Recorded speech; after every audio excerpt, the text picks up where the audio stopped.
How Thomas was able to take his back was with that far side underhook, and he got behind him because of it. That's the most important part of bottom half guard, is that far side underhook. But you see Thomas has better control in this position. He's not turning down. He's hunting for a leg again. He's going to sit through and look for a knee bar. There it is, toe position, which is very smart. But he's putting him, he's in danger now. He's trying to get his feet together. Deep there. But you can see Rawlings is not a big leg lock guy. You can tell he's not comfortable finishing this heel hook. He's not got that angle right. The angle's not quite right, so he's safe for now. He's got to sit up. Perfect. Perfect job. And he's got to try to get some pressure on his head. Get his hands together, clasp his head, maybe grab the back of the head. Trying from the other direction, but Thomas is keen to it, letting him. Now Thomas is going to look for another one himself. And we got 5 minutes left in this match. A lot of time to work, and finally Rawlings is able to get to the top. That's what one guy needed to do. Both guys, you can tell, weren't very confident finishing those leg locks. So I think you can tell that Charlie Rawlings is a top player. Yeah, Rawlings is in. Here he is in a great spot now, in mount. Now let's see what he can do. He's got that almost mother's milk position, and he gets rolled. Wow, what a beautiful sweep there. Control wasn't quite right. He didn't have his hips heavy enough. Didn't have a post, and you see he got oopa'd. Beautiful oopa by Caleb Thomas. Basic mount escape. But there's only two ways out of mount. You're going to oopa or you're going to hip escape, or knee and elbow escape, also known. Beautiful step over into. There are guys that are so good at that. You can't, like in the UFC, how many guys do you see getting held in mount? Guys' mount escapes are so good, and it's because you can't stay there. And here we see now he's working his mount escape. And he's doing a little bit of an unconventional one. That's dangerous. You can end up in a triangle like that. Yeah. He could start setting up for that triangle. But you see he's in half guard now. He's not too worried about it. He's almost going for like a deep half guard position. It was a good job by Charlie Rawlings to get that half guard, not end up in too bad of a spot here. Rawlings is working his hands under there, looking to create. He's going to try to dig that leg to his ear and pull deep half guard and sweep him. But he's not fully committing to it. That's the thing. And here comes Caleb sliding through the mount. Steps right over into mount, looking like he's going to set up the arm triangle here.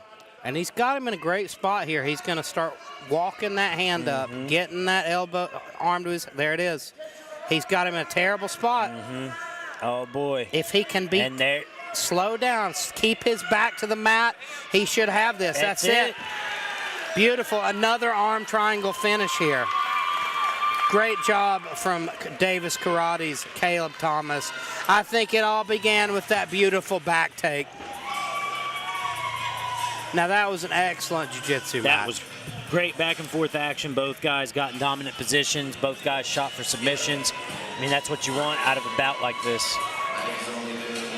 All right, another round of applause for your winner, Caleb Thomas.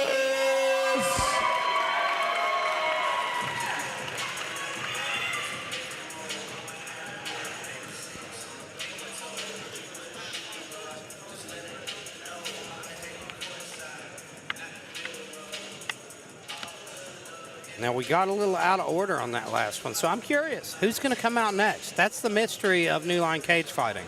You never know.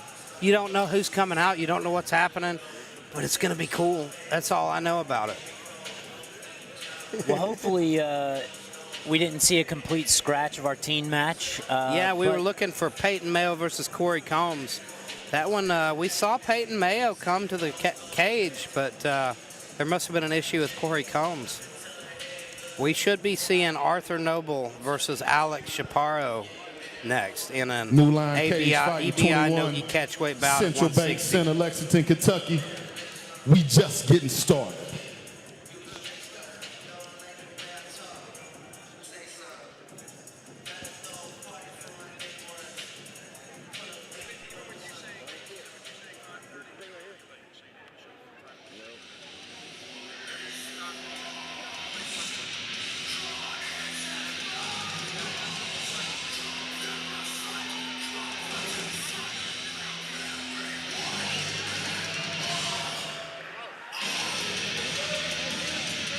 it appears we've moved on from the team grappling match. If we can find out what's happened with that, we'll be sure to let you guys know.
And we see And Sean for this Stefanik there in grappling his match, corner. this will be EBI rules, no gi, catch weight, 160 pounds. We have grappling out of the blue corner,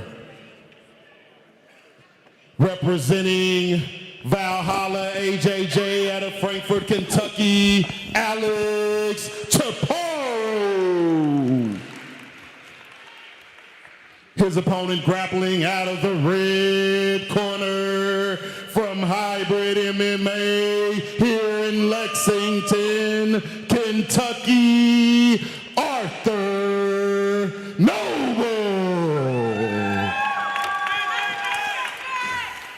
Got anything?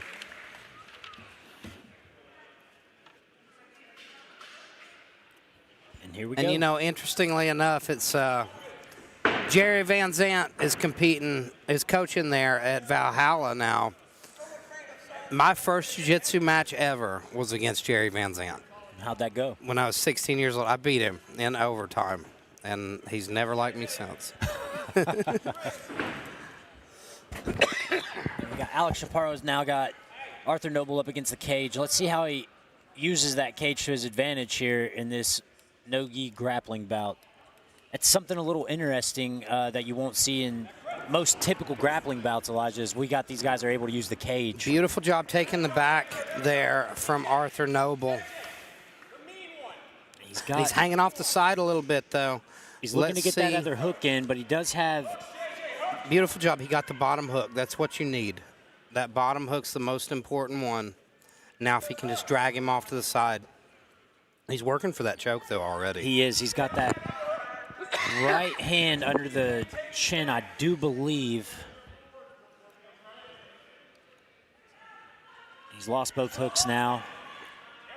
But beautiful job readjusting, but you see he's not got that bottom hook in yet. Nope. He needs that bottom hook, and you see why. Still he trying almost to lost adjust. position because of it. He's in a little bit of a weird spot, but he does a great job. He's trying to sneak that foot in now. He's a little high on the back.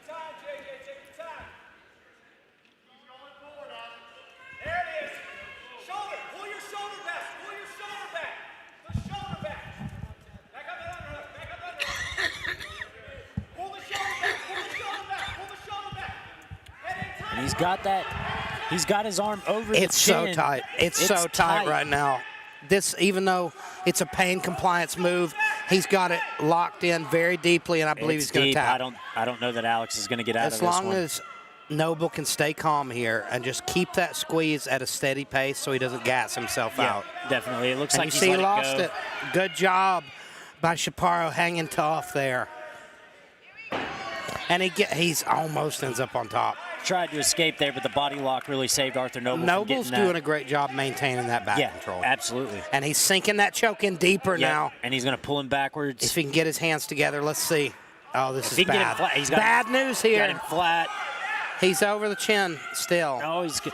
But this Alex is coming out. Chaparro's Looky tough. there. Very good submission defense from Alex Chaparro, and Arthur Noble's just relentless. Yeah, he's looking to immediately go on and improve his position here. He's in half guard, looking to pass. And now this is the first time we've seen them settle. This has been such a frenetic pace so far. Yeah, lots of jockeying for position. Chaparro does a great job getting to full guard now. And now he's in a position where he can do some work. Nice Beautiful sweep. sit-up sweep. Absolutely beautiful Perfect sweep timing there. And you can see Noble realized about halfway through what was going on, and That it was too late to excellent stop timing. One of the most basic sweeps in the book, but you see basic jiu-jitsu works. it. Yeah, absolutely. It works. That's why it's so effective. And it looks like Alex might be working for an And he Ezekiel, rolls maybe? him. Oh, wow. What a match. And now Arthur Noble ends up on top. Yeah, both of these guys are really looking to get the finish. I really like Alex Chaparro's guard work, though. You see he's got that deep overhook. Yep. Breaking the posture perfectly. Now he's climbing that guard a little higher. You can tell he's very comfortable here off his back. And he's going to sit up again. You see he breaks the posture. This is what I was talking about earlier in that first match. You see these guys are doing a great job of actually keeping their posture where they should be. And that beautiful pass by Noble. Excellent. He saw that Chaparro was doing a good job breaking his posture. He posted on the hips, pushed his head up, and ended up getting the double underpass right after. And now he's in top north-south. This is kind of what I was talking about earlier, Elijah. They have the cage to kind of work off of. It's a little bit different than your typical It's a grappling lot different, stuff. and I'm sure a lot of these guys who are just starting out in these jiu-jitsu matches are not used to dealing with the cage. They're not used to grappling with the cage. You can use it to your advantage, and Noble is doing that here. Yes. He's sneaking that hook in. Yep. He's got him trapped there on his left side so he can't Beautiful escape. And job. now he's using, Now he's in three-quarter mount. But you see if Chaparro can cut his hips, he'll get to half guard. And he does. But it's still a very tough spot to be with your head up against the fence. It's hard to work from half guard here. It kind of limits your mobility. And you see Noble's going for the neck here. He's got the head wrapped, and he has, I think he's going for a Darce choke. It's hard to see with this angle, but I believe he was thinking about that Darce. And you see Chaparro gets back to full guard, and this is a lot better spot for him here. His head's away from the cage now. He's got room to work. Beautiful scissor sweep gets him and now they're some back space, standing. and he stands it back up. And now they're wrestling, and Noble's got a hold of the neck. Alex Chaparro doing a good job of getting out of the danger there. This is a great job, though, by Chaparro getting back to the feet when he was in a bad spot. The sweep didn't work, but he made space to stand up, and he pulls guard again. He's confident off his back. I think he wants to work but off he of ends his up back. in side control. That's not where he wanted to be. Position. There's and the here armbar comes from the Noble. armbar Let's see attempt. if he can finish it here. Oh, and it's tight. He's trying to break that grip if he can separate the hands. But Alex you see, Chaparro got his head inside. There, it's back. Oh, my God, and he's got a deep grip on the arm. Good hip work from And Cody Chaparro's Noble. out right now, but he's still in danger of getting caught in the triangle. But look at Arthur Noble just comes up and reverses position on him. Beautiful job just sitting up without. He keeps thinking about that Darce. He does. You can see it, yeah. He's reaching for the grip, and there it is. He's got it. He's got that grip deep. All he needs to do really is sprawl. He just needs to sprawl on it and squeeze. Oh, and he lost it. Yeah. That's the one thing that I see beginner mistakes with that Darce. I love that choke. And they don't drop the shoulder enough and really commit to it because you need a super deep bite on your arm. Yeah, you got to dive deep. And you got to get it real tight. And that's why his grip slipped there. And it's harder against a bigger guy, too. These guys are going to be easy to Darce choke. Tougher to tighten it up, though. You'd notice that with a smaller guy, when you go for chokes, there's more little space. There's more space that they can kind of hide their neck and get a little air. So it's tough to tap a guy at this weight class. You got to have it dead to rights, and you see both these guys are gritty. Beautiful job. Chaparro's just got to pop his head out. He'll be on top. That's all he's got to do. Push the legs, pop his head out.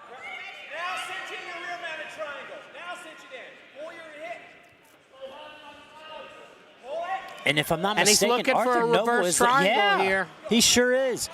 He's got And him in a bad spot. He's but got it's those gonna legs tied up, I believe. It's going to be very tough to finish that at that angle because he's got no leverage. Yep, What and I like Chaparro to looks do like here, he's, if yep, he could, there he is. He's out. if he could have bellied down, he could have pulled his leg to his own ear. That would have tightened it up. But he's in a beautiful full guard top position, and he's posturing. Chaparro's scrappy. Noble looking for the sweep there. They're calling for the Kimura there in the Chaparro corner of wise to Arthur it. Noble. But you know Chaparro's wise to it. You saw him use this series earlier. He likes this position. You see him hiding his arms.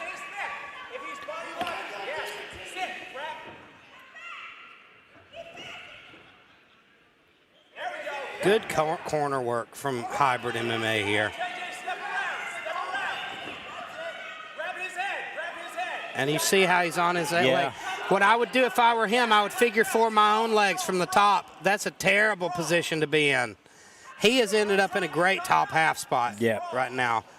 And we're under 90 seconds to work here in this. He needs to pop his head out the hole there, and then he's got the back.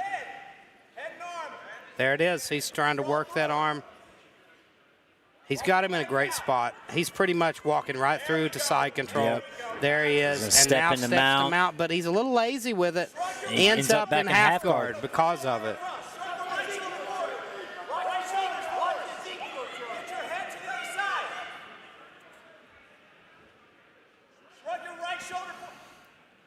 "45 seconds remains in this bout. 45 seconds.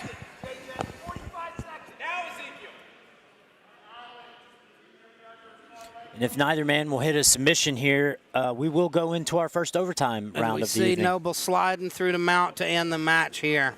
And we may see our first EBI overtime if he can't make something happen. It'll be really interesting if we go to our overtime. He's going to fall here. out, and beautiful job by Chaparro getting back on top. And now he's going to try to pass. 15 seconds remains.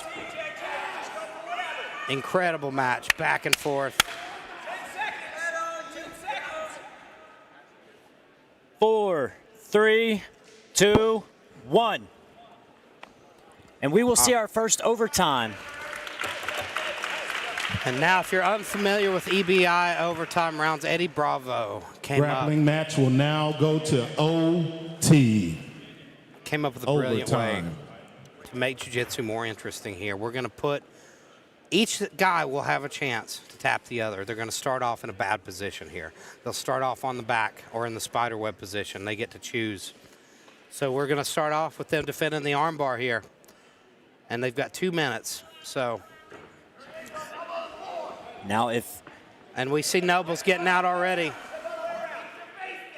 He's still on the arm, though. This should still go. He's almost out here. And in traditional EBI overtime, you'll time the escape. And fastest escape wins or fastest submission wins.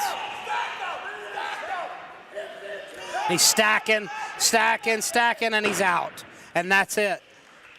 In and 30 now, seconds. Alex Chaparro will have a chance to do the same thing.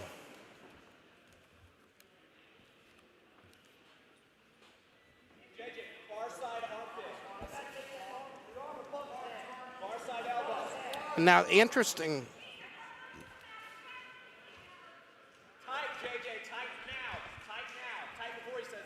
All right, and 2 minutes now for Mr. Chaparro to try to escape and here. It is. He and might Arthur, finish this. He's almost broke that grip, but you see he gets a hold of it again. Arthur Noble Good tried job, and he's so out. hard. That's it. Faster escape there from Alex Chaparro in the first round.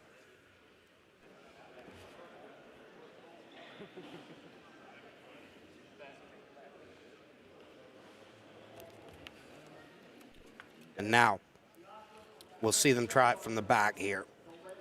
These are basically 2 of the worst positions you can end up in BJJ. In that arm bar position or on the with someone on your back, both hooks in, seatbelt grip. This is the harder one to escape, though, yes. I think. If a guy's got very good back control, and you see, though, he's about to escape, and that should be it.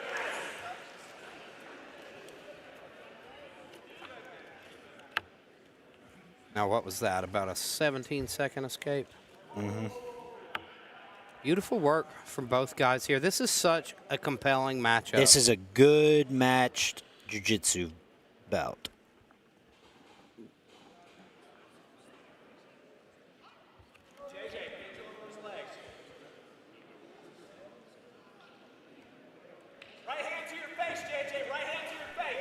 And you see, though, he's crossing his arms like that's the old school judo armbar style. Yeah. But I think it's a lot harder to put pressure on the face when you have the legs crossed, which is what he needs to stop him from stacking him. You see there? Like, that's why he's able to stack out of that armbar, because there's no pressure on that face. You really want to uncross the legs and stomp downward with that top leg. See, beautiful job from Arthur Noble there.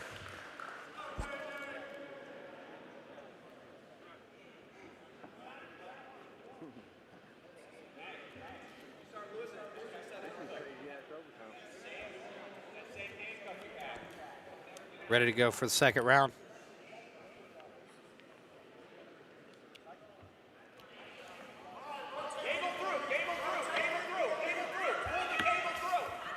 And we will have 3 overtime rounds. So the idea is we're probably going to see a submission here. But both these guys are very tough to submit. And here he is. He's out. Let's see. He's out. That's it.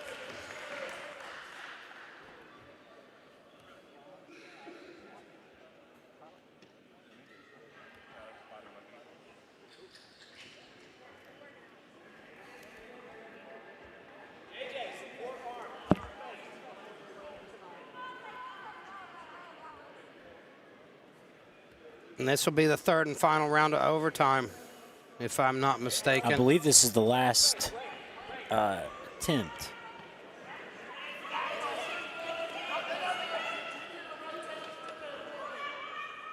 Man, if he could put that shin on the back of his head and roll him there, that Ronda Rousey style kick flip armbar. But now that Noble's got him wrapped up, it's going to be tough, and he's almost out. He's just holding on to that arm by a prayer. Oh, man. He's extending it, though. He's got him in a weird spot here. This might be it. And Noble steps back over into the armbar. He's got that arm in a very bad spot. It. And he tapped there. No. Let's see.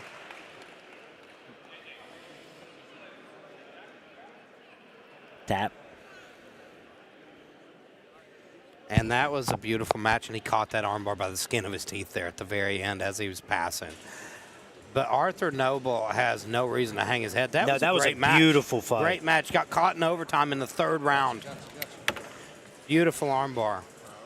And out of that overtime, literally just in case you're not sure how OT works in grappling, it is 3 rounds or unless someone taps. And we have a winner out of the blue corner, Alex Chaparro. Beautiful, beautiful bout there. Slick armbar. And that was the last chance for him to get the sub. Other than that, it was going to go to time, and we were going to have to add up this escapes. So, beautiful way to finish there from Alex Chaparro. Next up, we have Grant Holland out of Reaction MMA against Bailey Manley of Davis Karate. These are some smaller guys, Elijah, so I'm interested to see if the pace is going to be a little quicker. Well, you know, when you have 135 grapplers, we saw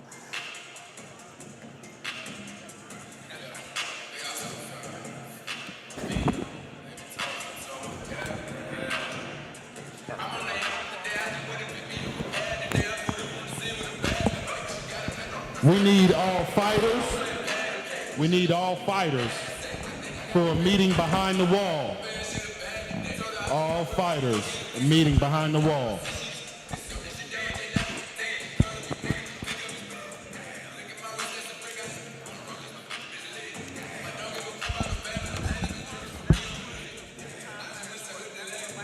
I was going to say that was his last chance, wasn't it? It was almost over. That was good. Yeah. Was that the first? No, that was it. That was the last one. See, if it would have been on the first Yeah. Yeah. EBI rules are pretty good. And we are about to kick off our next bout. So far, some really interesting grappling matches from all levels, but we've got some higher level guys coming up toward the end of this card. One that I'm very interested in is Colin Caprini versus Hunter Jones. You got Ground Zero Morgantown's Colin Caprini, a guy we've seen multiple times, both in MMA, kickboxing, and BJJ. He's just a household name around here. Colin's a brown belt, and he's fun to watch. He's up against Hunter Jones, who I would call probably the greatest prospect in West Virginia Brazilian Jiu-Jitsu right now. Yeah, it'll be a good test for Colin, but Colin's seasoned enough to also give Hunter a run for his money, so it'll be a great test of skills for both guys. Well, you know, Colin, it's an interesting position. We've seen Hunter Jones grapple 2 of Colin's teammates in the last 2 matches. We saw him in a draw with Czar Parrish. That was an interesting one. And then we saw him in the last one up against another very talented Ground Zero athlete.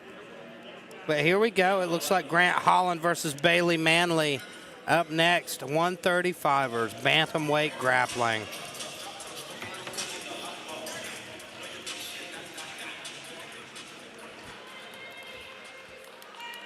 We need all boxers for the main card to meet behind the wall. Not behind the curtain, but behind the wall. All boxers for the main card behind the wall.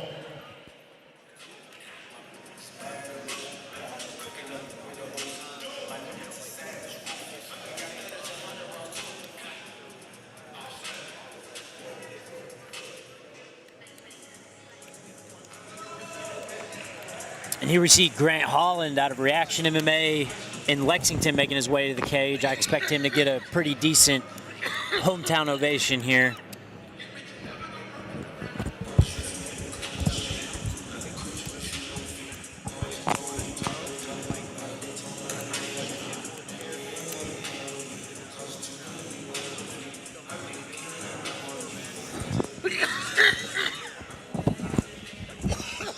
And for this grappling event, it'll be EBI rules, no gi, bantamweight, 135 pounds. 1 round, 10 minutes, plus OT. We have grappling out of the blue corner, representing Davis Karate out of Moorhead, Kentucky, Bailey Manley.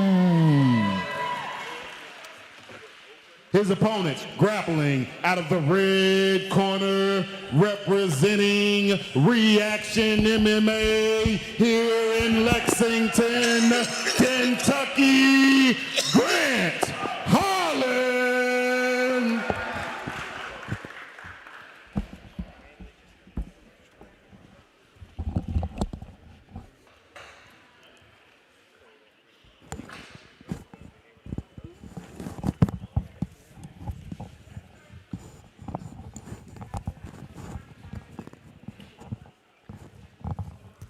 All right, here we go. I love seeing these 2 young guys competing. Like I said, just getting started in jiu-jitsu.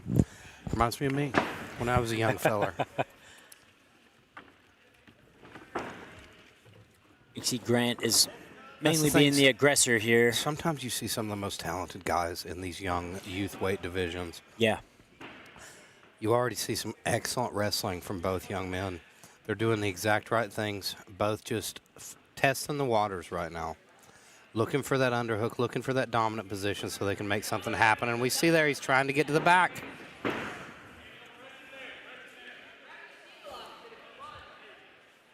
And now Grant's got Bailey pinned up against the cage there. And he's got a deep, deep underhook. He's starting to try to reap that leg. He's going to look to He's throw looking him. to trip. There it is. He's And broke there it his is. balance, and there's the trip. Excellent judo there, excellent cage work. Now Grant Holland is on top of Bailey Manley here as Bailey's looking to keep him wrapped up there in the half guard. And young Mr. Holland is trying to pass. He's got that far side underhook, the most important thing right there. It's something we see a lot of the adults missing, these small pieces. And here we go. This kid's got the perfect underhook. He's taking his time here to pass. I'd like to see him start using that instep. Using that left foot, putting it on the shin, and just trying to knee slice right through. And there he goes. I think it looks like he's almost holding him down here from the top. Like, you see this in MMA a lot. A guy will use that top half and just try to kind of hold the guy down. But you see there, Bailey Manley is squirrely off his back. He gets back to full guard here, and he looks good. He's got the overhook, and he's trying to break the posture here. Working his butterfly hooks. You see he gets past there, though. Grant ends up in half guard. Good job by Grant Holland using that standing pass to get through into a very dominant position here. Let's see what he can make happen here. Bailey doing a good job of trying not to allow him to pass. You see he's got the hand on the hips there, and he's doing the crossover with his legs. Trying to he's keep worried him about from that stepping mount. over. He's worried about that mount. But right now, Grant Holland seems content to sit in top half, which I can relate to him. I think there's some limited options in mount right here. over into mount. I'm impressed with both of these gentlemen's ability to stay calm and really work the position. Did you see how cleanly Grant Holland took mount? Oh, yeah. You saw these guys earlier in the night just trying to throw their leg over. He snuck the knee across. Yep. That's a perfect example of how to take mount right there. And he's heavy. See how perfect that positioning and see is? That's where the cage came in again. You know, he tried to walk it and do the bucket, but Grant, excellent, pressure. Yes, he's excellent pressure to keep it from being used against him there. And he's training there at Reaction MMA under Rob Nickerson, who's one of the absolutely most respected men in Kentucky Jiu-Jitsu. So I'm not surprised to see young Mr. Holland looking very sharp and clean. He's got that body lock, and he switches sides whenever this Bailey kid's puts dangerous. it on him. And Bailey Manley's defending again. well. You watch how Manley's defending. He's controlling one hand. That's exactly what you're supposed to do. This is the most high-level match we've seen tonight, and it's from two very young fellows here. Yes. Exciting things on the horizon for both of these men. Well, if that's the thing, if you keep at it, you're bound to be good. Yeah. You're bound to be good. Starting at this age. This is something that you don't see often. But he's crushing his feet there where they're crossed over. He's using those grapevine hooks, too. Like, yep, there it is. Oh, man. That was got nasty. Out of there. Yeah, Bailey Manley. Yeah, I've seen somebody get submitted from that position before. He almost got Grant in a dangerous position there, but you can be safe doing that. You just have to do it in a smart way. You can't cross them over directly. Yes.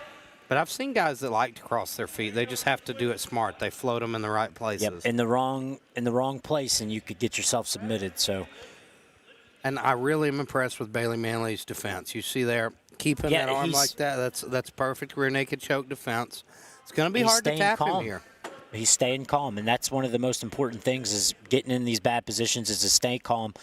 Looks like Grant had it under the chin there, but in a bad spot Bailey's now. Still fighting it. He needs to peel the hands. He's making a mistake fighting the elbow instead of fighting the hands. He needs to peel that hand off. Try to get control of one of them. Get two hands on one and keep a hold of it and start trying to scoot out of that back control. Oh, man, and Grant's looking like he's under the chin there. And to escape this body triangle, what he wants to do, he wants to try to get it to the other side, get that foot to the floor so that starts putting pressure on the body triangle. And every time he's tried thus far, Grant's has switched it, he's which done is an excellent job. Beautiful. He's got such long legs, too, for a kid his age. Has such an easy time getting that body triangle. And there it is. You see the leg was where it shouldn't be, and he switched sides. This is great jiu-jitsu from young Mr. Grant Holland. We're about to hit the 6-minute mark in this bout. Great defense work. You know, he may not be as young as I thought because he's got a tattoo on his thigh. I mean, you could be correct. This guy's probably 30 years old. Nah, I don't know about all that. Props to him if so. I'm like Dana White. I call every fighter kid. Kid, hey, that's fine. This kid's got a lot of talent.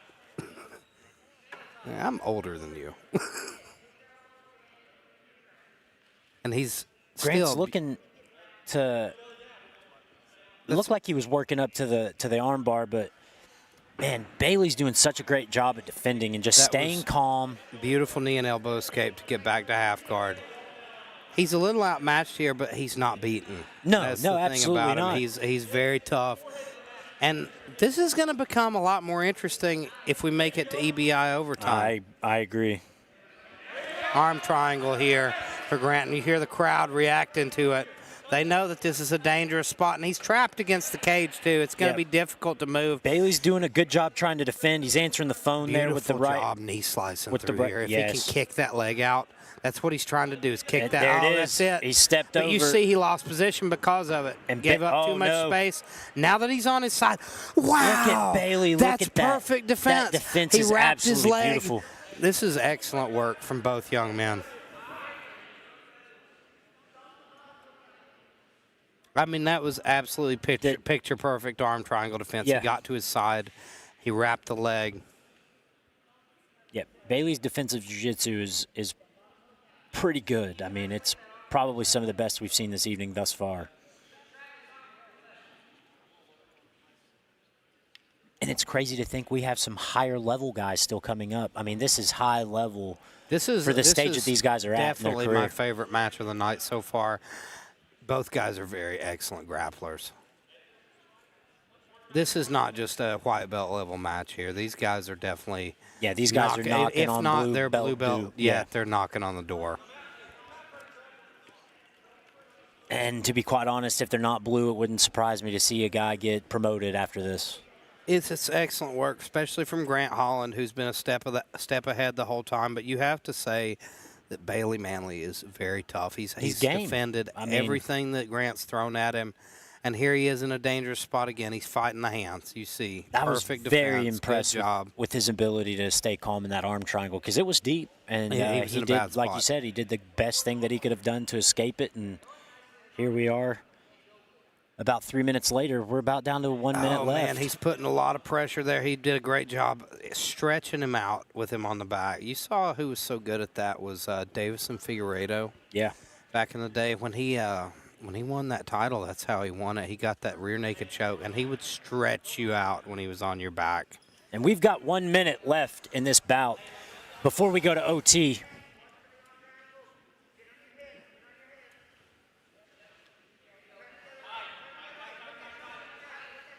Grant's looking to set up that armbar. Try to set up the armbar again. Bailey's wise to it. His defense is so good. He knows it's coming. You're going to have to... You could see him kind of try to stay under him to keep him from doing so. And that's when you have to trick a guy. Yeah. Like you're not going to be able to beat him by just going for the traditional conventional submission. means. Yeah, you have to trick a guy. That's what's so interesting about jiu-jitsu. Well, it's human chess. It becomes a war of attrition. Yeah. I've seen many times when a guy like Manley in a match with no time limit will hang tough hang tough and defend and defend and defend. And now he ends up on top, just as I say that. You see here, first time of the match, Bailey Manley's in a good spot, but we've got 10 seconds left, and we're going to go to overtime. And there's the triangle, and he's, oh man, this is deep. Deep, does he have enough time? Oh, my gosh. What an absolutely beautiful way to end that out. Oh, my God. And now we're going to go to these OT rounds, Elijah. He ended up in a triangle in the last seconds of that round. And now we're going to go to overtime here. That was something else because that was deep. That was deep. And I'll tell you what, that shows a competitor. This grappling match will now go to overtime. A guy who knows there's short time, and he went for it. Yeah, he went for it, and his he coach just told him that time was coming, and he went for and the you kill. have to think that Bailey Manley probably felt like, okay, I'm in a good spot now. In the rules of overtime, it is 3 rounds unless someone taps out. Somebody in the crowd just said, hey, you've got to get your arm out. That's genius. That's true. That's exactly what he needs to do. He needs to get his arm out of there. And you see, though, Grant has beautiful head pressure, just what I was talking about earlier that the other guy wasn't doing. It's going to make it very hard for him to stack out of this. See how he's stomping the head? Yeah. He's making it real tough on him to get up. See? And now he's in a bad spot. This armbar position is very difficult to escape once a guy. That was it. He caught him, and now Bailey Manley is going to have a chance to do the same thing. If he can do it in quicker time, what was our time here, David? 30 seconds. 30 seconds. That means Bailey Manley has...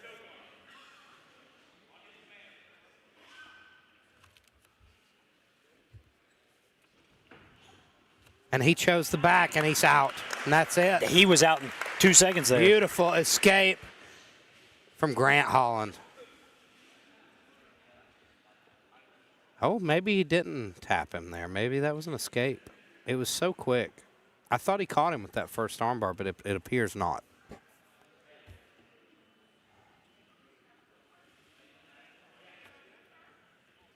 Time it.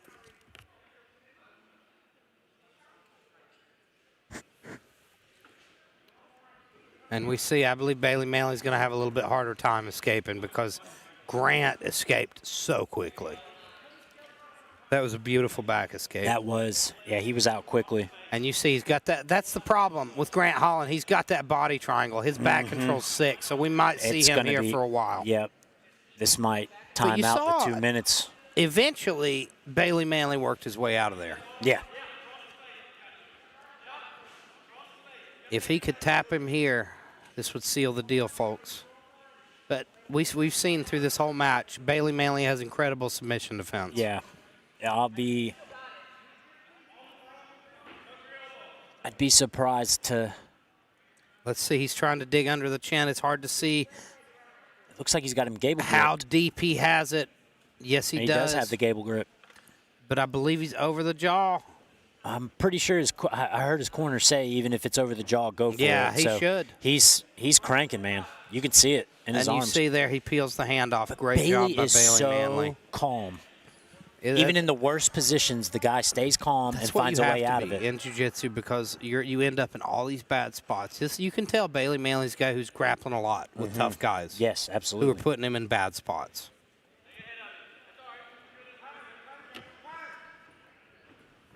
There he is, and he escapes. Beautiful job by Bailey Manley.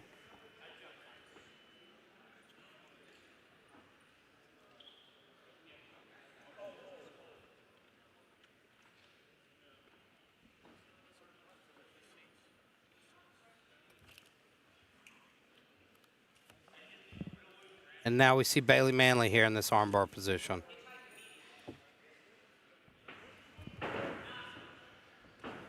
And he is almost out here, and that's it.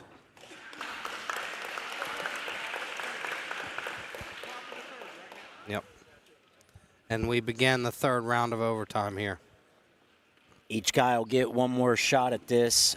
It'll be sub attempts, and if nobody gets a submission, then the lowest amount of escape time will decide our winner.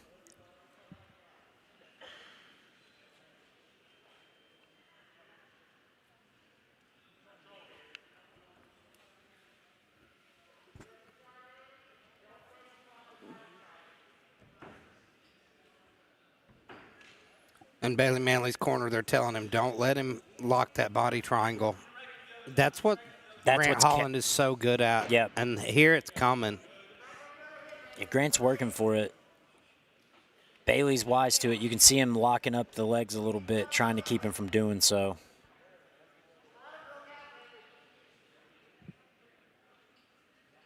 And there it is. He's over the chin. He's still not went for the body triangle this round, but oh, the weight stretch him, it's over. Oh man, I can't believe he didn't tap. Bailey Manley is so tough. His submission defense is incredible. I don't know how he didn't get up. I don't either. That looked so tight. That was beautiful escape by Bailey Manley, and I thought it was over there. That rear naked choke was tight.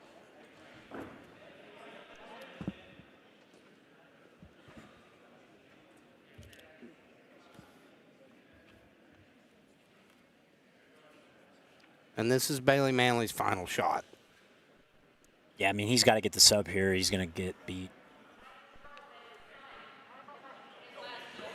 He's got to try to maintain position before submission. There he goes. He's got a beautiful body triangle. This is a good start. Let's see what he can do from here. He's almost frantic the way he's digging for that rear naked. He knows he needs this, and he's out. Good escape from Grant Holland to cap off a beautiful match.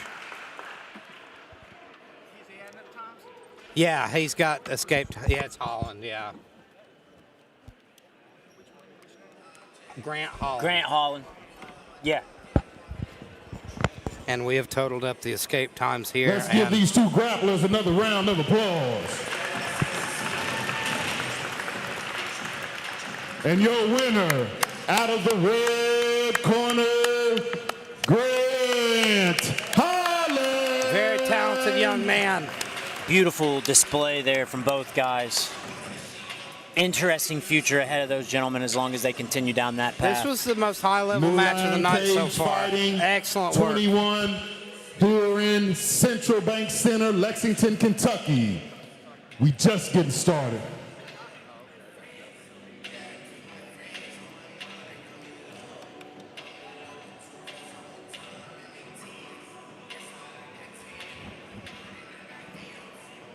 And you have to love a match like that. I mean, that was as back and forth as it gets. Of course, Grant Holland carried the whole match, but Bailey Manley's toughness, his tenacity. He hung in there. That's what made it fun. Didn't quit. I mean, the fact that he was able to keep some of those submissions fended off and stay in it the whole time. That rear naked choke at the end, deep. Both of us thought it was over. Yeah, I can't believe he got out of that. He was deep under the chin, and it was like his head just popped out. And then before the OT, I mean, that absolutely beautiful triangle that he sunk up. And all the time he stayed calm. He didn't panic. Yeah, no, absolutely That's what makes a good jiu-jitsu practitioner. It's coming up next. We're gonna being comfortable, being uncomfortable. That's what jiu-jitsu is. Yeah. I mean, I'd be lying if I said I'd be able to survive in some of those positions. I mean, I've done jiu-jitsu, but not enough to be comfortable like that. That was awesome.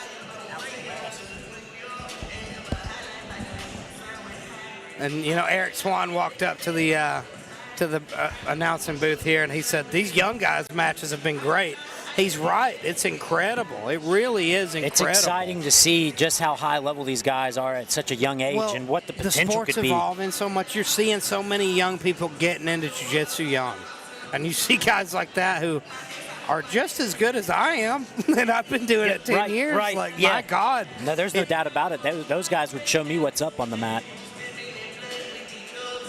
Do not forget, coming up next, we're going to see Jonathan Cooper out of Butch Hiles in Charleston going up against Will Pittman from Bushido BJJ in Paducah. Bushido down in Paducah, they've got some great guys. Make sure you tip your bartender. New Line Cagefighting, 21. So John Cooper. Here in Central Bank Center, Lexington, Kentucky. John Cooper out of Butch Hiles MMA is a guy I've rolled with a couple times now. He's so serious about the sport. That's what I like about him so much. He carries an intensity about him. He's in the gym every day at 5 a.m. He's one of those dudes. He's crazy about it. He gave that post-fight interview. I don't know if you remember. If I'm not mistaken, it was here in Lexington at our last event here. He said, "This is what we do. This is jiu-jitsu." And he sounded like Batman. He was terrifying. Yeah.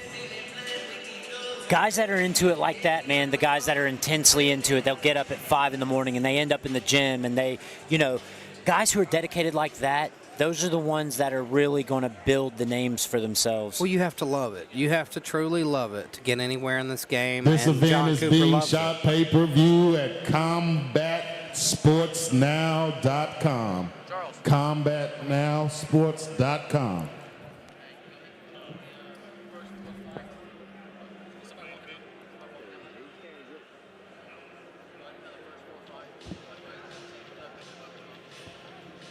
And for our main card this evening, we need the first 4 fights for the main card to go ahead and get gloved up, taped up, and ready to rock and roll for your main card. You hear that, ladies and gentlemen? Gloved up, taped up. It's almost time for some MMA. It's almost time for some boxing. It's almost time for the big show.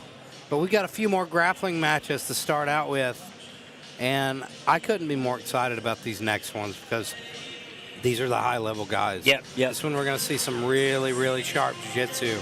Not that we haven't already. That last one was fire.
Seen Keith No in quite some time.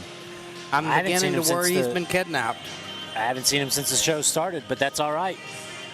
Keeping the boss man busy. Ladies and gentlemen, don't forget to check us out across all social media platforms. New Line Cagefighting. You can find us on Facebook, Instagram, and Twitter. And Fight Bros. Plug Fight Bros. I think it's a perfect time to talk a little bit about Well, the man Fight Bros. gave me the opportunity to do so. So myself and Eric Mon, event coordinator, matchmaker, and also fighter for NLC, we co-founded Fight Bros a couple years back in 2021. It's a great community, man. We've got fight fans, fighters, promoters, you know, you name it. If there are people involved in the fight game, we've got them inside the Fight Bros group on Facebook. And we're looking to do some big things moving forward next year, Elijah. We're going to try to get some podcasts going, some interviews with some big names, interviews with some regional guys. We're going to try to step up the media a little bit. But, I mean, if you guys are looking to mingle with fighters and fans and talk about, you know, the big leagues, talk about the regional stuff, go to facebook.com/groups/fightbros. Click that join button. We'll let you in. And let's have some good discussion, you know. Tell us who your favorite fighters are. Tell us what you think you'd like to see in the sport. It's all welcome. We welcome everybody. We just want to create the best possible community and shed some positive light on the sport. So if that sounds like something you're in. Even if you're a weirdo, you can join. That's why we got you in there. Yeah. But, yeah, facebook.com/groups/fightbros. Come check us out. Be a part of the community.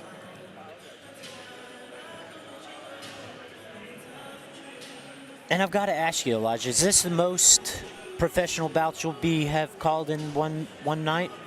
This will be the most for me. So we have 1, 2, 3, 4, 5, 6 professional fights on this 11-fight main card. This is a big one. And here we go. We've got the camera on us for once in the night. You know, we're not that pretty, but you got to look at us. Guys, be sure to check us out all across our social media platforms, like we said, Facebook, Instagram, Twitter. Go follow us. Keep up to date with all of our fighters. Check out Fight Bros, facebook.com/group/fightbros. Now, out of all the professional fights we have tonight, the one that intrigues me the most is the rematch between Jeremy Carner and Alex Davis. This is a fight that we saw a year ago where the title changed hands. Alex Davis was our first New Line Cagefighting professional boxing champion, and he was dethroned by Jeremy Carner in a brutal, brutal fight. Jeremy came out like a house on fire, like a man on a mission, and was looking to take out Alex Davis, and he did it in 2 rounds.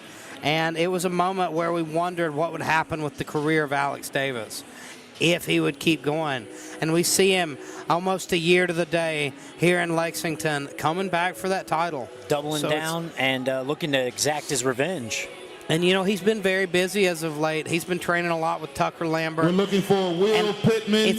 Will Pittman, it's please very come to the back. interesting to see because now he knows what Karshner brings to the table. Exactly. Is he going to be able to make the adjustments to come out on top, or has Karshner got his number? Well, That's what we're going to find his power before. That's the thing, and like he felt it in a big way.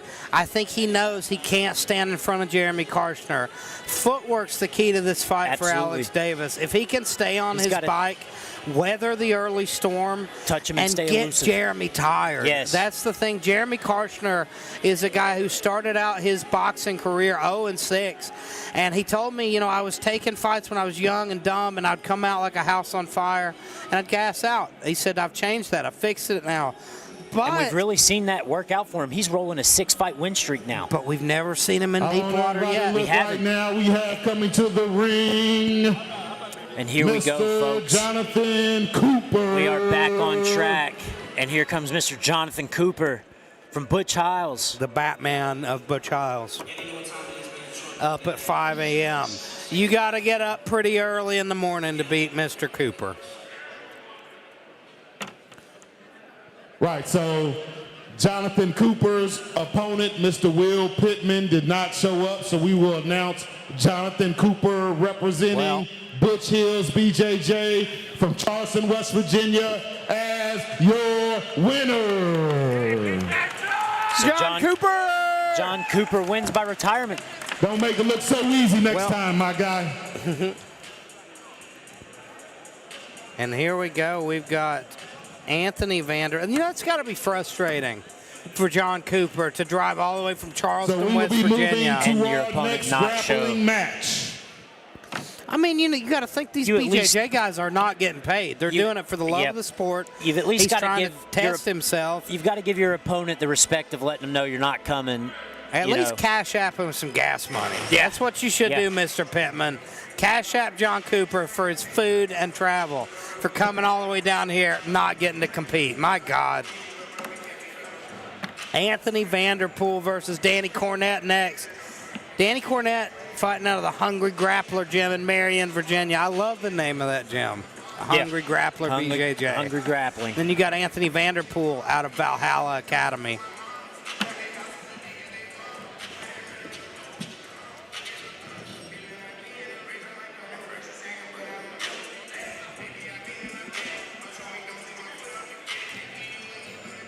And, you know, Kentucky, I'm glad to be here in Lexington. This is a town where really my jiu-jitsu journey started. Like, we would travel from Pikeville almost once a month. We'd come up to Four Seasons MMA under Mike O'Donnell, and that's where I started getting pieces together of my jiu-jitsu and, like, falling in love with this sport, meeting the first fighters I ever knew. There are so many talented guys in this town in BJJ and MMA. There's a huge lineage of Carlson Gracie black belts here in Lexington, Kentucky. Well, and it kind of shows. Both times we've been here, the crowd seems pretty educated. We've got several guys from the surrounding areas that are coming in, checking it out. So you can tell that there's some deep roots in combat here. Well, it's a surprising state to realize, like, how many jiu-jitsu schools there are in Kentucky. It would shock you. Like, it shocked me when I first got into it. We used to have these local in-house tournaments. They'd call them Choke Fests. And it was a friendly tournament for all the local gyms, and people would come out in force. There's gyms all over Kentucky that are just obsessed with Brazilian Jiu-Jitsu. And a lot of talented MMA fighters as well. Yeah. You've had some guys making it in the UFC right now from right around here. Harry Hunsucker's one of them. He owns his own gym in Berea. Hurricane MMA. Harry the Hurricane Hunsucker. You can't forget about Dustin Hazlett from Bowling Green. From Louisa, of course. UFC legend Dustin Hazlett. Then you also have, right now in the UFC, making big waves, Nathan Manis. Yes. Yep. That's a Kentucky boy. Yep.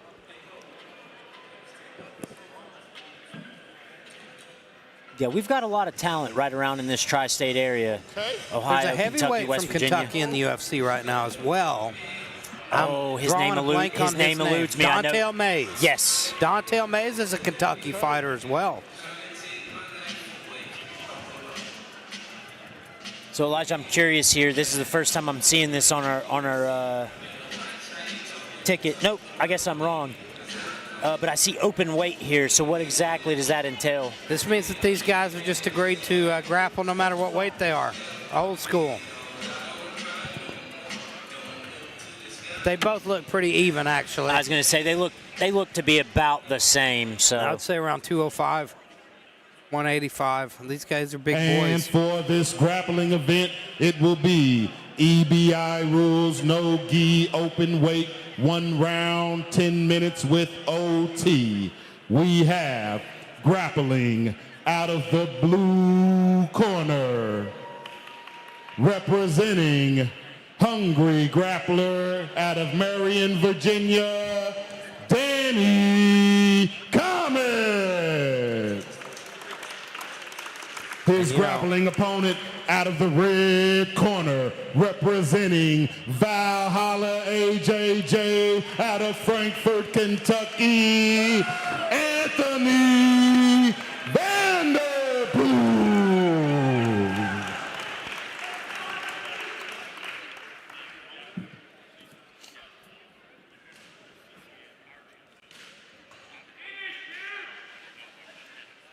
And here we go. Oh, And he wow. immediately pulls guard. Anthony Vanderpool sits to his back, and you could tell he's a very confident guy off of his back in order to do that. Had no interest in wrestling. Pulled him straight down immediately. And he's got those long legs, and he's settled there into full guard. You can tell these are But big, powerful Danny dudes. Cornette's doing a great job just breaking his posture. And you see there he stands up for a minute but falls right back Takes to him guard. right back down. Danny Cornette, you can tell, is a very strong guy. Absolutely. But he's very tense. You know, you want to see looseness with a grappler. There he goes. He's settled into a strong side control. This dude has come out like a house on fire in this grappling match. Both guys kind of came out that little bit of a frenetic pace, but it seems like Cornette is the one whose frenetic pace is going to be the one to And there, sort of pay off here. Vanderpool does a great job getting back to full guard. And he's shrimping, trying to better his position. And now he's on the wow, back. Look at that. Quick back take. He takes that Absolutely beautiful.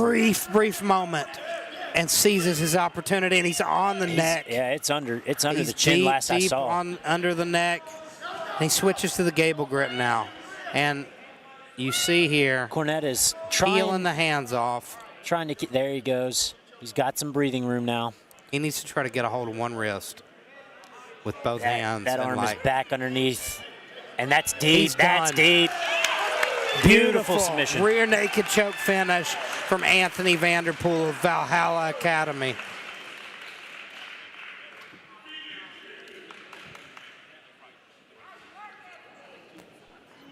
Let's give these two grapplers another round of applause. Which one more? Excellent performance from And Anthony the Vanderpool. winner after a tap out, representing the red corner, Anthony Vanderpool. Great bout there. And it all started with that absolutely slick back take. It just a brief mistake That's all it takes. from Now Danny we're- Cornette, and that was it. Now we're on to our co-main and main event of our grappling card. Elijah, I know you're really excited about these next two. We've got someone I've had the pleasure of doing a little bit of training with at Tartarus MMA, Mr. Zach Wilds. Zach Wilds, I don't think there's any other way to say it. He's just one of the coolest guys in the sport. Yeah, he really is. Zach is a great black belt. And not only that, he's just a great guy. I love watching Zach compete. Every time he's out there, I'm going to be watching. I've been a fan of him for years. I've always been a fan of that gym. They have the best attitude. They truly love the sport. They're students of the game. Absolutely. They know their stuff. Zach will deceive you. Like you'll look at Zach. Well, I mean, look at his physique. It's and you'll deceiving as it underestimate is. him. And I have seen Zach compete against some of the best of the best, come out on top almost every time. Oh, yeah. I mean, multiple-time NAGA winner, several different medals across a few different tournaments.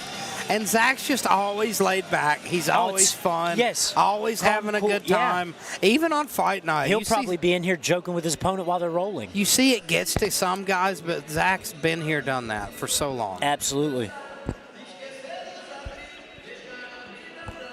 And he's fighting a Valhalla Academy student, Cody Stakley.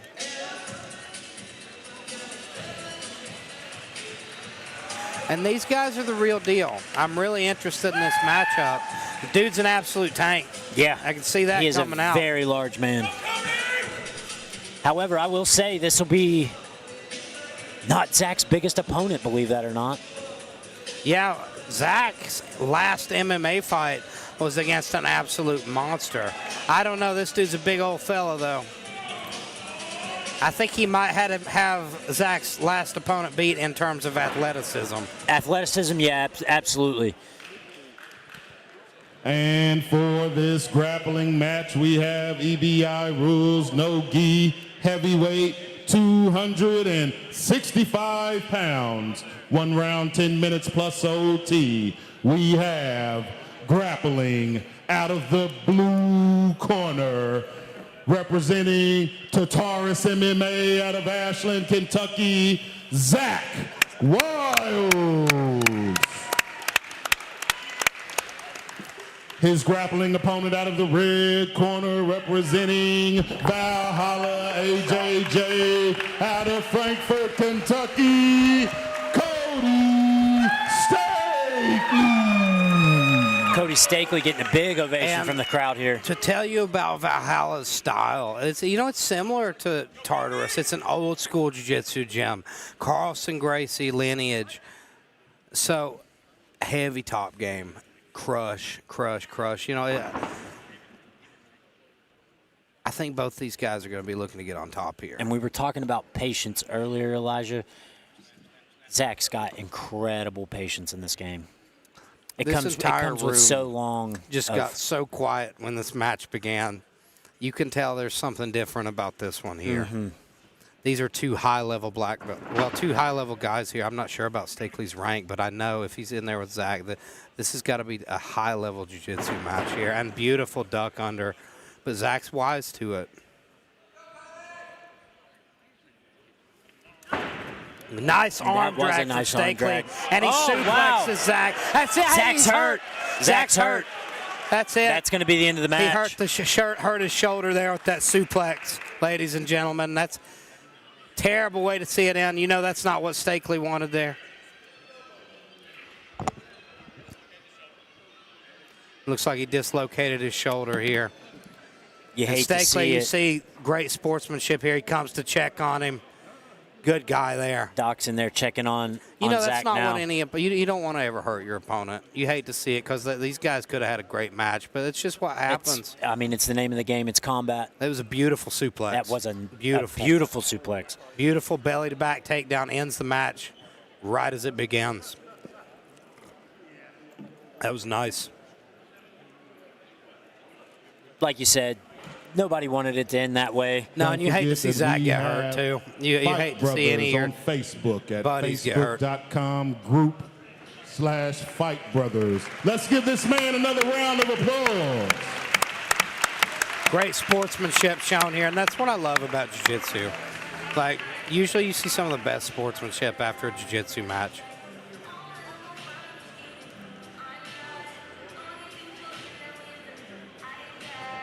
And you can see the doc talking to Zach.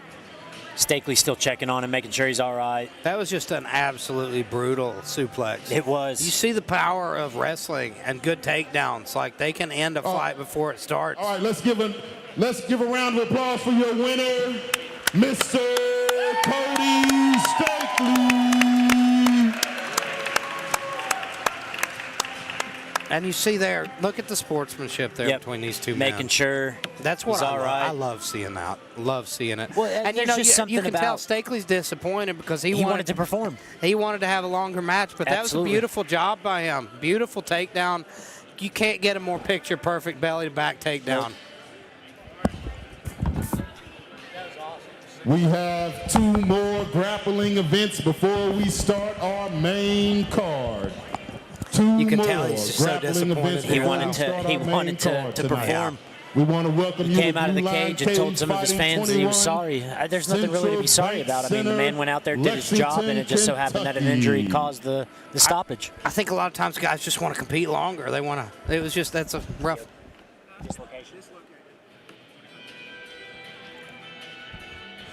He hit that. Swan. Is there still 2 or just 1? Just one. 2 or 1 left? 2 more? Who's got?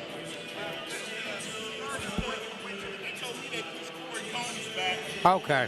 So it's going to be now? Okay, so we got. Okay. All right, ladies and gentlemen. So we've gotten some clarification here. Peyton Mayo and Corey Combs, our teen bout, will be the last bout of the evening. It got pushed back due to unknown circumstances, but coming I'll tell up you next. what, that suplex has me fired up. Oh, I'm excited. That was some adrenaline there. I'm My excited. God, that's some real violence we just witnessed. If that's a precursor to anything coming up later when the striking gets involved, we could And it's be. one of those things, you know, we're so used to seeing Zach dominant. That's the old quote, sometimes you eat the bear and sometimes the bear eats you. Yep. And that's what happened. And here we see Hunter Jones. This match is fire. This is one of the best jiu-jitsu matches you're going to see around these parts, ladies and gentlemen. Hunter Jones, I think, might be the biggest prospect in Brazilian Jiu-Jitsu in the state of West Virginia. He just hit purple belt. I'll tell you this. I rolled with the guy.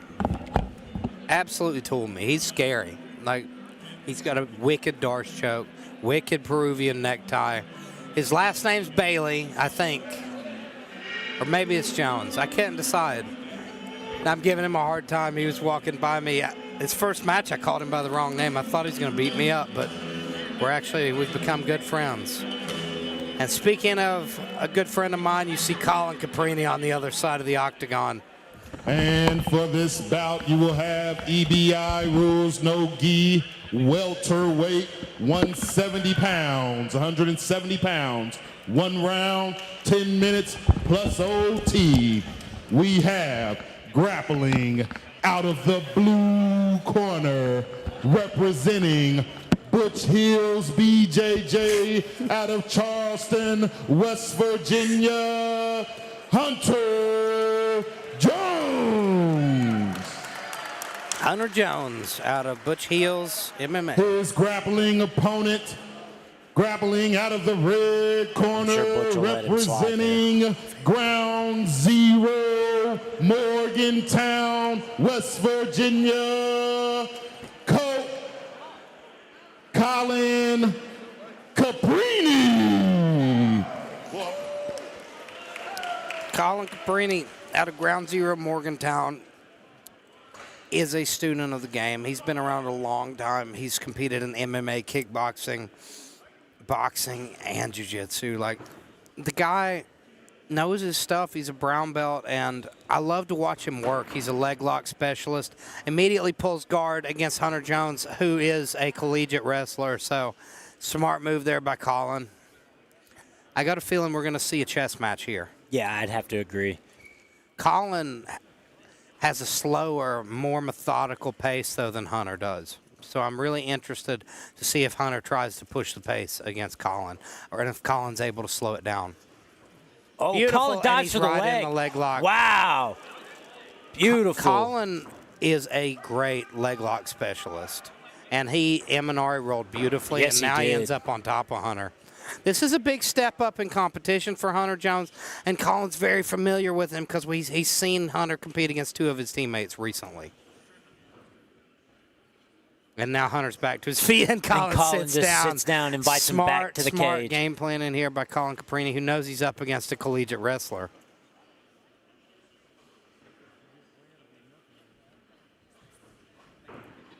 And I expect him to spin for a leg just the same as he did before. You see he's trying to get under him there and get that angle. He's going to butterfly sweep him here, though. And there he is. He ends up on top. Colin looking to pass. Beautiful job by Colin Caprini.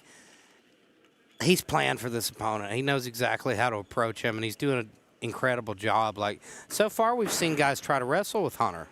It's difficult because he's such a high-level wrestler. But now Colin, watch how he cradles the head and cradles the far leg.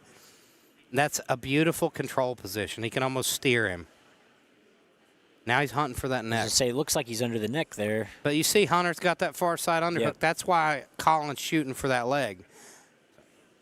He's thinking about sitting back now for a leg lock. Yep. Up there he goes. And he's going for that heel hook, but he's not deep enough. And here goes Hunter back to his feet. Beautiful work by both men.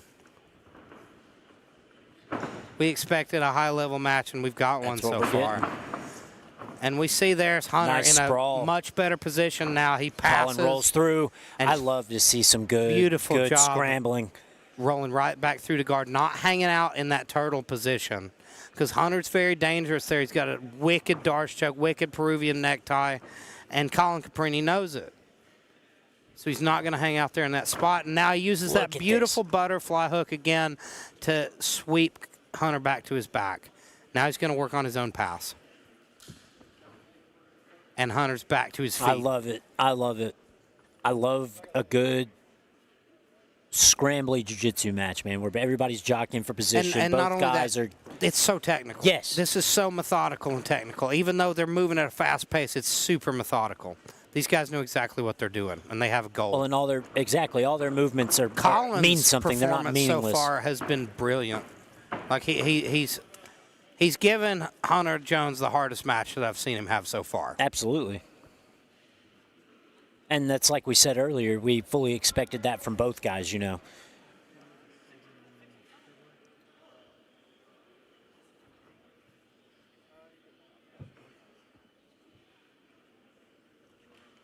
Hunter looking to kind of just...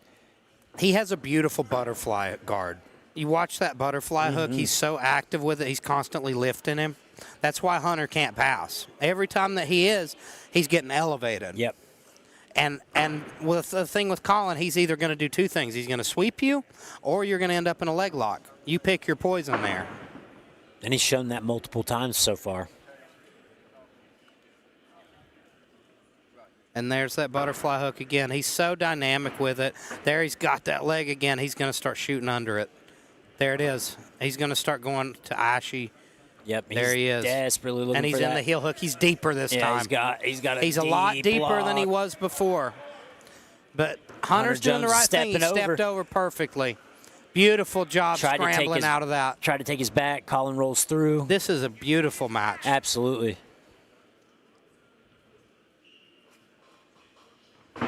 And now he rolls through again, but you see Hunter's getting wise to it. Yep. He stays away, and now he's going to pass. And now let's see if Colin can roll through again and maintain that guard. He's doing a good job. Hunter's trying to pass it. Colin's staying. Let's see if he can lock him down here. Colin should be able to roll back through, but there it is. A beautiful job by Colin Caprini getting back to guard. He's not going to hang out there and turtle with him.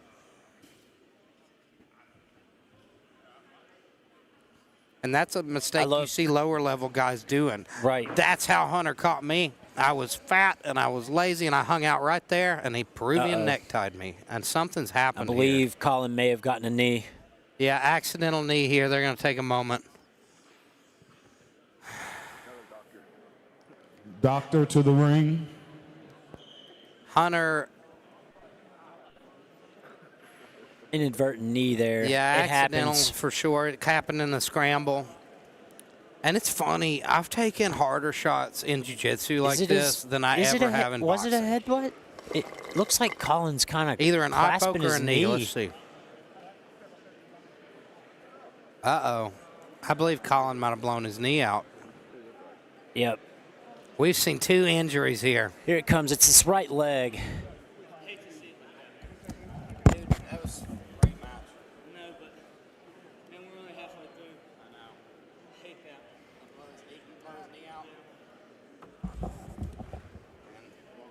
Live interview there with Hunter Jones. Winner of this grappling match due to tap out, your winner, Hunter Jones. Jones. Let's give these two guys another round of applause.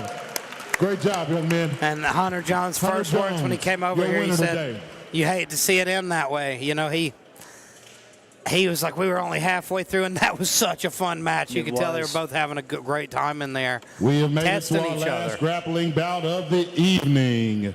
And then we will start our main card here at New Line Cagefighting 21, Lexington, Kentucky, right here.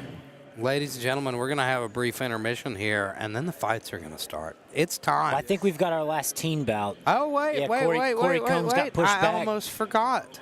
Don't go anywhere, people. We got one more grappling match for you. We've got Peyton Mayo versus Corey Combs. And we got Rooster playing again. He got 2 walkouts for the price of 1.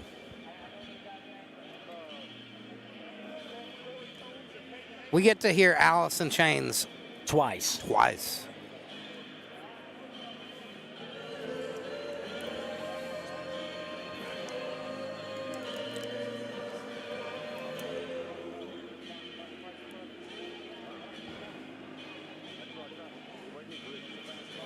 This is interesting here.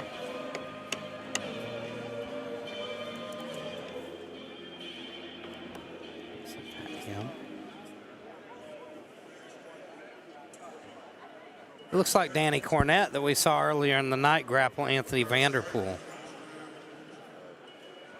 Keith knows works some magic here, I think. Something's going on. We have John Cooper coming in here, going up against Danny Cornette, a last-minute grappling match. You see John Cooper's opponent didn't show up, so I guess he decided, I want to grapple somebody.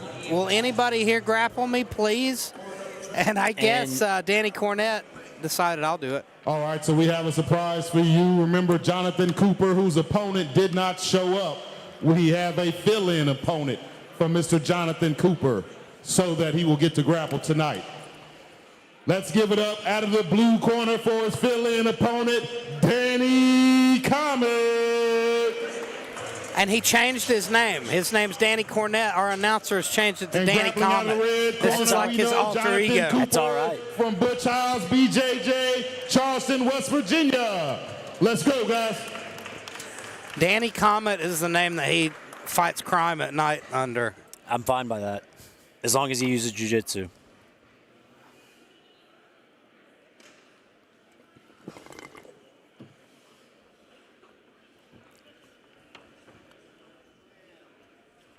And here we go.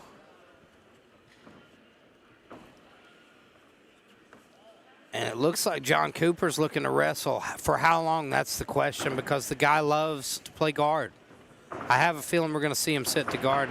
And Oh, now wow, he gets what a nice double leg blast takedown. double-legged by Danny Cornette. And now John Cooper settled into full guard.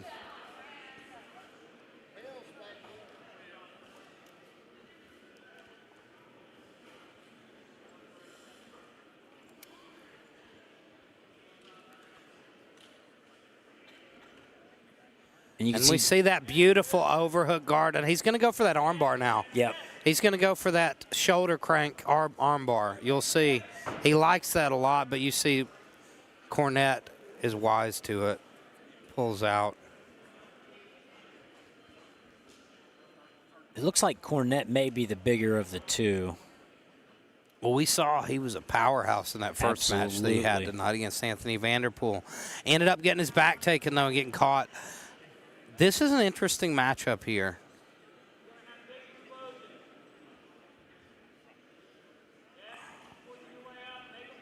John Cooper posted up on his arms.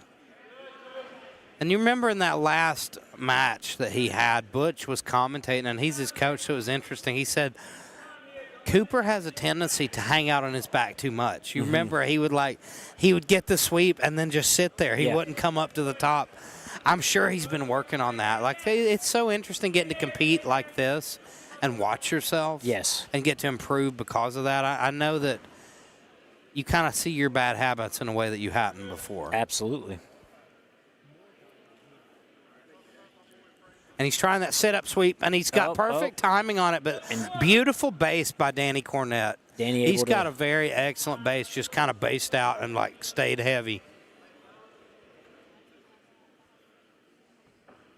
And now he's going to look to pass that guard. But John Cooper's got a good guard. It's very crafty and tough to pass. Oh, man, that arm bar. He keeps digging for that arm, and there it is. He's in a bad spot, and he rolls through. Oh, wow, look at Danny Cooper. Beautiful job rolling through that arm bar to pass, but he ends up right back in full guard.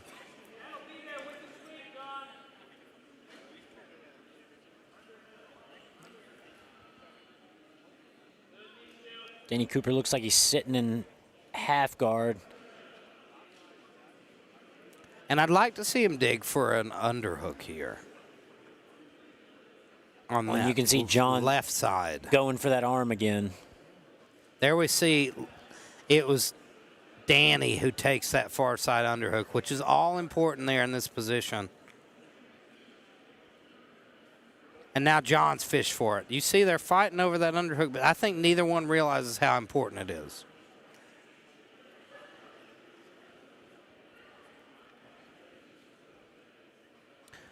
Danny Cornette got very good control here. It's looking like he's going to pass to stay in heavy. John Cooper recovers guard. As it looked like Cornette was going to slice through to the side control. And now, look, Cooper looking to climb the back, but that sit-up sweep, he's telegraphing it too much. See, he needs to switch it just like he's doing now to the Kimura or the guillotine. See, there's a beautiful three-part series there. Sit-up sweep to Kimura to guillotine. And you can interchange those three. That's what makes jiu-jitsu good. Like if you can learn to chain one thing to another, that's when you become high level. See, and now he's working for that triangle. John Cooper has a wicked triangle, and he's going to the omoplata now. Oh, my God, he's going for the go-go. He's got it. He's got that sunk. It's so tight. He's in a bad spot. Oh, man. Wow. Look at Danny staying alive. A rare go-go plata attempt. Good job by Danny Cornette to slip out of it. I like where John Cooper's head's at. That's a high-risk move, and he ends up in a bad spot because of it. He's doing an arm triangle, but has no arm in. Yeah, I was going to say, it doesn't look like. And he's giving up his underhook because of it. What John Cooper needs to do is start shifting out the back door now. But he's content to hang out and guard. Yes. That guy very nearly gave up his back there, and John Cooper just didn't take advantage of it. And you see that's how he lost the first match. Right. He went for that sit-up sweep there, but didn't have it. Danny Cornette staying real heavy in that guard. It's at the point where you know the sit-up sweep is not going to work, so you're going to have to go to the well, go to something else, change it up, fake the sit-up sweep, go for the Kimura, go for the back right here. You see the back door is wide open. That's how he got caught before, but he keeps going to that arm bar. He loves that arm bar. I was going to say, he's looking. Oh, and wow, look at that sweep. Changed it up and got the beautiful sweep. I didn't even see it coming. He was looking for that arm triangle there, but Danny was wise to it. He had him all worried about defending that arm, and that's when he rolled him. That's good jiu-jitsu. And look at the scramble here. And if he can hang on to this top position here. We got 4 minutes and 19 seconds left on the clock. And a lot of time to work for John Cooper. He's got this guy tired. He's got him in a bad spot. Let's see what he can do with it. Working for the arm triangle now. But you see the guy's on his side. You'll never finish out when the guy's on his side. He knows it, so he bails. Now he goes for the arm bar. He gives up that top position, and he's not in the best spot. No. He was overzealous there. Got a little ahead of himself. But it's because he's too content with guard. He likes guard, and you can tell when he's on top, he's almost a little bit, I don't even know what the word is. He's a little bit hesitant. He shoots for the arm or for there's the triangle spot choke. He's very confident in. He has a sick triangle, and there's the arm bar. Tap. Switched it to the arm bar. Excellent job by John Cooper. He had to earn it, but he got the win.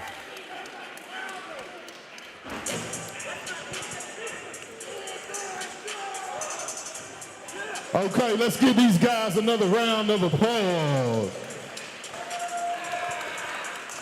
For your winner after tap, representing Butch Hills out of the red corner, Jonathan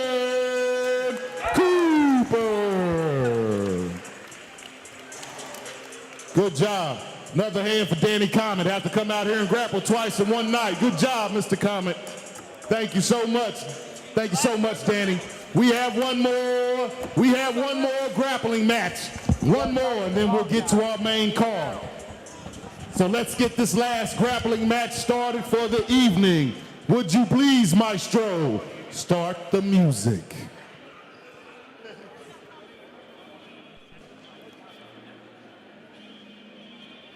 And we're going to listen to Rooster again. That's how much we love Alice in Chains.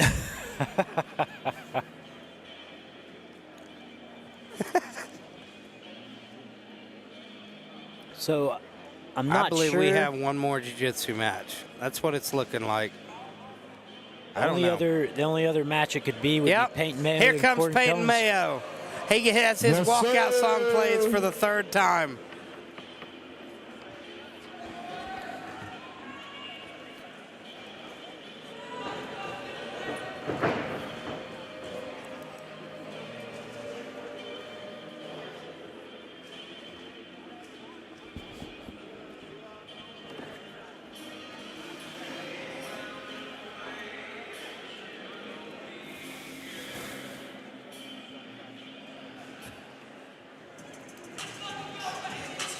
And as we finish our final jiu-jitsu match of the night, we are ready to start our main card.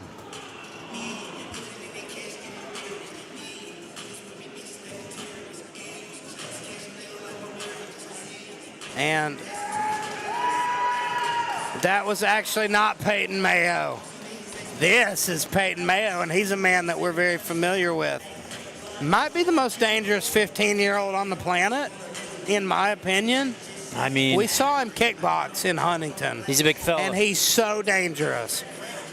This guy, 15 years old, and, you know, talking to people who know him, he's in the gym literally all the time. That's all he does. He goes to school and goes to the gym. And for our last grappling match of the evening, we have EBI rules, no gi, heavyweight team. 1 round, 8 minutes plus OT. We have grappling out of the blue corner, representing Davis Karate out of Moorhead, Kentucky, Corey Coon. And you know, I've been really impressed with everybody from Davis Karate so far. Grappling out of the red corner, representing hybrid MMA out of Lexington, Kentucky, Peyton Mayo.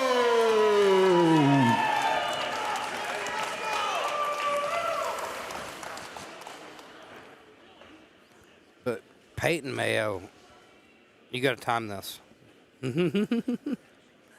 We are wearing many hats tonight. We're timekeeping these BJJ matches, and you got to give it up for Mr. Dave Fournette for doing such a fantastic job. Here's Peyton Mayo, who is a 4-time state champion in wrestling. That's going to be a big deal helping him out here. He's a world champion. Oh, and he ends up in a terrible spot. And Corey Combs ends up on his back. I hate that head and arm throw because of that, but oh man, Peyton. And Peyton's on top now. Peyton Mayo slams him to the mat, ends up in full mount. The kid's just a powerhouse. He's also a kickboxing world champion. And we see now his ultimate plan is to go into MMA. I'm very excited to see when that day comes. If he keeps training at this rate, keeps competing. To be at 15 and be, you know, here competing in a cage on a high-level card like this speaks volumes. Not only that, you got world titles under your belt in kickboxing. You know, it reminds you of like these fighters like Valentina Shevchenko, who were world champions at that age.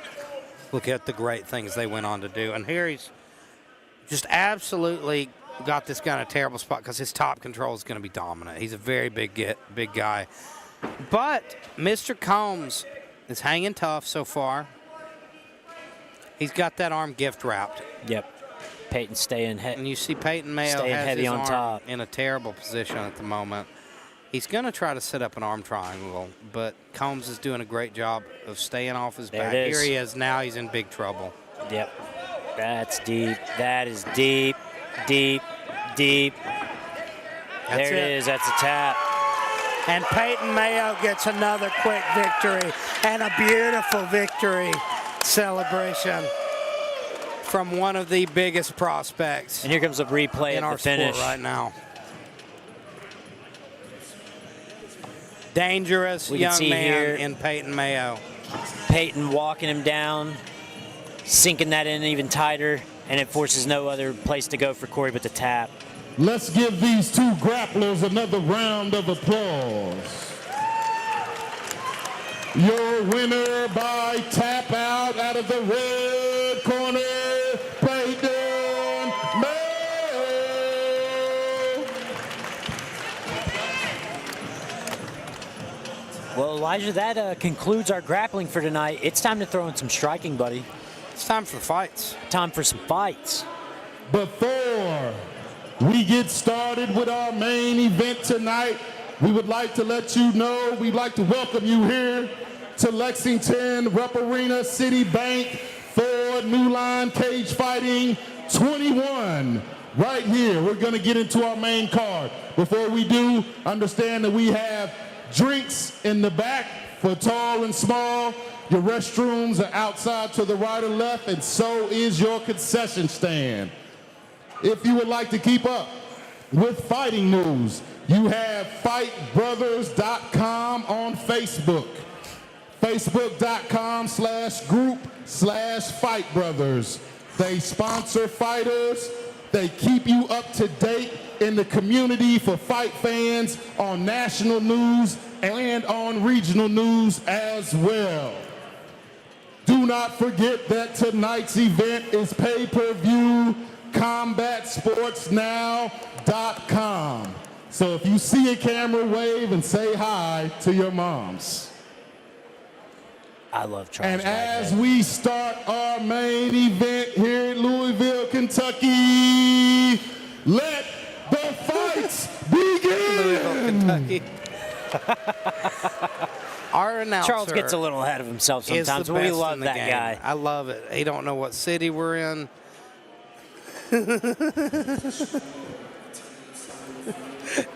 He doesn't know the pay-per-view company. But he has spirit, and that's what you got to admire about him.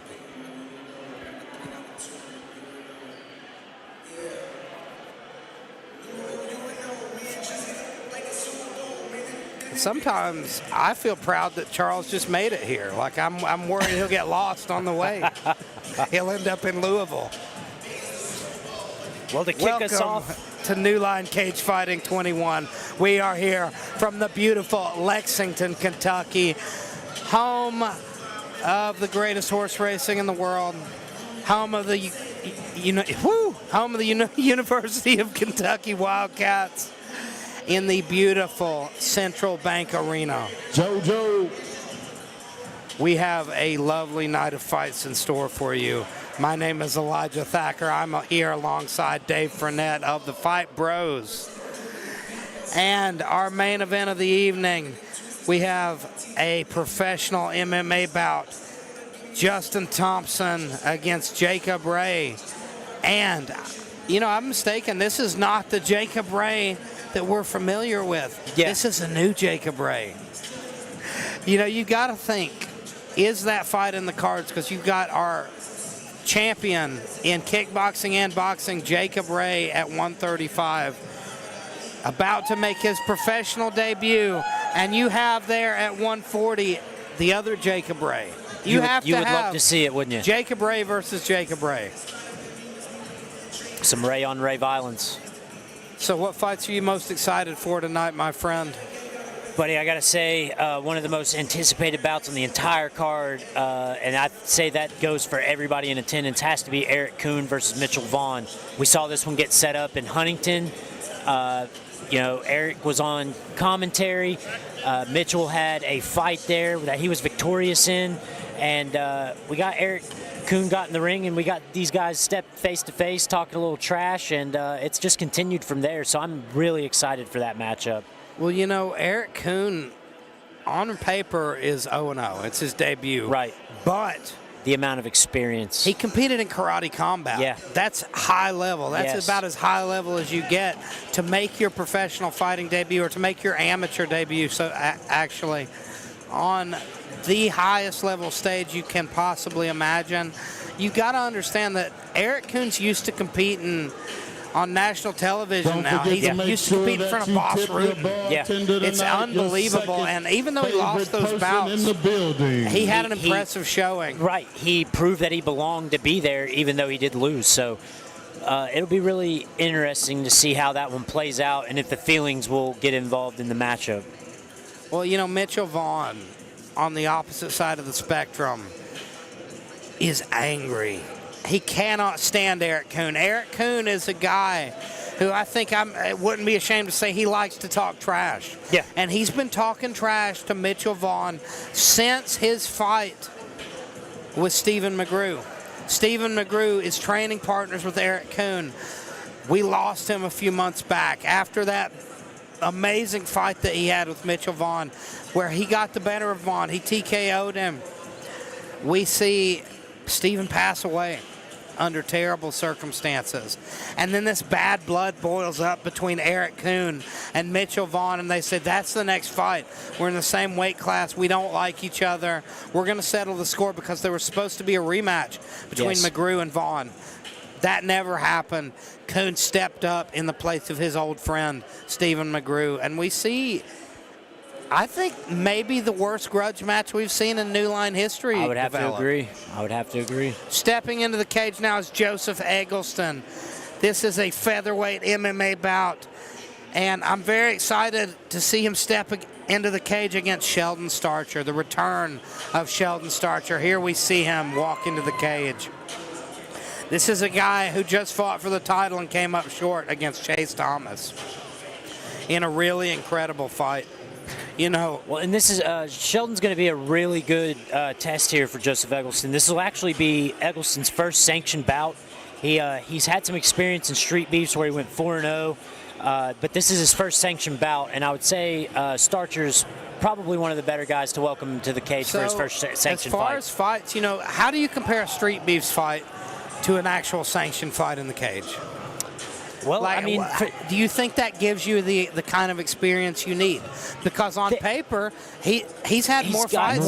I would agree, but at the same time, you know, street beefs, they've got that big YouTube name, but it's a lot more informal. It's a lot more laid back than being under the big lights here with the crowd. You've got a huge crowd. You've got the actual mats and the cage as opposed to the ground. You know, it's just as we start, you've got an established guy that's been here with us before, so it's different. Fight card we have for this fight: featherweight mixed martial arts, 145 pounds, 3 rounds at 2 minutes. We have, out of the blue corner, representing Mount Olivet, Kentucky, Joseph Jojo Egleston. His opponent, out of the red corner, representing Spencer, West Virginia, Sheldon BB's Starcher.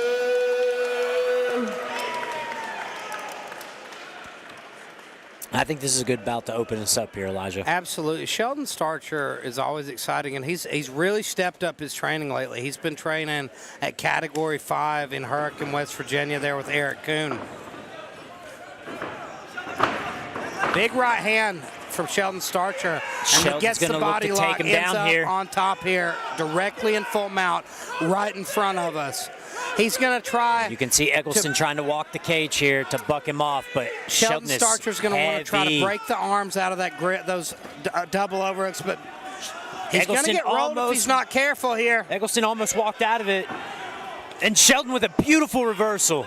Now Sheldon just needs to settle in here, get position, work his arms free. Top mount. There you go, and he's posturing up. Worked one of his arms free. Egleston trying to break him back down. Starcher staying heavy.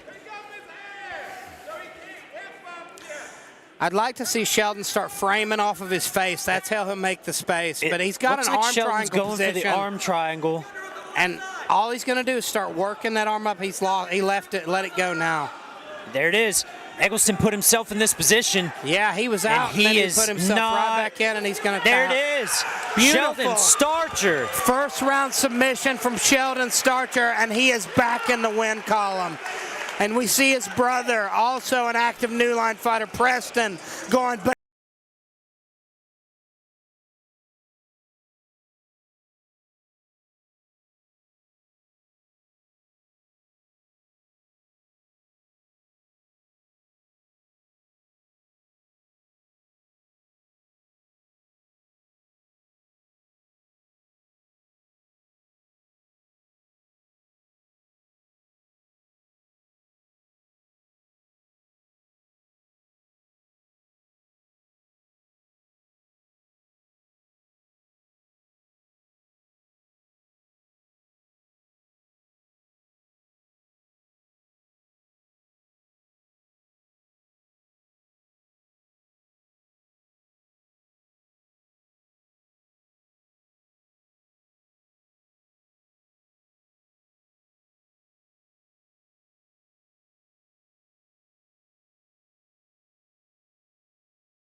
And coming to the ring, we have Joe Dad Bod Thompson.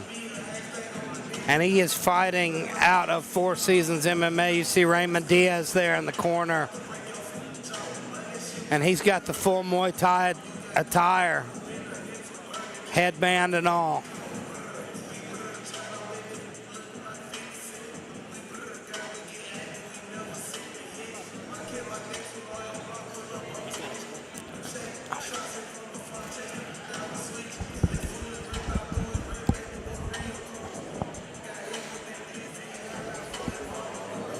And you know, Four Seasons, one of the most established gyms in the Lexington, Kentucky area.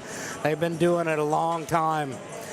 Mike O'Donnell, first black belt in Kentucky history, founded that gym. But they have a ton of experience in MMA, boxing, kickboxing as well. Mike O'Donnell's a Bellator vet himself. He has a victory over War Machine.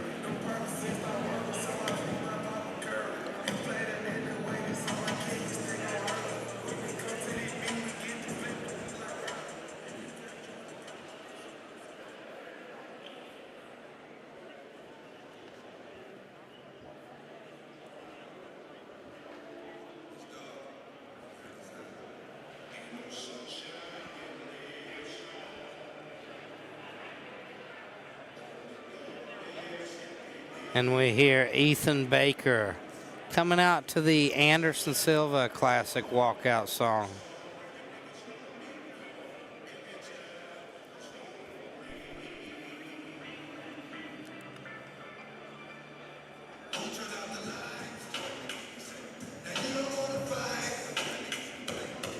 He graduated from high school in 2022, trains at Reaction MMA in Nicholasville under Rob Nickerson. He is making his debut. Just took his this kickboxing match to get ready for his MMA debut. Just wanted some experience getting in there. I think that's a good move before you go completely committed to MMA. Get your feet wet, get in there. BJJ, kickboxing, boxing, doing something to compete at on this level. Absolutely.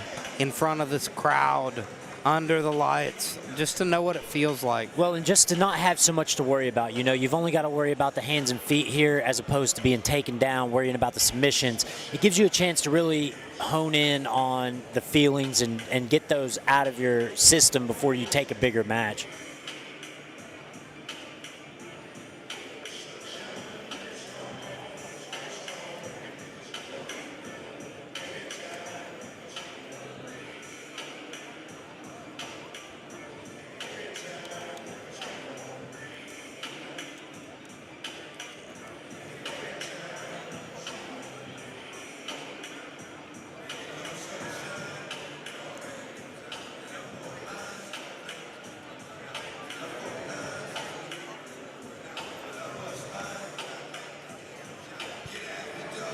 We see it's taken a while to see Ethan Baker come out here.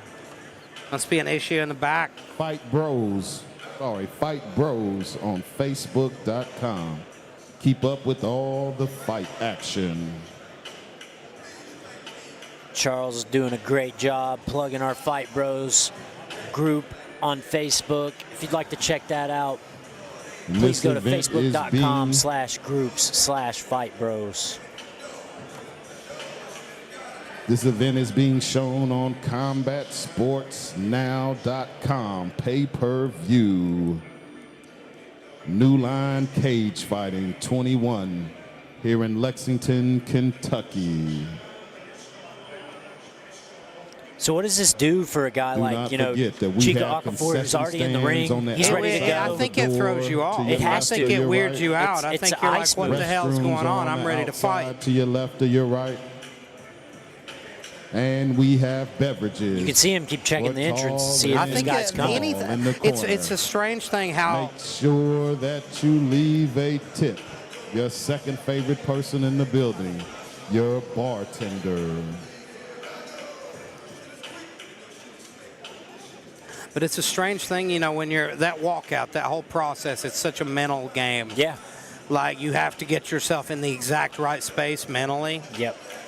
And then...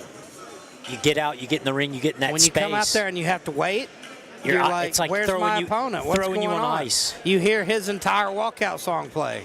You only got to hear a little bit of yours. You get pissed off about that. You know, it's weird little stuff that can throw you off before a fight that you would never imagine. And here we go. Here's his opponent. And this crowd is coming alive. We see a lot of representation from Reaction MMA here. People standing on their feet in the crowd, taking videos, taking pictures. This is going to be loud.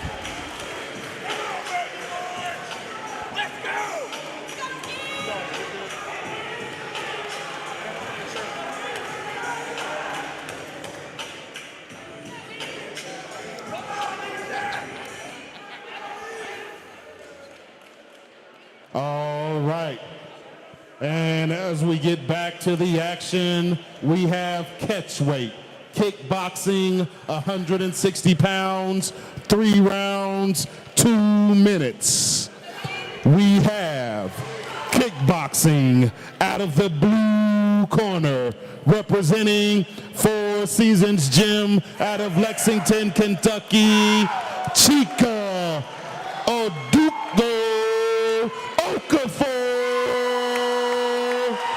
Okafor gets a good ovation as well. Well, that's two Lexington gyms competing against each other, and they're kind of Kickboxing rival opponent. gyms. I expect it to be Kickboxing loud. out of the and red corner, representing Reaction MMA out of Nicholasville, Kentucky, Ethan Baker.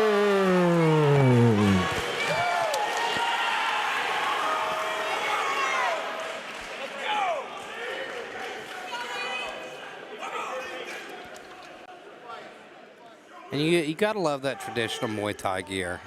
Oh, absolutely. From Joe Dad Bod Thompson. Or I'm sorry, from Chica Okafor. That is my mistake. I've been calling him by the wrong name the entire fight.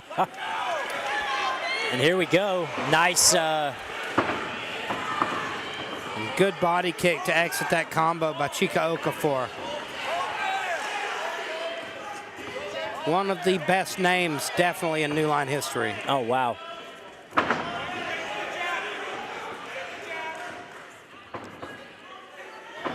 Beautiful low kick. Absolutely. Chica's really working the kicks here early. But he's throwing those kicks naked. He's not setting them up with his hands. Let's see if Ethan Barker can make him pay for it. And he's trying to. Beautiful 1-2. Nice. And this place is coming alive. And nice beautiful knees up the middle as well. Chica looking to shoot some of his own there. And he keeps firing those knees straight up the middle. There we go. Those will wear you out. Oh, They'll absolutely. suck your soul out. Nice jab up the middle from Okafor. Okafor looks He's going really to trip calm. him here. Nope.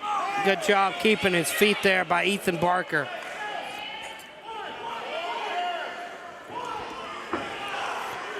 Tried the jumping switch there.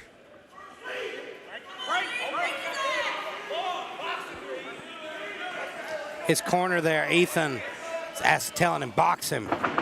They're seeing a weakness in the hands of Chica Okafor. They're wanting him to exploit it. Oh, nice. He keeps Superman jumping punch, into those knees. Yeah.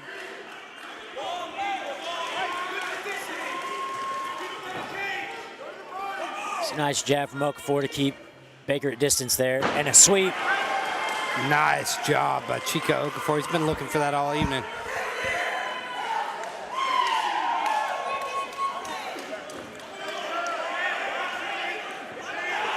Nice front kick. And another one. Jumping Chica's front got kick. him looking to. And a huge right hand. And here comes the hands. And that is it. Hurt him so badly. And that's Listen he's to saved by this the bell place. there. There I are people believe. standing everywhere in here. Saved by the bell there. He was hurt at the end of the round. Insane. Let's see what Raymond Diaz can do in the corner to get his fighter back at it. Because he was definitely hurt at the end of that first round. You see Ethan Baker has got to be very confident going into the second round.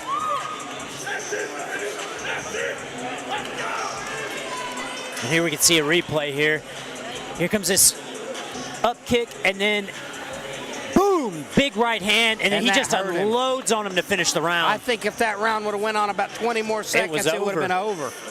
I honestly thought it was over until I realized that they were sitting in the corner.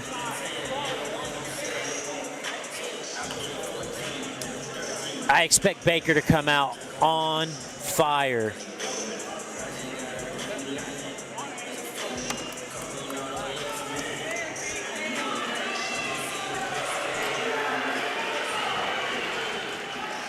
Look for Baker to have a fast start coming out of this.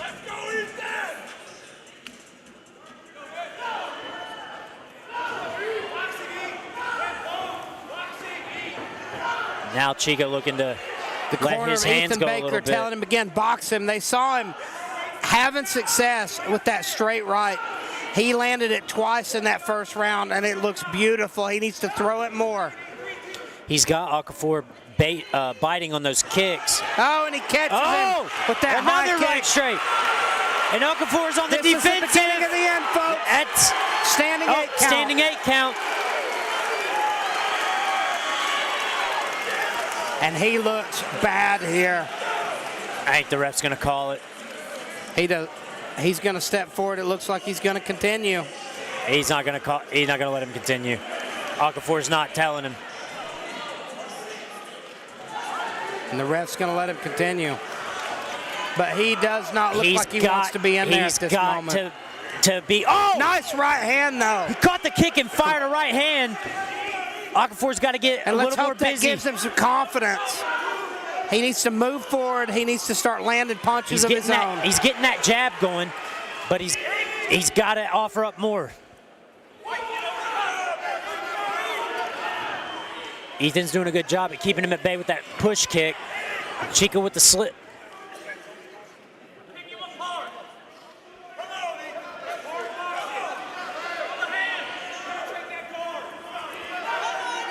People calling again for Ethan to throw his hands. Nice right straight by Chica. Chica's been having success with his own punches now. He has. And I think it's changed the dynamic of this fight. It's brought him back into it. And that was what he was missing earlier. He was throwing a lot of naked kicks. That's how you get countered. That's how he got caught.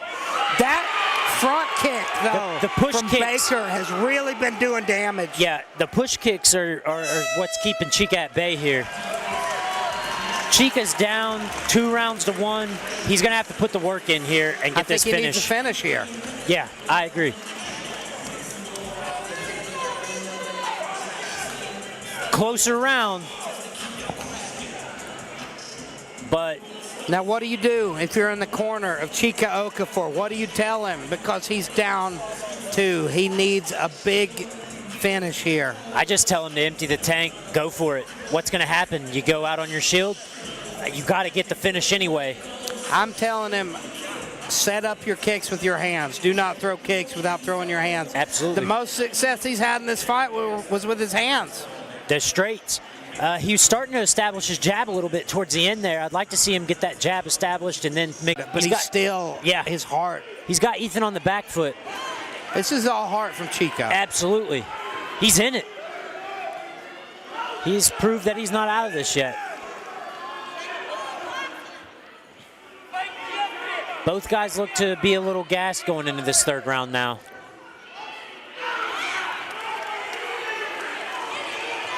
I like how he's stepping back, though. He's not charging forward. He's not being stupid. And he's looking for that big shot. He really is. But he's so tired. Yeah, they both have slowed down tremendously in this 3rd round. I think a real big shot from either guy is going to put their opponent on the back pedal. Nice little snap jab down there to the body. Lands that beautiful right hand just as I was looking for it. Now Okafor's going to have to offer up something to get his respect back. He does not want. I think Baker's just got to stay steady here. Yeah, he doesn't. There it is. Beautiful straight right. Chica's got to get out of there and start offering something up. Baker's gonna finish him here.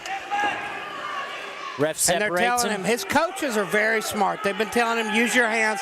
Then they just told him step back. He had success. He needs to just stay at his range, pick his moments. He's winning this fight. All he's got to do is not get caught.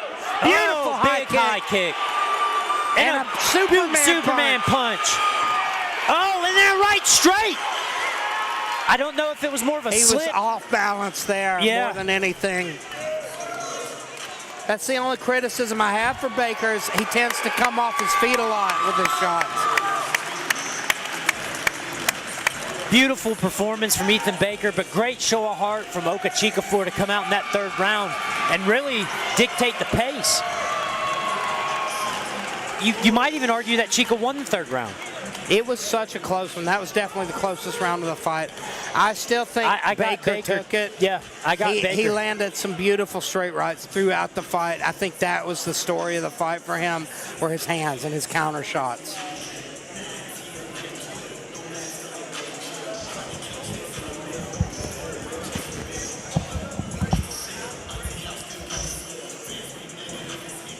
And we are awaiting our official decision.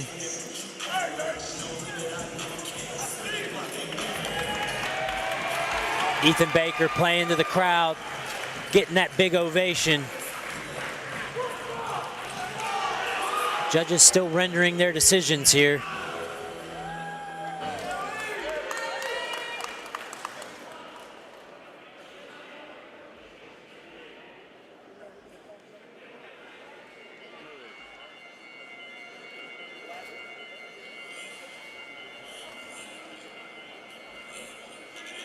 fight seemed to be pretty one-sided here, so I'm not sure why the decisions would take so long to be rendered. But it's taken quite a minute. Ethan Baker playing to the crowd. The crowd agrees that he's won this.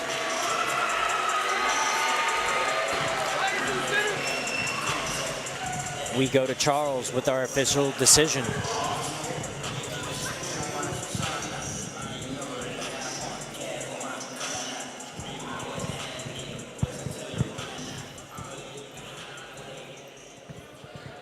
Our judges have come to a decision, a unanimous decision. For your winner, out of the red corner, Ethan Baker. Great show of heart there, and we'll go to Elijah with our winner, Ethan Baker. Ladies and gentlemen, give it up for your winner, Ethan Baker. Now, Ethan, you got the biggest crowd of the night here. You got a lot of friends and family here to watch you. How does it feel to walk away with that victory? Feels damn good. Harrisburg, what's up? So you had a really tough opponent there. You had him hurt really bad at the end of that first round. Did you think you had him on his way out? Yes, sir, I sure did. I just about 5 more seconds and it's over. So, what does it feel like to get a win like that in front of a hometown crowd? There's nothing like it at all. It's the best feeling in the fucking world. Ladies and gentlemen, give it up for your winner, Ethan Baker. Ethan Baker with the big dub here tonight in front of his home You crowd. come with me. You come with me. Come with me. Let me show you something. Let me show you something. This is the crowd he's talking about. This is Ethan Baker's crowd. Say something right now. Everybody hands up. They are congratulating him right now. That's Look at the all of crowd his that they're fans talking and about. friends and family greeting him on his in way the out, building. taking pictures. Huge, huge crowd here for Ethan Baker tonight.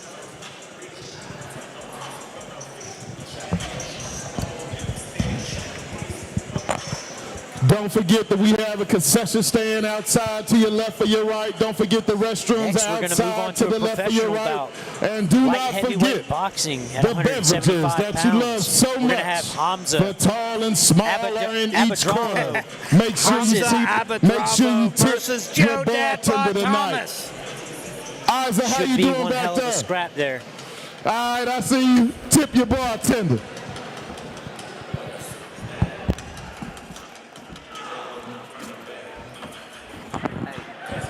New Line Cagefighting 21. We just getting started. You're going to want to hang around here all night. Believe me, you in the place to be right now. Lexington, Kentucky. Rupp Arena / Central Bank. New Line Cagefighting 21. We just getting going. Make sure you hang around.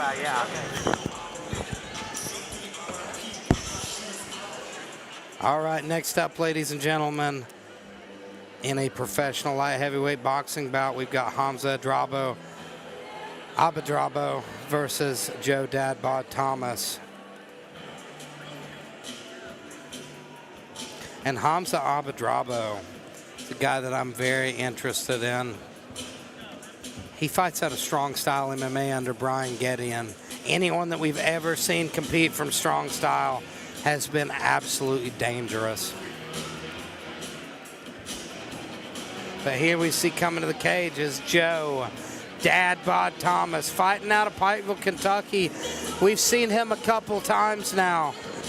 This is a professional fight.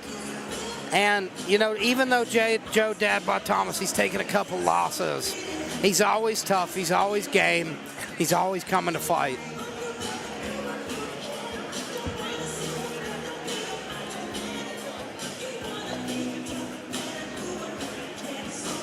And in his last fight, we saw him in Boyd County in Catlettsburg, Kentucky, fighting against Zane Fry, Also fighting out of Ohio, so he must have a score to settle with some of these Ohio fighters.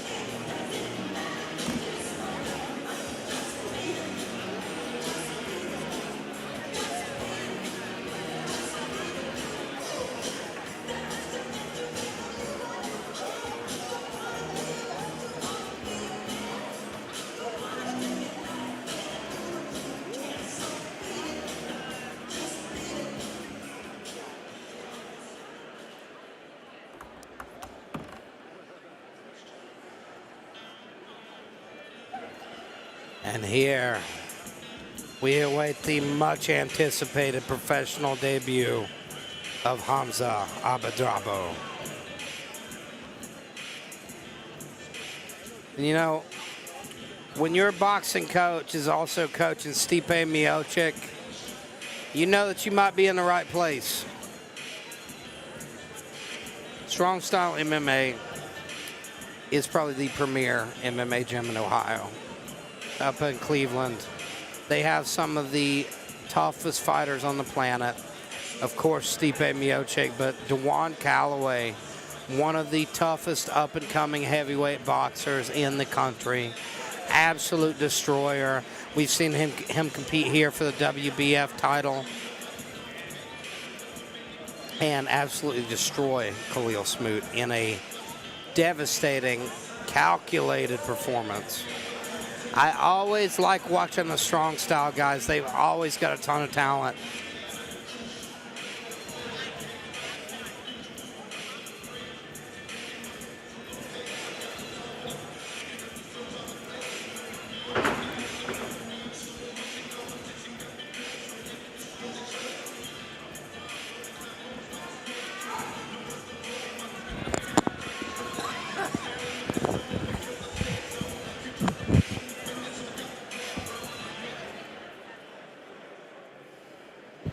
Stay there.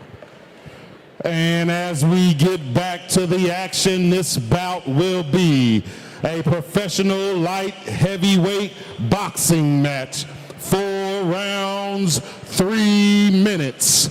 We have boxing out of the blue corner, representing Hindman, Kentucky, Joe Dad Bod Thompson.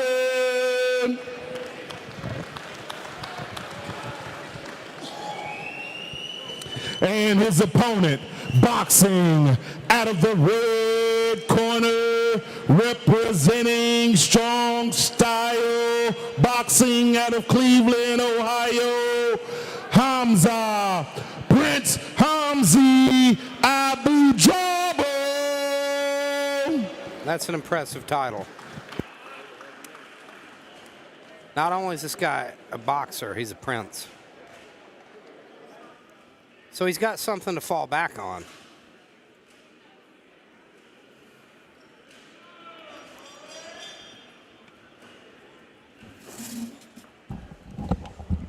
And here we go. Much more measured approach from Hamza, as I expected. Joe Thompson's a brawler. He may be a professional boxer, but the guy loves to brawl. And he hits hard. That's the thing. He's tough and he hits hard. Oh, nice and trade of Hamza punches stumbles there. Gets off balance. And Joe Thompson says, I didn't mean to do that. I think he stepped on his foot there. I think he did too. That's good sportsmanship. Good left hook from Joe Thompson. He's making this a fight. Oh, good nice 1-2 from Hamza. Doubles that jab up, follows it up with that right hand. And Joe comes back. That's the thing. Joe Thompson's one of those guys, when you hit him, he just wants to hit you harder. Yeah. Tough as an old boot nail or an old coffin nail. But not very technical. That's where he struggles. You see that jab, he just paws with it. It's really his right hand that's dangerous. Oh, but you see Hamza's getting ahead of him now. Beautiful, quick jab from Hamza. Wow, The quick look at right the hand. hand The hand speed of Hamza is beautiful. Joe's going to have to get a little more calculated with now it. he's getting ahead of him again. That's when you see great boxers shine, when they start getting in that rhythm and they get ahead. He's doubling up that jab and then mixing it up, head and body.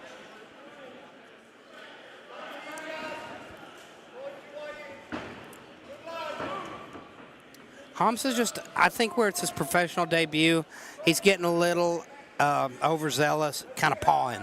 Yeah. But then when he settles in, when he actually starts putting his punches together, he's slick. Yeah, they look good.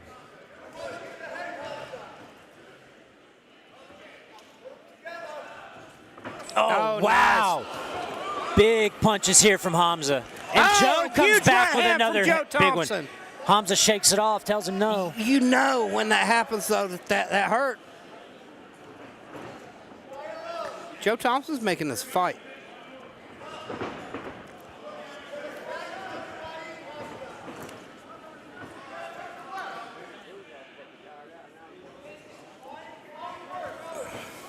Oh, nice right straight from Hamza. Joe tries to answer back with the right hook.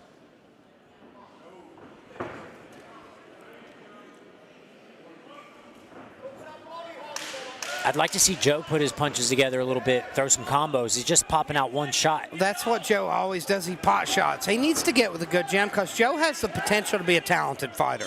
He's a guy who's tough and he hits hard. You can see it when he actually cracks guys that they feel it. Oh, absolutely. He was cracking Zane Fry there in Catlettsburg. Yeah. Until he got caught.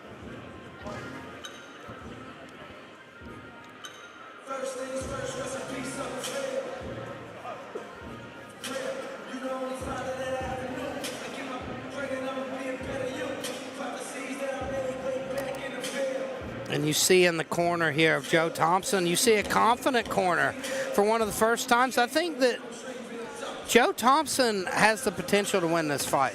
I really think so. Absolutely. Hamza I think he just needs to won that round clearly. He needs to get in Hamza's face. He needs to make it gritty, and he needs to put his punches together. You got to see some combinations. I think that's the path to victory for Joe. Make this a brawl. That's where you thrive. And Hamza looks uncomfortable when you're brawling. I think he does. Hamza looks uncomfortable on his back foot. Hamza wants to be the guy that's leading the dance. He wants to be the one that's setting the pace. So if you take that away from him, it's going to make him a little anxious.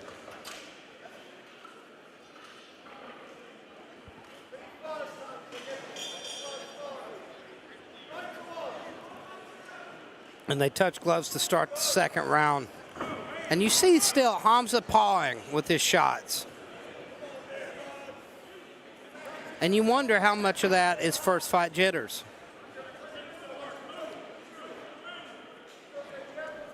Rather than lack of technique. I'd like to see Joe jab and then go to the body. He's yet to do so. If Joe could learn to actually snap that jab, oh yeah, it would be a nasty. game changer for him. Nice right hand by Joe. The thing about Joe too is his right hand comes from a very strange angle. That's why he catches guys with it. It comes almost from the hip. Oh, he got caught there though, and you can see he's slowing down a bit.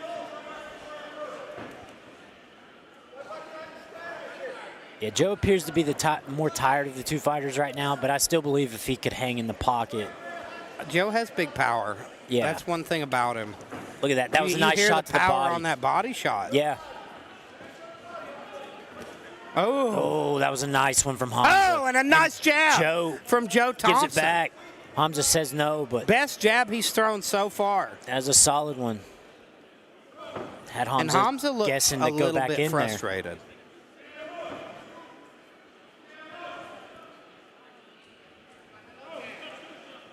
And you know, coming from such a traditional boxing gym too, with such good boxers training in the gym with, it's weird dealing with a guy like this. Yeah.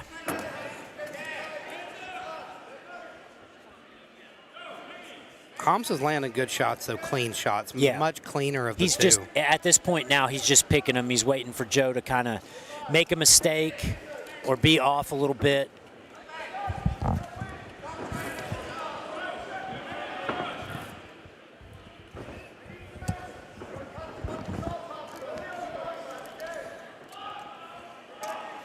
Oh, Joe went for the body shot. Hamza was just out of the way.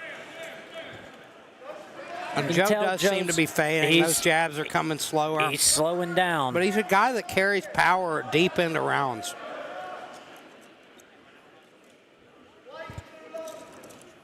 Oh, nice right straight. Clipping the chin.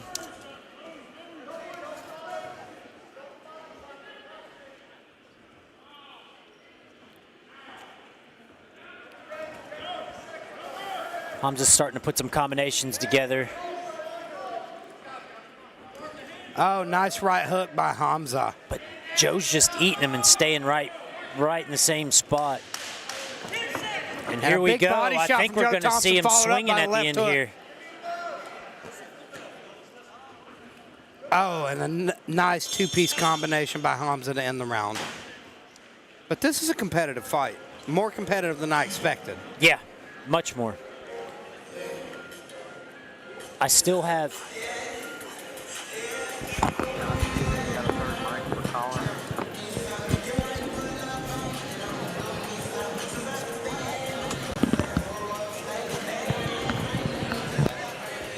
And ladies and gentlemen, we are joined New Line Cagefighting 21. Central Bank Center, Lexington, Kentucky, where the action never stops. And you're catching us right in the middle of this professional boxing match between Hamza and Joe Dad Bod Thompson. I saw a couple nice counter right hands there at the end of that round, as well as that hard body so shot. So far, Hamza, I think, is the more technical of the two, but Joe's had his moments. I still think you got to put Hamza up 2-0. Yeah, I agree with that.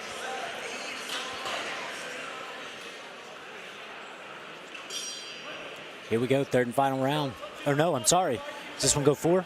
Third out of 4. Yeah, 4 rounds in this one. Because this is a professional bout. Oh, they trade there. Stiff jab from Joe Thompson to start the round. And there's that sneaky right hand, but Hamza lands a couple of his own.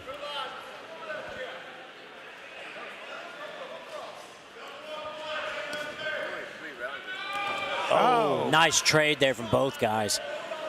And I think Hamza got the better of that exchange. That over-the-top right hook, yeah.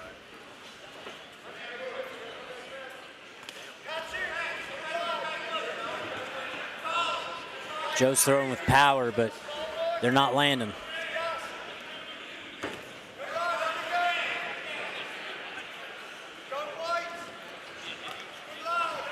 Joe trying to bait him there with those feints, but Hamza's not biting.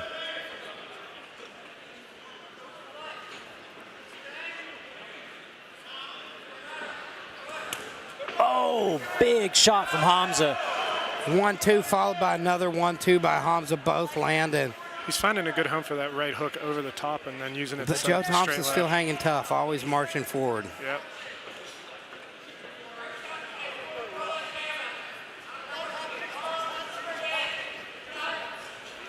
Joe Thompson's corner calling for more of the jab. You see him answering. There it is. Yep. They exchange jabs there. Joe going for the right. Caught him a Joe's got to get in his face. I think he's got to walk him down. And it's hard to do in a cage this big. Yeah. Yeah, boxing in a space this big is definitely it's a weird challenge. And most guys who are used to boxing in the ring, I've talked to about it being in here, and it's such a different experience. Learning to cut off the cage is so different. Hamza's doing a great job of just staying out of range. And Joe just keeps flicking that jab at him, though. Yeah, he does. Oh, nice left body shot. I'm waiting to see Joe follow it up with that big right hand. Oh, huge shot from Hamza. And here we go, though. They're going to stand and trade. This is what I was talking about. I'd like to see Joe make it a little dirty. That's the thing about Joe Thompson. He's so sloppy, and he's so untechnical, but he has big power, and he has a great chin. Oh, yeah. I mean, the heart's there. This dude is still in it. He's game. They're talking to each other. Oh, big right straight from Hamza. And Joe's slowing way down here at the end of this fight. Oh, another left hand lands for Hamza. That's the end of the third. We're going to see a fourth round. And here's Brian Gideon in the corner of Hamza. One of the most decorated coaches in the game right now out of Strong Style MMA in Cleveland. That's Stipe Miocic's boxing coach, boys.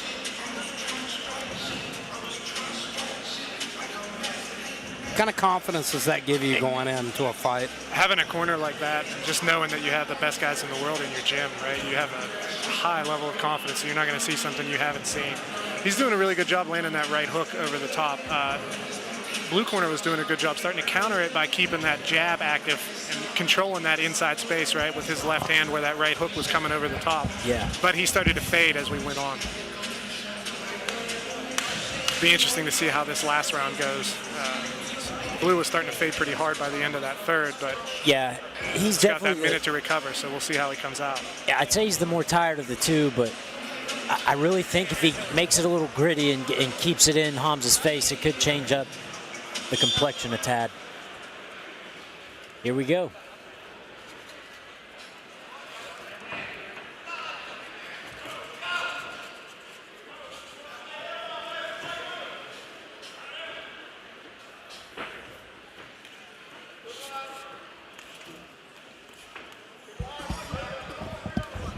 Oh, nice 1-2 from Hamza.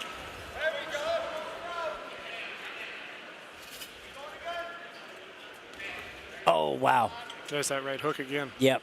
That 1-3 from Hamza is beautiful. He's setting it up off of a parry sometimes as well. Oh, there's a 2-3. And it makes you wonder what Hamza's corner told him, because Hamza's way more active this round. And he's putting stuff together. I think they expect they can get him out of here. He ate a pretty good hard straight right hand at the end of that, but he seemed to recover from it well. I think they're telling him to turn up the pressure. I think they knew that those first two rounds just were too close. Yeah. Too close for comfort anyway with these judges. Especially with Joe starting to fade a little bit, I think turning the intensity up early on in the round. If you can get him tired early and then you've got a couple minutes to work. And even if you can't get the finish, it really puts a stamp on this fight to win the last round. Big big right hooks from Joe. Hamza's dancing around now. And clinching him up. I think the power of Joe is still alive there. You got to admire a guy like Joe who just keeps coming forward the entire fight. I love it.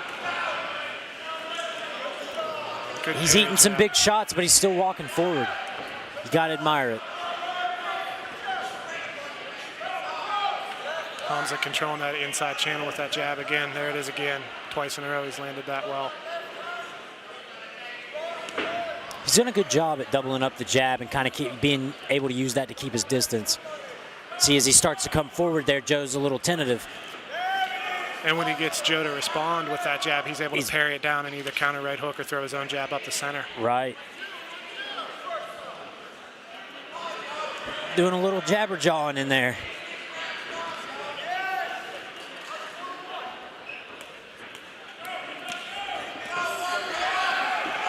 Look at that. Joe just marching forward as he's eating them.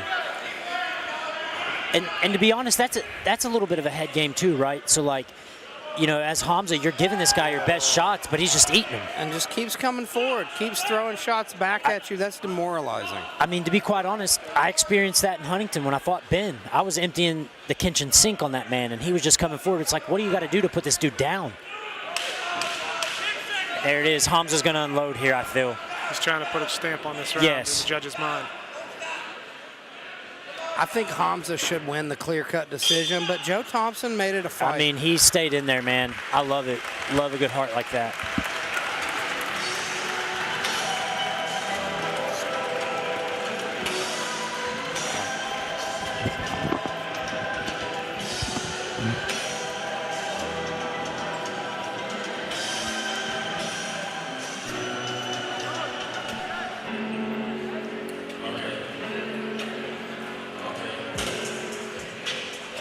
And as we see the official decision here, I'll go talk to the winner.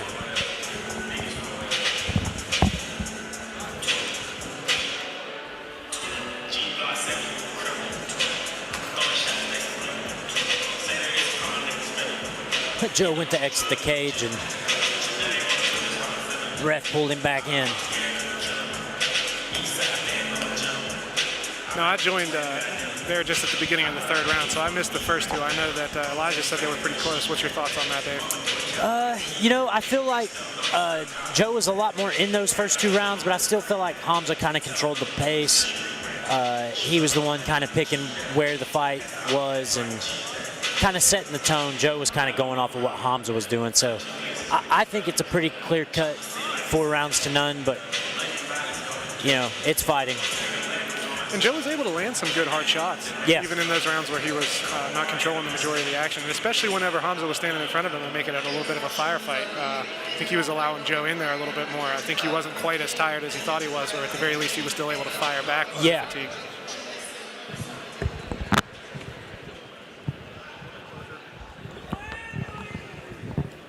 Our judges have come to a decision. A unanimous decision for your winner, boxing out of the red corner.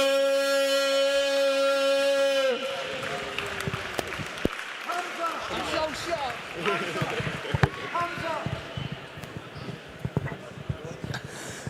Ladies and gentlemen, give it up for your winner, Hamza!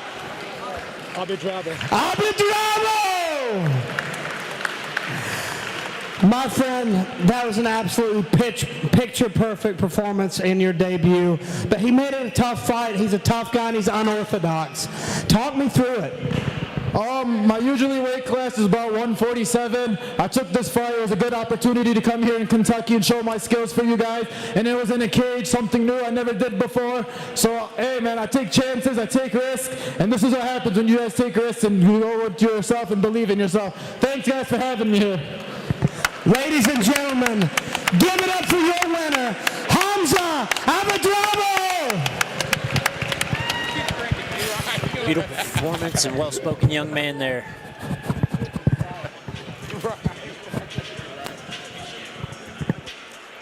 Well, next, Colin, we're going to move on to a highly anticipated grudge match. We're going to see Eric Coon fight Mitchell Vaugh. What are your thoughts on this upcoming bout? I've been excited for this one for a little while, actually.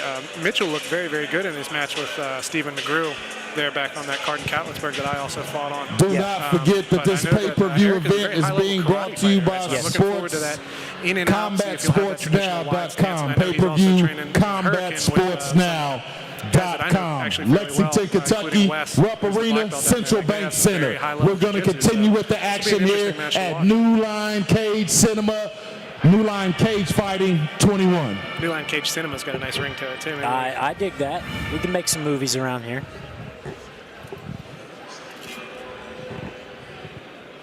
Yeah, this one's been brewing for a little while. You know, we saw Mitchell get that win back in Huntington in October, and Eric was on commentary. And not long after that end of that match, they had Eric come in the ring and had some jawing going back and forth. And it's been continuing on social media, and I think it's going to be a really exciting fight. Yeah, it's been interesting to watch. They've done a good job of keeping it professional, but they've made it clear that they're not big fans of each other, and they're looking forward to getting to try to hurt each other in this cage. Now, you got Mitchell Vaugh coming out to one of the classic walkout songs, Many Men by 50 Cent. It's one of those songs you got to go hard if you're going to walk out to that one. Everybody's got a different strategy for the walkout song. I always pick something kind of slow. Try to see if I can pull my opponent out of their game a little bit. If I get some Townes Van Zandt, or like tonight I had the classical Spanish guitar. Snake song, Townes Van Zandt was always one of my dream walkout songs. Yeah, that's a good one. I always like Lungs. I've used that in 3 or 4 fights now. I remember you walking out to Lungs, and I was a big fan. I mentioned it. I hope you know that. Oh, I did. I heard it on the commentary. Butch had never heard of it. That made me a little bit sad. It made me sad. Mitchell Vaugh and Eric Coon, maybe the biggest grudge match we've ever had at New Line. That's what we were just talking about. And it's an interesting stylistic matchup, too. These guys legitimately hate each other. Like, it's not fake. It's not something they're just doing for the publicity. They don't like each other. They've made it clear. And now it's time to finally settle the score. This has been months we've been waiting for this. And as a former fighter myself, I appreciate whenever there's some dislike between fighters and it's real, right? I'm not a big fan of whenever people pretend they dislike each other to have some drama to drum up the fight, but these boys genuinely seem to dislike each other. I appreciate that. I don't really know why. I don't know how it developed. I know there was the rivalry between Stephen McGrew and Mitchell Vaughn. Stephen McGrew beats him. They talk about a rematch, and then Stephen McGrew tragically passes away. One of the nicest guys in the area, too. Absolutely. What a shame. And so much talent. Yep. You know, it's hard to talk about this fight without talking a little bit about Stephen McGrew. And I actually had originally met Stephen way back in 2017 or 18 when I was fighting in Manassas, Virginia. I was like, oh, who's the other guy from West Virginia? And it was Stephen McGrew. He was younger. He had a lot of life experience between then and his last run. And you see Eric Coon comes into the cage as his friend, as the guy who wants to finish that story, finish that rivalry. That's what ignited it all, I think. I don't think there was any bad blood until then. He stepped in almost in Stephen's place and said, I want this fight now. And Eric Coon, he's competed in karate combat. All right, and as we get back to the action for this match, this will be a catch weight. MMA, 130 pounds. Those are these guys looking 3 really rounds, great shape. I was just thinking 3 that as well, minutes. especially Eric. We have, out of the blue corner, representing Tartarus MMA out of Ashland, Kentucky, Money Mitchell Vaugh.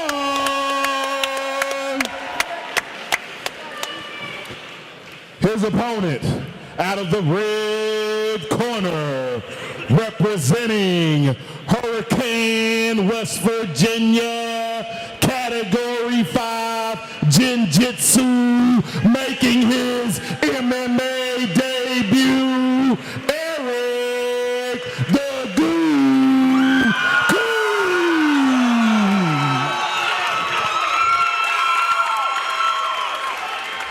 I don't know why, but I'm getting Dominic Cruz vibes from Eric Coon right now.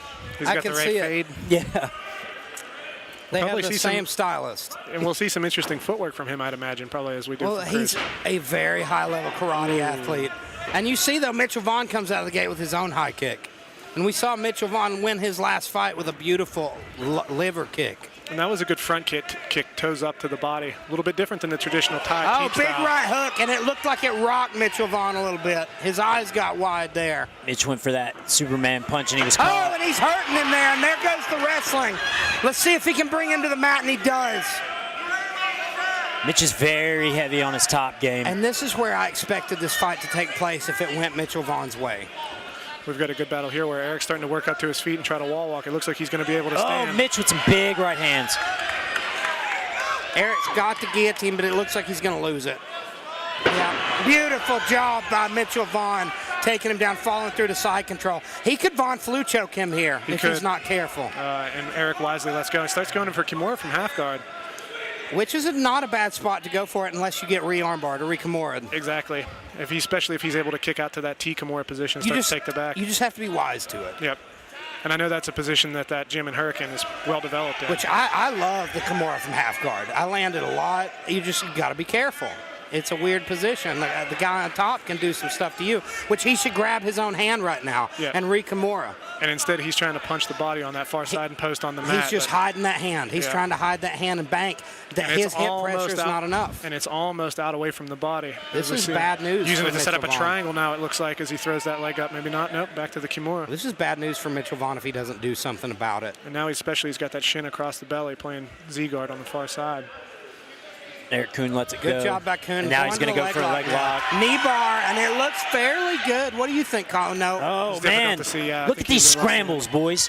I love it. Mitchell's able to keep him on his back, though. Now he's got to fight off this triangle attempt. He's got to get some posture out of there. I know that. He's got the hand inside. He's okay. But now he's got that straight arm It's lock. going to be the arm bar. He's in bad He's not going to be able to tap. He's got to be able to get that over the hip. Bad news for Mitchell Vaughn. He's going to step over the head. He should be okay. It looks like he's lost the angle now. He's just going to come back up on top. He's in a dangerous spot, though. Eric Coon's got an active guard. Eric is doing a good job of making it an uncomfortable place for him to be on top. Which, for a karate guy, that's exactly what you need. Yep. But he's passed now. Let's see if he can settle in here. Full stack pass position here. If he can keep it. Pull it in. He's going to He's pull going him to all the way drag him to to turtle. turtle. God. Yeah. Smart move. But Eric does a good job, just like you did with Hunter Jones earlier, just rolling right back through to guard. Oh, and he uses it to pass. Now he looks settled a little more. Exactly. He's on relatively short time, but he is in a good position. He's got 10 seconds to work. I think you have to give this round, I don't know. It's very close, because Coon was so active off his back. Coon was so active off his back, and he had that Kimura grip, but he was never able to get it out away from his body. So I think judges are going to see this one from Mitchell Vaugh. I would have to agree. I would agree. Close round, but yeah, you see that high-level jiu-jitsu training that he's got, right? Their black belt is coming into the cage right now, Wes. I know he's primarily a jiu-jitsu coach. Luke Lago actually came to us with a blue belt from him and speaks very highly of their jiu-jitsu. And I know that in the other corner we've got Everybody Tartarus, give a which is big also shout a very out to our skilled ring jiu-jitsu school. girl. But It's got to be hard Round to see your number coach 2, get injured like that Camber earlier in the Newsom. night, though. Exactly. Everybody Just say that high hello to end. It has Camber to throw Newsom. you off a little bit. Yeah. How you doing, Camber? And we see he's not in the corner there. Oh, yeah, he is. He's on the outside. He's in the side with a He's sling. got a sling on his arm. was gonna Zach say- Wild's not going to miss this fight. Zach is a man's man. Yeah. I've grappled with him. I can tell you he's a strong fella, and I was definitely not trying to see if I could get to his back and suplex him like that. Whoever that fella that rolled with him today was, that's a strong boy. I think he's a certified hoss. Where we see Wes in the corner of Eric Coon, getting him cooled down, getting him some water, giving him some good reasons, advice. So be interesting to see in this next round if Mitchell can take him down again and if he can settle and actually do some damage on top instead of just defending submissions. Yeah, Eric Coon has to stop the takedown this round. He was hurting him every time he was throwing combos on the feet. His hands were fast. He's got that range on Mitch. The problem is Mitch is truly a 125er if he can get his weight down right. It took about 30 seconds for Mitchell Vaugh to Mr. decide Eric he didn't Coon want is no part of the striking. Natural 45er, I would have to say. And we saw Mitchell Vaugh early on in that first round start trying to flick the outside leg kick with his lead left leg. Very difficult to actually do some damage, but you can tell that's something he's trying to work on with that karate stance, right? That's one of the classic things. When somebody stands more sideways, you try to get in behind that IT band and quad. But he wasn't having much success with it in the first round. We'll see if he can go back to that strategy again. Eric Coon's got to be very confident in his hands right now. I think that, honestly, though, the takedown is kind of stifled a little bit. It's kind of got Eric second-guessing some of these shots, I think. I don't know. Not He's just being smart. He's sitting back. He knows it's coming, so he's going to defend it, and there he does a great job getting double unders. And he's going to walk into the fence, and he should just push away now. In my opinion, he should, but he feels comfortable here with this underhook. We'll see if he can use that underhook and head pressure and keep him up. I know that Eric's been training a lot of grappling. He's, like you say, he's got an excellent jiu-jitsu coach himself. We saw him off his back. He looks fantastic. I don't think he's afraid at all to even wrestle with No, I don't think so either. You see Mitchell Vaugh here, though, is comfy to keep that shin across, that shin whizzer across the center, grabbing that butterfly hook kind of on the outside with his shin. He's able to keep the trips away from there. He's forcing him. If Eric wants to take him down, he's going to have to try to drop down an ankle pick. I would really, really like to see Eric just make some space and start working with his hands, because he's had so much success with his striking so far. Absolutely. And to be honest, I would say, just from experience of training with Mitch, he's deceptively strong for his size. Like, I would be willing to bet that Eric is probably surprised by his strength. I would agree. Not trying to, talk up Mitch because I trained with him or anything, but he is deceptively strong for his size. Well, we've seen Mitch as a guy, we couldn't find him a fight for about 2 years. Yeah. He was a guy people did not want to fight. Eric's been gunning for him. Yep. So it just shows what a competitor Eric Coon is. The other interesting thing here is Mitchell's doing a very good job defending this takedown. Yes. I wonder who's tiring faster, right? I mean, he's a more seasoned grappler. He's got his back up against the cage. He's letting that cage carry his weight. He's resting, yeah. He can rest I was here. gonna say, Eric Coon's doing all the work right now. He's leaning. He's trying to work on the takedown. Mitch is just content to kind of let him tire himself, I believe. Eric's doing a good job, though, of not really giving Mitch any room. There we go. He starts digging for that neck. Yep, he's turned that whizzer into an arm in guillotine type position. Digs for the underhook now. Beautiful counter wrestling from Mitchell Vaugh. I think it's time for Eric Coon to bail and start striking. I would agree. I think the more time he spends here, the worse it is for him. Although he's winning these exchanges, but he's playing Mitchell Vaughn's game. Exactly.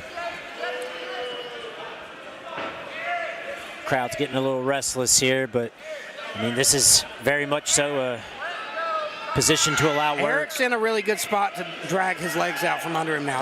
He tried, didn't But he? Mitchell Vaugh does a good job recovering, and he's caught. He used that underhook, and then he He sure transitioned did. that under It's a the neck. standing guillotine here, right boys. into a 10-finger guillotine. He's now deep under the neck. He's got him trapped against the cage. This is bad news from Eric Coon. He's trying to rotate to get that high-risk position. He is. Whoa, and there's the bell. And you see Eric Coon took a big breath. That's when he let go. That's another really close round there. So I mean, kind of. I believe that round, in my opinion, goes to Eric. He was able to keep him pressed keeping up against the cage, but until he the wasn't able final to do. moment He of wasn't that able fight. to do much damage. So The final moment of that fight, that round got interesting because I do think he was deep under the neck. That was deep. Just judge him by the way Eric reacted when he let his go. shoulder started to go down. Yep. This is an interesting third round. I believe we're tied at 1 apiece here. Yeah, I think so too. It's going to be really close. I mean, to be honest, I was gonna say I could see him swinging either way. To be honest, I think Eric needs to go back to the well, use his hands, stay away from the grappling. He did a perfect job getting the double unders. He just shouldn't have. Once he got into the cage, he should have backed off. It's very difficult on a guy who's got heavy hips to try to finish that lock double. And you got to have really good, well-developed ashiwaza, be able to switch to the inside and outside trips there. How hard is it to give up that position against the cage, though? Because you know you're winning there. You know you're doing well there.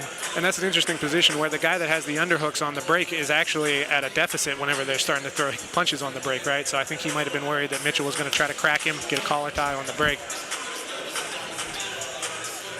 Very interesting third round. It's a good fight. Damn good fight. I knew it would be. We've still not seen, Eric Coon said he's going to be looking for the question mark kick a lot. We haven't seen it, have we? We've not seen it yet, and I think it's because he's worried about that takedown. Yep. I agree. The most success he's had have been with his hands, with his boxing. That's what I'd like to see more from Eric Coon. I think now we're going to see maybe a little bit of desperation. Not necessarily desperation, but they're going to need to step on the gas a little bit and kind of pull the fight away from the other guy. Nice one, too. Good straight left hand from Eric. Oh. I expect there's the question mark kick. But now we've got Mitchell deep looking in a for shot here, and he might get it. He's trying to finish with that Kosoto hook finish on the single leg. He's got to just run the pipe. Either that or he can now start Eric's to reach doing down a for good an job elbow of kick. defending now he's here. got the locked hands. Good job by Eric Coon. And he gets dumped. Big slam from Mitchell Vaugh. Huge right now. Eric Coon's still holding on to that guillotine. He needs to go for the Von Flue choke. Wrap his head up. Toes in the fence, ref. He's not doing anything with that right arm, though, Mitchell. I'm not sure that he's super familiar with the Von Flue, unfortunately, because he's got good shoulder lock. He does have good, yeah. He can just drop that right shoulder right into it. Mitch is settled into a tight. And we have some time to work here, too. He's talking to us here. You see Eric trying to use his feet to wall walk and generate some space, maybe throw up an arm bar on that near side arm, but Mitchell's staying very, very heavy on his head. Mitchell's in such a good position here. He just needs to settle in and win this round. Nice elbows. Nice elbows on the inside there from Mitch. And we see Eric grabbing the inside of his own leg, just trying to keep the space as constrained as possible. Yeah, not allowing Mitch to really kind of pass here. This is holding him down. He's in an Americana now, though. He's got trouble. Eric, if he can pack that wrist down low, he's going to try to use his feet to walk up. He's moving it tighter and tighter to the hip now. If he can drag it to the hip. He's got it packed relatively low. Very difficult with these big gloves, but he's got a pretty good angle. It's helping Eric having his feet against the cage. He can use counter pressure there and kind of pop his hips. That'll save him. If he could maybe drag him off the cage a little bit, it might help him with that Americana. Oh, he's got a good. It's nasty and it's deep.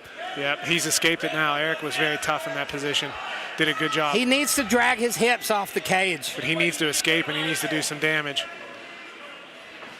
Mitchell's doing a good job keeping his knee underneath that lower back.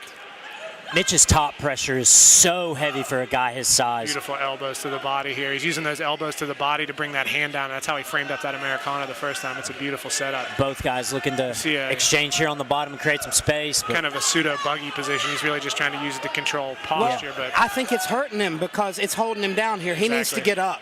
Eric Coon needs to make every effort to belly down and get up, even if he risks getting guillotined, even if he risks getting his back taken. Yeah, because, I mean, right here he's just slaying and taking ground and pound. And you're losing the round. 10 seconds to go. This is it, folks. I think Mitchell Vaughn is securing this round, and it's because beautiful job from Mitchell Vaughn there to secure that third round, get the beautiful takedown, and stay there, settle into the position. This is going to be a difficult fight to score for the judges because I agree. We saw Eric Coon landing very good shots. There were good shots landed at the beginning of that first round. I believe the first round's the swing round. Now, the way I would score it, if this were my fight to score, I think Mitchell Vaughn took round 1. Coon just didn't do enough off his back. He didn't have him in enough danger. Round 2, I think you give to Coon just for the control. But it was still close. Yep. He didn't do much there. And the submission attempt at the end might have been the most meaningful moment of that round as well. The most definitive moment of the fight, though, was the third round. Mitchell Vaughn's control and his ground and pound. And not only that, the Americana was tight. I agree, and that Americana was close to being finished, and he was really in the driver's seat pretty much that whole round. Yeah. I think we're going to see Mitchell Vaughn get his comeuppance here, but I don't know. You never know how a fight like this is going to be scored. I was going to say, it's too close to be sure. And you saw a little bit of that, maybe a little bit of that rivalry seeping through into that Americana. He's not wanting to tap to that Americana. He was getting through it. Let's go talk to the winner of this bout.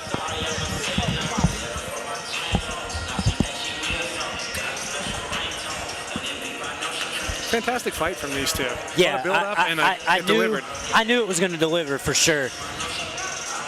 Great fight out of both guys there. And you can see we've yet to, well, here comes Charles now, but I was going to say it took him a little while to get in the ring. Yeah.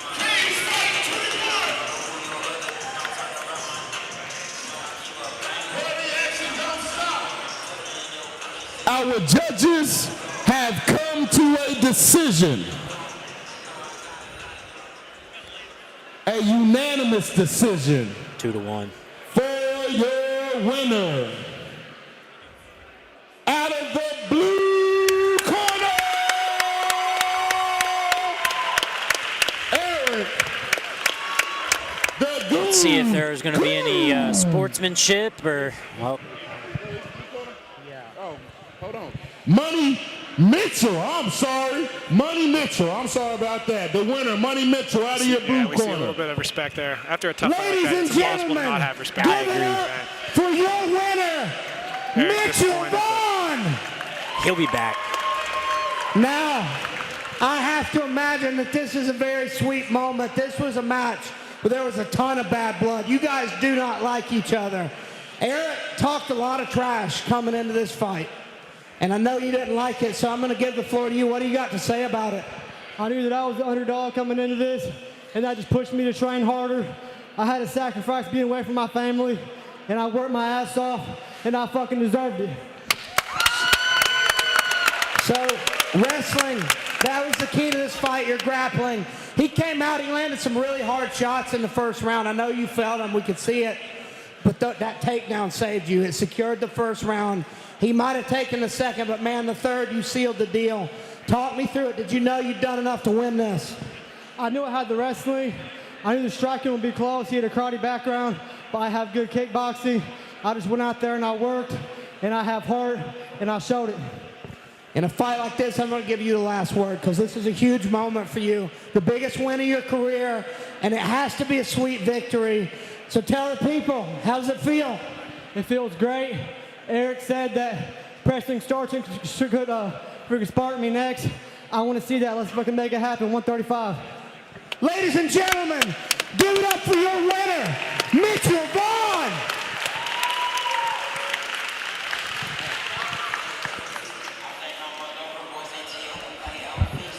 Okay, let's go. I have to apologize. Number one, that's Money Mitchell. Money Mitchell won that fight, so I apologize for getting that wrong. Money Mitchell out of Tartarus MMA. Handle your business. You know how we get down. Next, Colin, we got a professional flyweight MMA bout. And I have an announcement. As much as I'd hate to say this, last call is at 9 p.m. Last call for big and tall, 9 p.m. I don't have my watch on.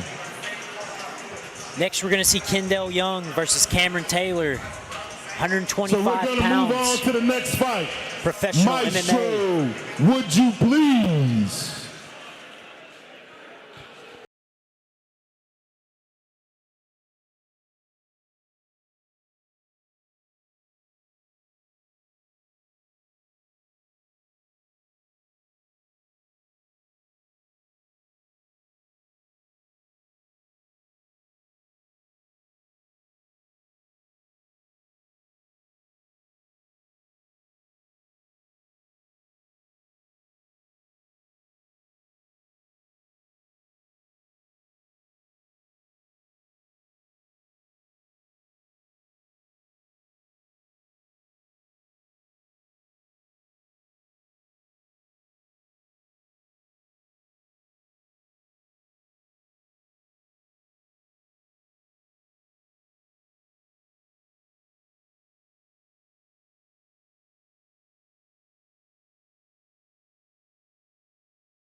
We last saw him against Ryan Carroll. That's what I was going to say. I believe we saw him in Bridgeport against Ryan Carroll. That's a tough fight for anybody. I mean, Ryan Carroll's been around for a long time, a high-level black belt in jiu-jitsu. And that's what happened. He just got caught. Yep. He ended up in a bad spot early and got caught. Somebody told me Nicholasville about to go crazy. He's getting a lot of experience. He's 0-2 now. He's very relaxed in the cage. He's sitting there, kind of just sitting in that. He did that with Ryan Carroll, and I thought it was maybe the coolest thing I'd ever seen. Very zen. I like that. It didn't work out so well for him, but I like it. I like the energy of it. It looks like this guy's scary. Yeah, and that's somebody who's sitting there thinking about things, right? I like that. Or maybe he's just nuts. Maybe he doesn't realize he's about to fight somebody. Now, I'm not familiar with his opponent, but I believe he trains out of Reaction, which is the gym here in Lexington. Very high-level jiu-jitsu. I know Rob Nickerson's the head jiu-jitsu coach there. I think Cameron is at Four Seasons under Mike O'Donnell and that crew. And then here we have Kendall Young. Kendall Young looks in incredible shape. I like those nice white Reaction shorts that he's got too. Those are very nice Valley Tudos. Yeah, he's the one that's under Reaction MMA. So you've got two of the premier gyms in Lexington facing off against each other, and that's not the first time we've seen that tonight. There's a bit of a rivalry, I think, between Four Seasons and Reaction. But, you know, Mike O'Donnell, Four Seasons, he was first black belt in Kentucky history. That's my lineage. Okay. I'm under Mike. He's a Carlson Senior black belt. I looked up their gym a little bit because one of our guys, Bobby, is fighting one of their guys later on in the card. This will be a professional flyweight MMA 125 pounds bout. 3 rounds, 5 minutes. We have out of the blue corner, wearing the purple trunks, representing Debo Sutai Gym out of Covington, Kentucky, Cameron, the Bluegrass Handsome Devil, Taylor. That's a good nickname. The Bluegrass Handsome Devil. His opponent, out of the red corner, representing Reaction MMA out of Nicholasville, Kentucky, Kendall Young. It'll be interesting to see. Cameron's got a very good tall frame for 125. I'm interested to see him striking. I know he's a striker, and he didn't get to showcase it much in that last bout. Reaction MMA, you know that guy's going to have some serious jiu-jitsu. Exactly. But, you know, earlier in the night, we saw one of their fighters kickbox, and he looked excellent as well.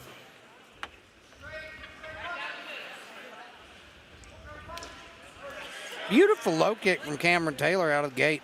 Nice southpaw versus orthodox techniques. He's keeping his chin a little bit high, but he's got a nice rangefinder with that lead hand that he's able to stay out.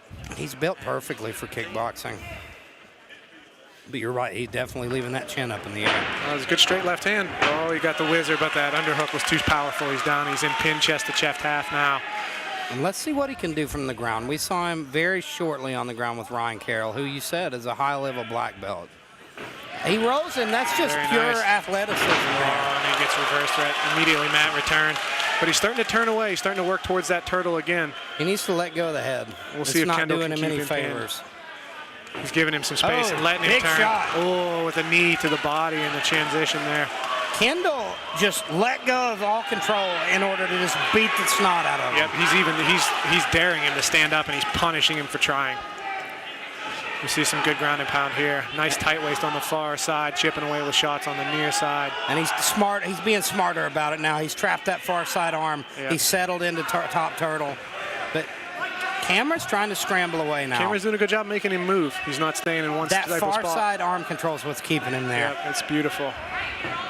And you see one of your fighters that's so good at that, Czar Paris. Exactly. This might be the end. He's starting to flatten him out now. Oh, but he's turning back towards his guard, but now he's lost control of that arm, but still he's doing damage. That's it. He's out, I believe. Beautiful ground and pound sequence from Kendall. It was. It was brutal. Yeah. Brutal ground and pound from Kendall Young out of Reaction MMA. And we saw Cameron doing a good job of using overhooks and that head control to try to reverse position or at the very least escape, but he got immediately mat returned. Man, I see Nicholas here. Young gets his second professional victory here over Cameron Taylor, who's still going to be searching for his first. That guy's had a couple of tough breaks so far, but I think we're going to see a lot more of him. He's got some nice striking. That inside low kick out of the gate was really nice. He's just and a nice straight left hand after it, too. Definitely needs to work on his grappling. Yep. Trying to start working on keeping those hips a little bit away, too. I'm going to go talk to the winner here.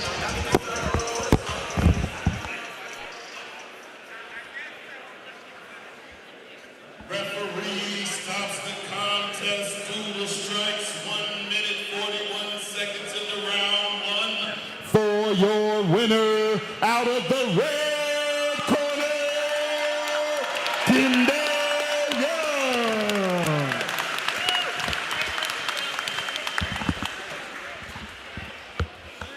Ladies and gentlemen, give it up for your winner. My friend, that was a beautiful performance. Just vicious, vicious ground and pound. This is your second professional win. Tell me how it feels. Feels good. I just want to thank my family, my team over here, Reaction we heard. And everyone supported me and helped me. It's been a while. So talk me through that fight. Did you know, I think you got top position and you were just relentless. I mean, you didn't worry about control. Then you locked down control of that top turtle position and never let up. So talk me through it. How did it feel getting such a beautiful win? Man, I'm just ready to get out of here. Ladies and gentlemen, let's let this man get some rest. Give it up.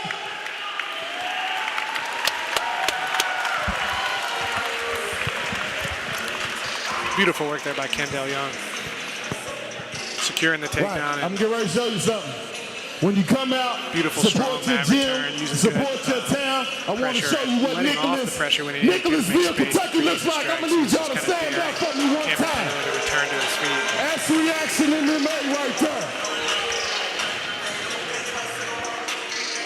Don't forget, last call for alcohol is 9 p.m. And I don't have my watch on. Maestro, would you please?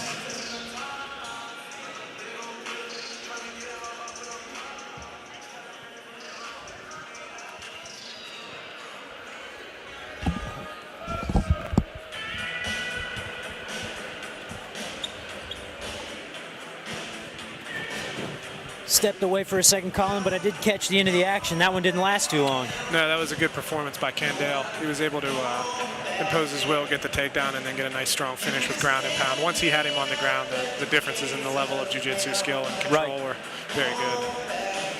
Yeah, you could tell once he got him down, he was able to keep him exactly where he wanted him. So, and even when he was making space to allow Cameron to try to stand up, he was punishing him for trying to stand. It was beautiful work. And you know, we've got some absolutely dangerous-looking men in this one. This is a professional boxing bout. We saw Billy Poe compete last in Huntington, West Virginia, and he looked fantastic, absolutely fantastic. This guy has been around the game a long time. He's a purple belt in jiu-jitsu. He's been to Thailand training Muay Thai, like he's a student of the game. And now he's competing in boxing, but we see his opponent here. Mr. Conley is an absolute powerhouse. He's a stronghold. That's one of the most appropriate nicknames for any man I've ever seen. Brandon the Stronghold Conley. Yeah, I saw that guy walking around earlier, and I was like, I feel bad for whoever's having to fight that guy. Well, it's Billy Poe, and we're going to see him here.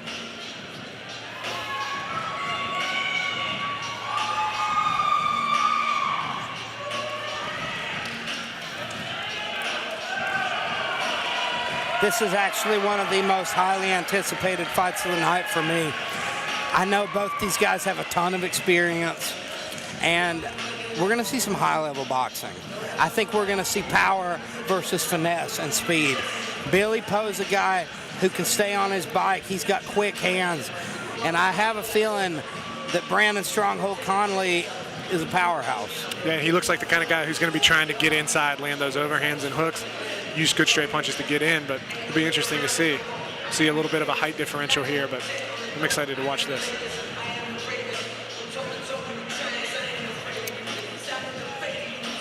Both of these gentlemen have the calm and professional demeanor of somebody who's been in competition many times. There's no nerves happening here. If they are, they're well buried underneath of the mask. Exactly. They're wearing it well if there's any nerves.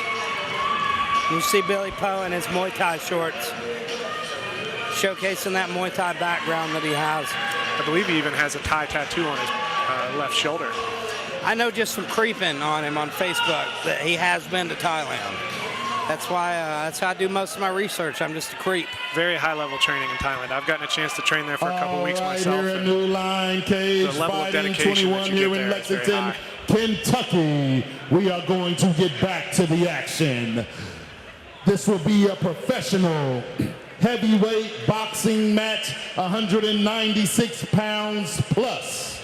4 rounds, 3 minutes. We have boxing out of the blue corner, making his professional debut, representing Conley Power Shack out of Chillicothe, Ohio, Brandon Stronghold Conley.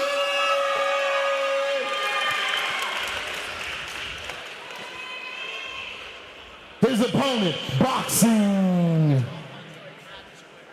out of the red corner, representing 4 Seasons MMA out of Lexington, Kentucky, representing Tartarus MMA out of Ashland, Kentucky, Billy Poe.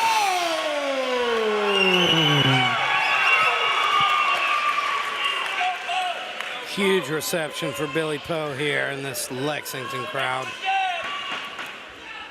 Tartarus MMA's got a lot of people in the house, you can tell. Yeah.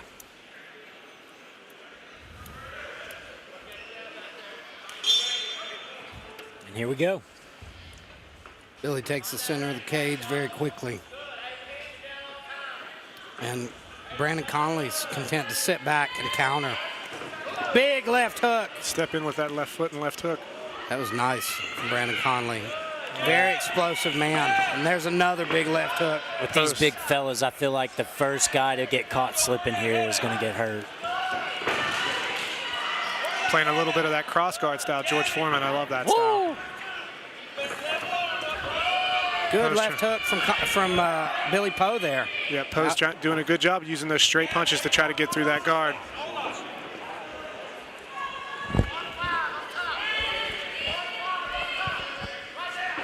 Conley has unique head movement too. Yeah, and you see him, I've seen him, he's using that rear hand to parry and then throwing it up into the cross guard. Cross guard, very Archie Moore, George Foreman style. Uses it to set up that left hook very well. You see him blowing his nose. I'm not going to lie, after watching somebody blow their nose in a fight and seeing their eyes swell shut, it's always scared the hell out of me. This is one of those Bull versus the Matador performances. It really you see is. Billy Poe looking to stay on his bike circle, and Conley's looking to hunt him. Woo! The speed on that. He's got some power. Good slip there from Conley. That's what you see. You see a volume puncher versus a power puncher in this fight. Very content to use that cross guard, get his head low, try to catch those punches on his elbows.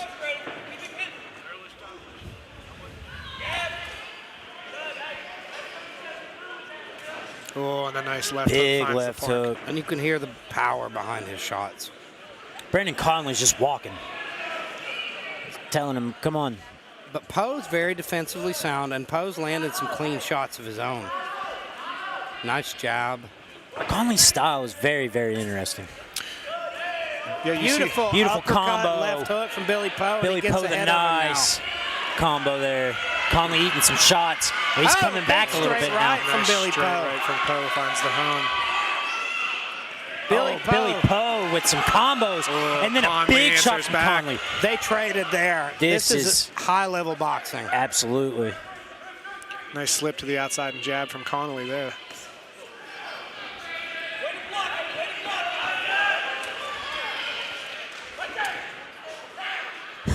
Brandon Conley just throwing his hands down and walking straight forward towards Billy Poe. Left hook to the body, right hand. That's a nice right That hurt hand. him. He is hurt. That caught him behind the ear, and I saw his legs. Big shots from Brandon Conley. Conley knows and the it right too. uppercut finds the home in the trade. Clubbing right hands. Poe's got to get out of there. Poe's got to get his respect back. He's wobbling. Poe's wobbling. And it's lucky that the round ended there. He's got time to get his wits together, and he puts his hands up. What a fight we got here. This was a nice, close, contested first round until that last kind of 30 seconds where you see Connolly starting to land some big shots. But before that, Poe was able to put him on the back foot. It was a big clubbing right hand that caught him behind the ear. And those are the shots that take your equilibrium. And then he ate 2 big uppercuts right after that. He hung tough, though. Like, it was very good defensive work from him. Just hanging tough, surviving that round. And the question going into a fight like this is always, how is the shorter man going to get inside of the tall man? And he's doing a very good job of playing that low cross guard, almost a little bit Dwight Muhammad Qawi style, and then using that to set up that big overhand right and left hook. It's beautiful work from Conley, and it's an unorthodox style. You don't see a lot of people using it these days. And I think Billy Poe's having a tough time dealing with it because he's coming in at strange angles. Exactly. And you're throwing a lot of shots at him that normally would be catching side of the head, temple, and you're getting elbows. And it takes a long time to get used to dealing with that kind of cross guard. You don't see it very much anymore.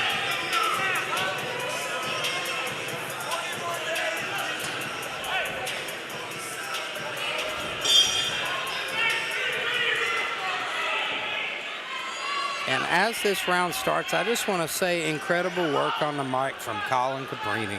I'm trying. You're a hell of a commentator, my friend. I agree. As my joints continue to fall apart, this might have to be more involvement and less grappling. I may or may not have just walked over to Keith knowing, like, we need Colin back more. Oh, we see Poe doing a good job using that left uppercut. It's probably one of the adjustments he'll try to make. That's the classic answer to the cross guard, is to try to throw an uppercut up the center, but it's going to be very difficult on a shorter opponent who's putting his forehead in your chest.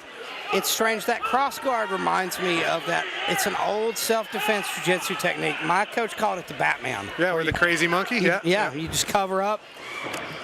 Yeah, it's very good. Drive that elbow to the solar plexus, and then you're in range. You can either wrap them up, or as Conley's doing, he's landing beautiful counters. Yeah, and if you watch, people use it in different ways. Like Foreman used it to get in and lean heavy. Oh, nice right uppercut. It just barely missed by Poe. But you can also use it to come in and then set up casting hooks up over the top. Poe definitely, that left hook might have changed things, though, because he looked like he had his wits together and his legs were under him, but that was a bomb left hook that he got clobbered with. And when you just look at the neck on Connolly, right, he looks like a man who can take some punches. Absolutely. He's doing a good job staying behind those shoulders and elbows. There's that left hook up high, right hook to the body, too. Shovel hook to the body there from Brandon Conley. And a huge jab. And that parry and cross guard does a good job of taking away the jab of the taller man as well. Now he just pushes him on. Conley has a beautiful stiff jab of his own, too. And when he keeps that lead hand so low that it comes from that strange angle, kind of reminds you of Anderson Silva style, right? It's coming from a place you don't see it. Beautiful hook to the body from Conley. And Poe at this point is just trying to keep him off of him. Poe's corner calling for him to do something. He's got to mount some kind of offense. Make Conley respect him. It was a decent timed straight right hand, just not enough pop on it from Poe. Huge uppercut just misses from Brandon Conley. He returns back into that cross guard and gets low. See it again. He's doing a good job of mixing it up with those big bursts of offense. He's even mixing between styles, right, of using that cross guard. And then also, my God, nice what a big right hand. Everything he throws looks like it hurts. And the thing about him, too, is he's not expending all of his energy. Exactly, and you can even see that when he's walking him down. I was with going to say, he's just walking, down. He times his explosions perfectly. He's fighting at a pace that he can sustain. This guy's a dangerous fighter. Massive right hand, but Poe keeps his feet somehow. Holy hell. Beautiful job by Billy Poe. And at the end of the round again, hands up, celebrating. He's having a good time in there. He might be down 2 rounds, though. He might be trying to convince the judges he's not down 2 I rounds. think that's exactly what he's doing. He's a veteran fighter. He's a professional MMA vet as well. He's been around the block. He knows you can fool a judge. This is a beautiful performance by both of these guys, right? I mean, It's a good fight. You can see Connolly as well with that seasoned, somebody who's that relaxed in those positions whenever he's catching punches on his elbows and shoulders, and even occasionally getting one through, but not getting overreacting to it at all, right? Staying nice, calm, slow, forward pressure. That's a man who's sparred a lot of rounds, been in a lot of competition. Same with Billy Poe. Like a guy who can eat shots like that, maintain his composure, Exactly. stay calm, stay defensive. Especially in the face of those body shots. I know that none of them probably landed super duper clean. He got a little bit of elbow on him, but still, everything hurts. And the crowd is behind Billy Poe. People in the crowd yelling for him, and I saw him look and listen to him. You know, those are those weird moments in a fight where you can hear a certain person. And that's that good right uppercut. He's got to use his left uppercut and his right uppercut more if he's going to try to intercept that cross guard. You got to slide up through the center. He's trying to do it there. Billy Poe's got to win this fight with volume. That's the only way he's going to win. Yeah, he's got to offer something up almost every time Brendan comes forward, or he's going to suffer more of what happened before. And we're still only 2 rounds into a 4-round fight. Absolutely. Billy Poe could turn this around. He's just got to change things. A nice game plan change. And that was a good combination there. Can turn the whole rhythm around. It's just the power disadvantage he has in Absolutely. this fight. That's the problem. I mean, you can just tell it when Brandon swings. There is bad intentions on. So when you don't have power, you have to have volume.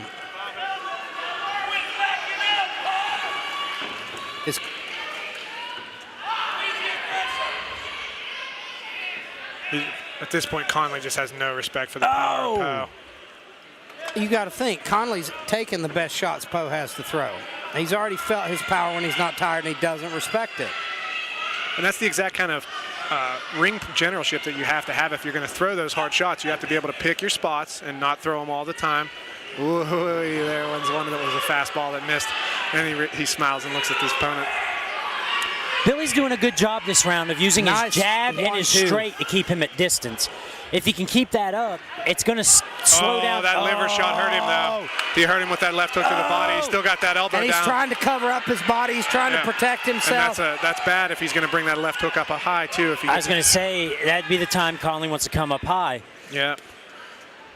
Still keeping that elbow nice and low. Conley's just marching him down now, just looking for walking. that one big shot that's going to close the show, which he's come very close to it before. He's got to be careful here, though, letting Billy do this. Because even though it may not be hurting him, listen to this place. Yep. They're coming alive. Oh! Beautiful left hook on the break by And Conley. He's got him hurt. And how does Billy Poe keep his feet here? Nothing but right hand as well. And Brandon Conley is pouring it on. Props to Billy Poe for staying standing. But my God, what some shots. And good job by Billy Poe tying him up there and then coming off swing and landing a combination Brandon of his Conley own. looks like he's tiring a little bit Conley looks here. like he might have put a little bit in that burst after the after he hurt him to the body, He and slowed Poe starting to come way up. down.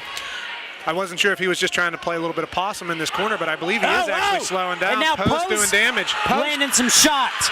And now here comes Brandon Conley with a big one. I think Conley's sitting back and resting just a little bit now. He's kind of got to, right?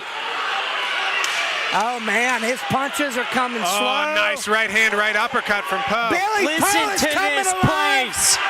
Keeping just constant volume in on that cross guard. The crowd knows that the dynamics changed in this fight. This has just became interesting. And it's interesting to see. It doesn't look like Conley's breathing that hard. I think he might be comfortably feeling that he's already up 2 rounds, and he just put some more. I think he might have coasted there a little bit. Exactly. I thought he didn't throw anything. He was sitting back, just taking the shots. We've already talked about he doesn't respect Billy Poe's power. Yep, and I think he feels like he's up 2-0, and he had already hurt him to the body a little bit, but I do think that he gave away that round playing defensively at the end, even though he had done some damage early. Oh yeah, now that I get a look at that, that is definitely a Sakyant that he's got on his back. Beautiful tie tattoo. Almost got one of those myself.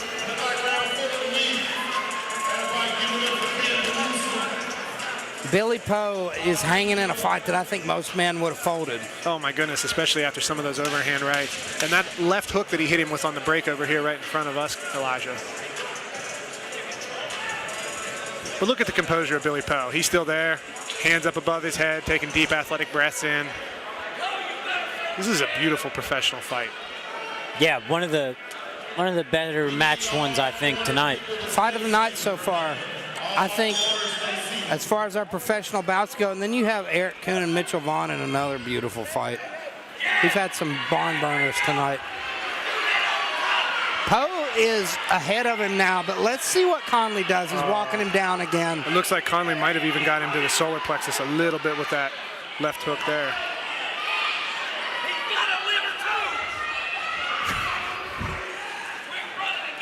Poe's fans just said he's got a liver too. They're wanting him to dig to the body. Which nice might body be head. an intelligent move because Conley has slowed down. And now we're seeing more of what I expected this to be early, which is a battle of volume versus power. Mm-hmm.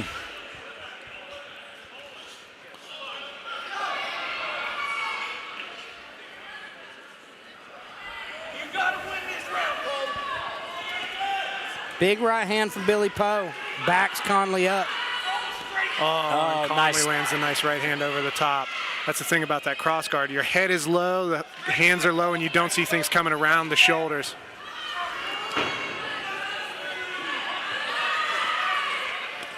Oh, Big nice right hand from Nice Billy right. Poe. Sneaks through the guard. Billy Poe's far from out of this fight.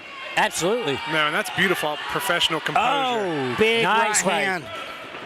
Billy Poe's winning this round, ladies and gentlemen. He is. It'll be interesting to see if Conley's kind of laying back and seeing if he's going to turn it on and try to win the last couple I seconds. truly think that Conley's gassing. Oh man, that was That's a a nice bomb. right hand.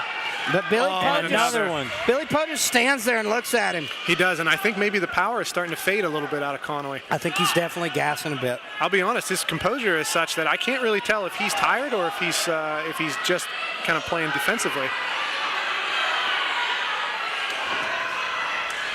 That shows his veteran experience. When you can hide when you're tired. When you don't wear it. Exactly, that's one of the most difficult things to do in fighting. Oh, and there's that right uppercut.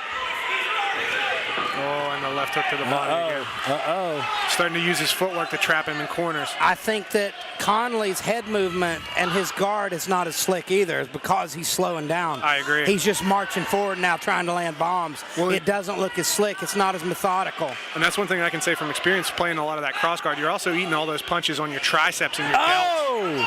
But he hurts him again. Oh, and there's another left hook that finds the mark. Oh, he eats a left hook counter, though.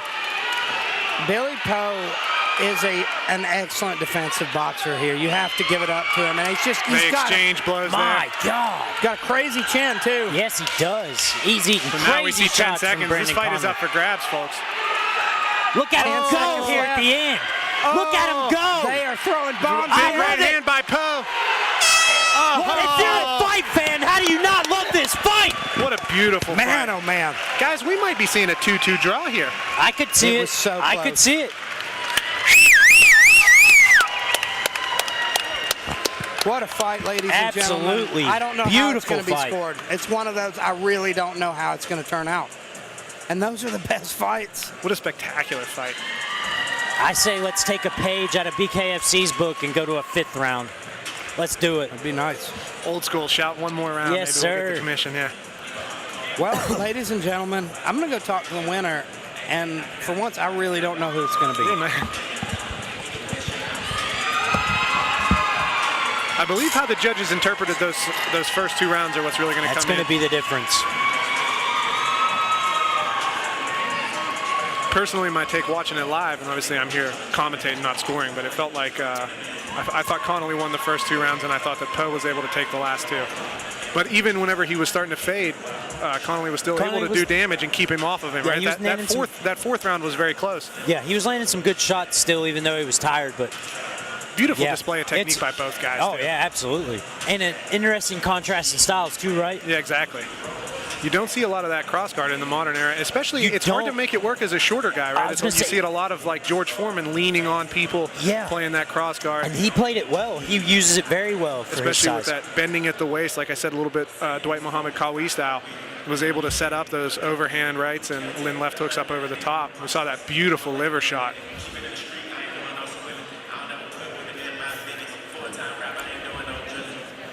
And that's the thing, when you're a shorter, stockier fighter like that, it's actually much harder for your opponent to try to find your body. Yeah. Because he's got to go down and the elbows are in the way, especially when you've got as much muscle as that guy. I mean, he's wearing a suit of armor of muscle.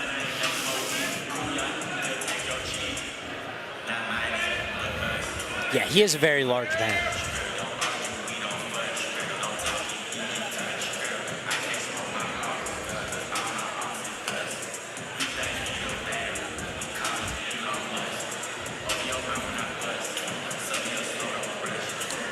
Judges are taking a second to render their decision here. This will be an interesting one. Yeah, I think so too.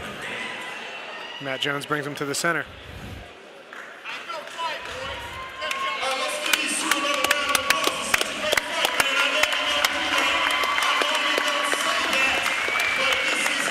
A great battle that they had in the ring. Our judges have come to a decision. A split decision. Judge number 1 judges the bout 38-38. Judge number 2 judges the bout 38-38. Split draw. Judge number 3 judges the bout 39-37 for your winner out of the blue corner. Nobody won today. You can't have a... I was going to say, that sounds like a split draw to me, unless you misread the cards. I'm not sure exactly what's going on there. Look, Elijah's asking him. Elijah's trying to figure it out. As a draw. I believe that's a split draw. I believe Elijah's going to bring them both in. And I think so too.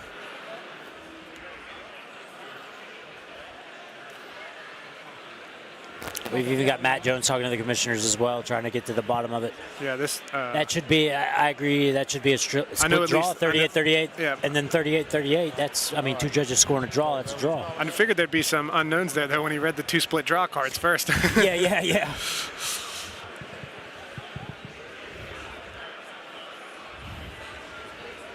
Hell of a fight. I'd like to see that one again. Yeah, and especially out of a draw. Especially like a draw is a good ending to that fight. I didn't feel like there was a definitive winner to either one of those. Okay, hold on. Let's change that. Yeah, there we go. The judges' scores were right, but we call that a majority draw. That's not a split.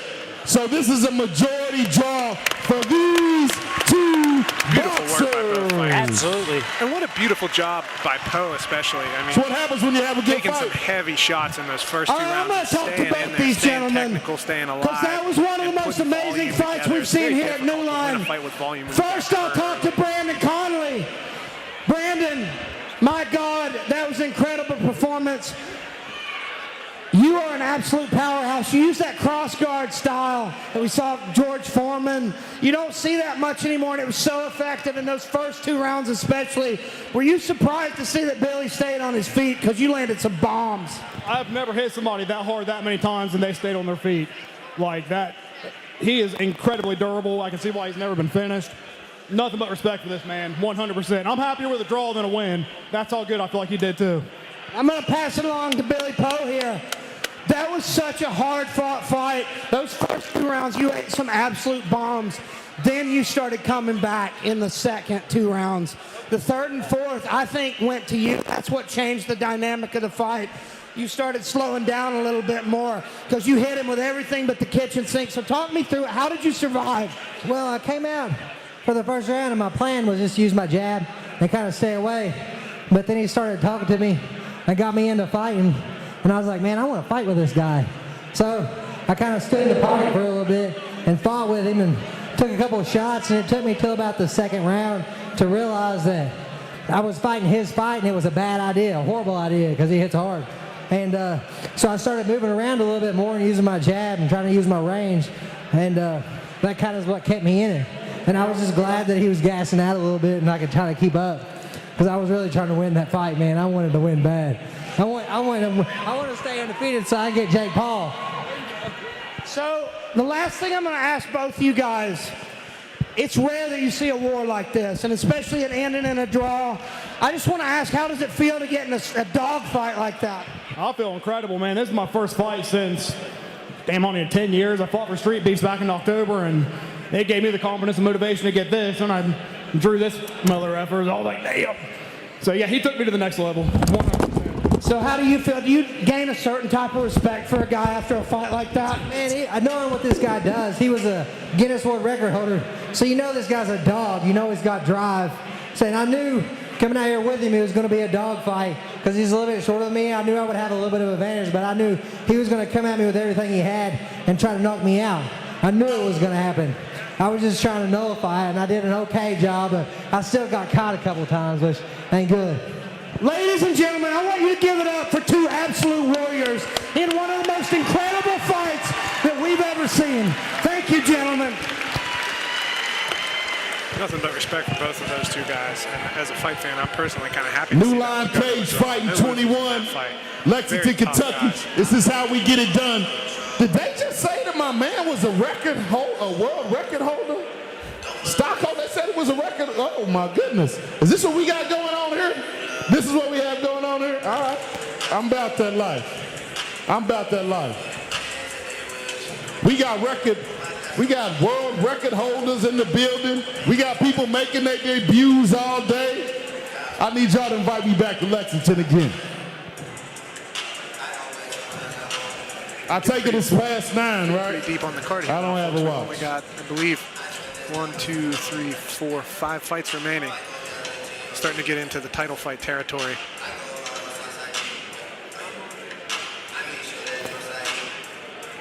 Don't go anywhere. The action never stops. New Line Cagefighting 21, Lexington, Kentucky. We always getting it in.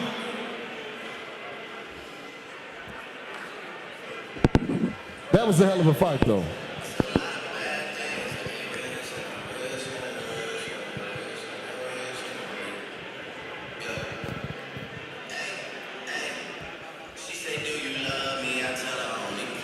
I only love my mom. We gonna keep the action moving. Let's go.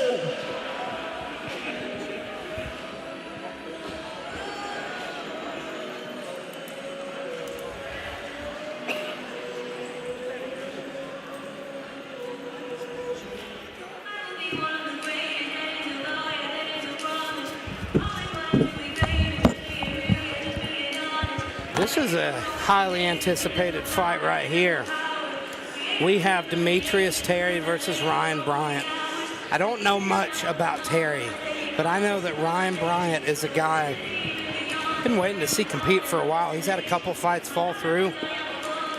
He was a collegiate level wrestler, but he's been knocking everybody out. He's 2-0 with 2 brutal knockouts. He trains out of Reaction MMA, collegiate level athlete, football player, dangerous guy, and Demetrius Terry's got a tough fight ahead of him. When you've got somebody like that who knows how to move people's bodies around at a high level, and he knows how to train hard, and especially if he's got a high-level wrestling background and can put together some power with his hands, it's a tough matchup for anybody, but we see his opponent here coming into the cage.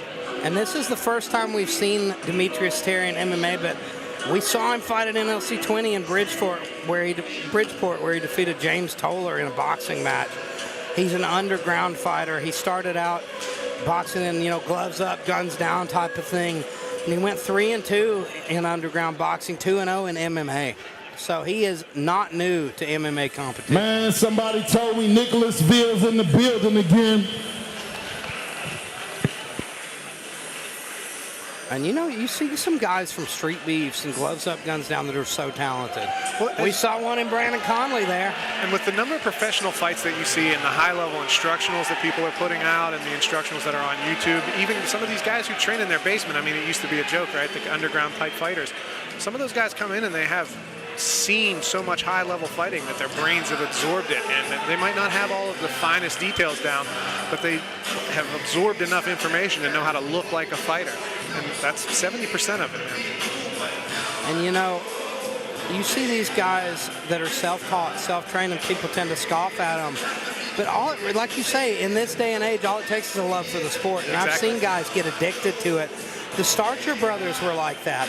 They were two self-taught fighters, and now they're both on winning streaks. Exactly, and you see that kind of arc that those guys took, especially with being self-taught guys and then finding a good gym to work out of.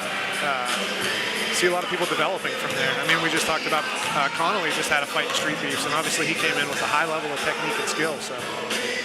And here's Ryan Bryant, slide stepping around the cage, getting comfortable. Former University of Kentucky football player from Ashland High School. Trains at Reaction MMA under Rob Nickerson, one of the best camps around. And he's a dangerous man. I've yet to see him compete, but I know him by reputation.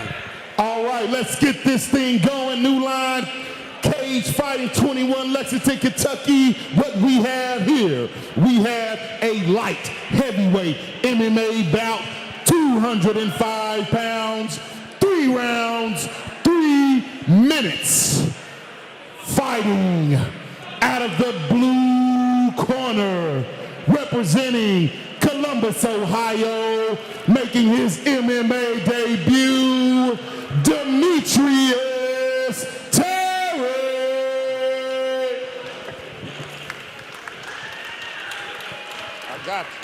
I got you. His opponent, out of the red corner,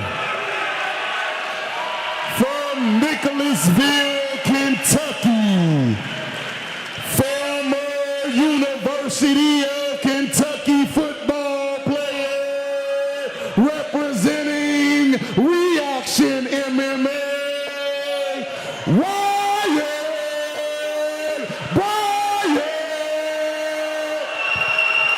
Seeing a big pop from the crowd for Bryant. Yeah, hometown fighters.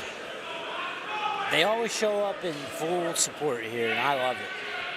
Well, like I said, Lexington's a big town for MMA and BJJ. Ooh, no glove touch. Front kick up the middle to start the show for Ryan Bryant. Switch his stance, playing a little bit of showing some side kick. A lot of dynamic footwork here. I like it. He's getting pushed straight backwards by Demetrius. Another good low kick from Ryan Bryant. He's yet to set those up with his hands, though. And that's one of my pet peeves. Ooh. Oh, he went for the question mark kick. A little too far away, though. But he loses the body lock here. And Demetrius Terry has 2 underhooks. He's got a body lock. Hands connected. Oh, he almost look converts, at Ryan Bryant. Ryan Bryant puts in an underhook. Appears and to be pulls guard. Pulls guard. Yeah, pulls closed guard. Now he's working for wrist control. He's going to go for that triangle. He's setting up a triangle. He's scrambling out to the side. He might have to switch to omoplata. Oh, but now he uses the underhook to sweep. That's beautiful transition. Now we're in triangle territory here. Terry does a good job. Oh my gosh, look at that scrambling out of that. Beautiful nice job. Just almost stood up with him. Yeah. But now he's caught looking in that for the triangle again. That's long, strong That legs. is a good one. And He's got the angle. He's got the angle on it. He's hooked underneath. Oh yeah. He's going to take That's that going to be it. Maybe not. Oh. Oh, that's it, bro. Oh, he's got that hand on the mat. Oh, he's using punches. Oh, but that triangle's loosening here. He's going to tighten it back up now. Oh, yeah, there it is. Now grabs the head. Beautiful work. Absolutely beautiful. And it takes a lot of confidence to pull guard in an MMA fight. Pull guard with that underhook and use the far side wrist control to start to set up the triangle. And the way that he used the underhook to sweep him in that transition was brilliant. Here comes that replay. Let's take another look at this real quick. He almost gets the tegatame from the triangle position, but Demetrius was able to get his back to the mat to defend the arm lock, but then as soon as he squared back in, he grabbed the back of the head, I believe. Yep, here it comes. Yep. Hugged his own leg there, finished the triangle. That's always my favorite way to finish the triangle, is to bring your arm around the knees and grip around the head. Yeah.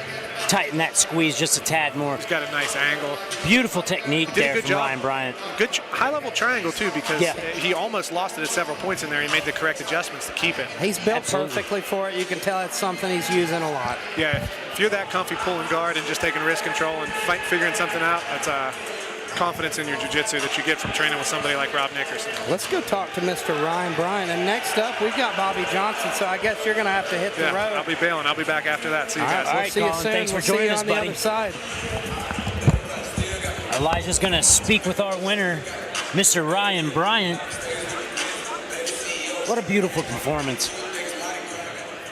Ladies and gentlemen, thank you for tuning in and watching us at home on pay-per-view. Whether you're watching us on Millions, we have a winner. 1 minute, 30 Sports seconds Channel. into round one. Submission by triangle out of the red corner. Ryan Bryant.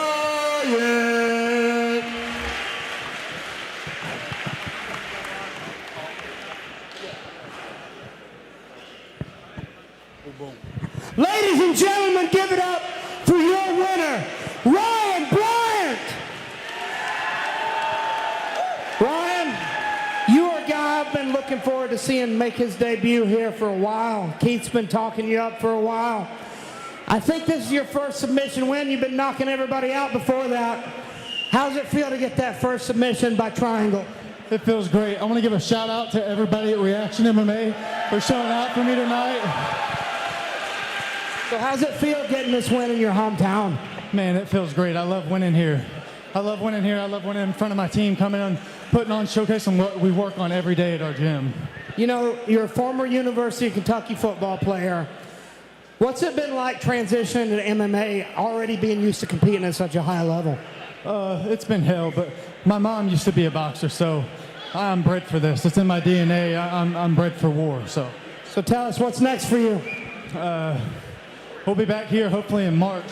March night, I think they got a card that Saturday, but we'll be back here ready to go again in Ashland. Ladies and gentlemen, give it up for a very dangerous man, Ryan Bryant.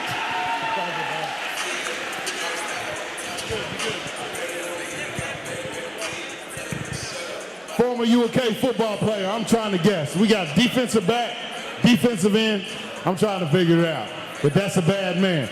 Come with me, because every time I come to New Line Cagefighting 21, I give out an award just so the people at home watching the pay-per-view can know the best fans in the building. How they gave it to them one time, we gonna give it to them one more time. Reaction MMA, Nicholasville, Kentucky, best fans in the building tonight.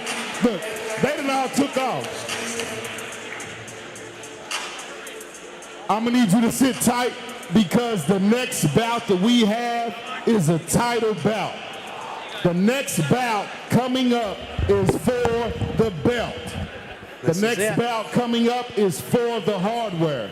Everyone else in here is fighting for reputation and fame. These two guys are about to fight for the money. They about to fight for the hardware to walk around like Aaron Rodgers doing the discount double check. So let's go ahead and get this started, Maestro. We have the craziest announcer in the business. UFC has Bruce Buffer. We got Charles Whitehead. And I'm sorry, Whitehead we're doing Bruce it better. Buffer look bad. We're doing it better. So he was trying to figure out what position Ryan Bryant played at the end there. He was like, is he a defensive back? He's a defensive end, ain't he? So tell me, how do you feel getting ready to see Bobby Johnson fight for the title?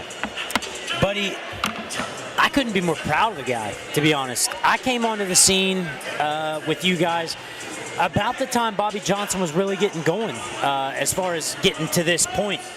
I believe the first time I ever saw Bobby Johnson was 2021 walking out of here with some NLC Boxing 1 when he fought kickboxing that time. And he put on a great performance. But they fighting for one right now. His opponent, James Barney, step into the cage with some of the coolest looking walkout gear I've ever seen. He was walking around here earlier, and I thought he was some kind of Disney prince from Mulan or from Aladdin. He definitely looks like Jafar, but he's a very dangerous man. I really like his fight. I like his style. He's fighting out of Four Seasons, trains under Raymond Diaz there. Like I said, that's one of the most respected gyms in the Lexington, Kentucky area. And I'm excited to see what he brings to the table against a guy who's looked nothing but unstoppable in Bobby Johnson. Bobby's first fight was my very first night commentating. New Line Cagefighting 6. And he was a guy who looked so experienced for making his debut. I thought he had several fights before I was shocked, and I became a fan that night. Yeah. Now we've become friends, so, you know, it's strange calling one of your friends fights. We've done it before. You know, you get to know all these fighters from New Line and get close to them. You try to remain as unbiased as possible, but, you know, when you got a true friend in there, it's always going to show a little bit. Well, you know, James Barney, though, he's 4-0 coming into this against Bobby, who's also 4-0. These guys have never tasted defeat. And I think each one of them is a step up in competition for each other. This is the exact kind of title fight that you want at this level. Two guys who are young, hungry. Well, Bobby's not young. Let's just say that. Bobby might be the oldest man in kickboxing. But, ladies and gentlemen, we have doctors standing by. He's had plenty of electrolytes. He'll be okay. No, we joke about Bobby's age quite a bit, but to be quite honest, he's still young as far as life is concerned. As far as a combat sports I like athlete. to give Bobby a lot of crap, but Bobby's in incredible shape. I think that's what it is jealousy. He's in such better shape than me, and he's 40 years old. This is what they fighting for. Combat What you fighting for? This is what they fighting for. And I mean, to be 40 years old and have a physique like Bobby and competing at this level, I mean, it just speaks volumes to the man's undying will to want to be inside the ring. You know, I joke with Bobby a lot, but he's one of my heroes in this sport, especially locally. One of the best men you'll ever come across, an American veteran. And he's found MMA, and he's found this love for it, and it's been an honor to watch him. We want to welcome you to New Line Cagefighting 21 in Lexington, Kentucky, Rupp Arena. This will be a lightweight kickboxing title bout at 155 pounds. 3 rounds, 2 minutes. We have kickboxing out of the blue corner, coming in with 4 wins and 0 losses, representing 4 seasons out of Lexington, Kentucky, James Aquaman Barney.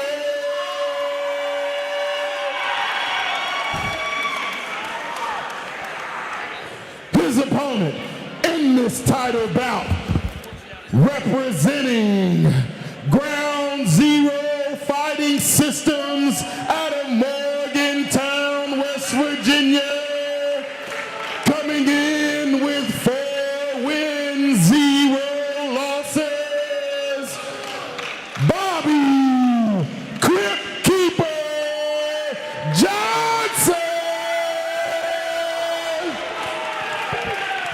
And here we go, ladies and gentlemen, our title fight for the evening. Bobby Johnson versus James Barney for the 155-pound kickboxing title. And we are underway with round number 1. Bobby starts out with that high guard. He's always very technical, very sharp.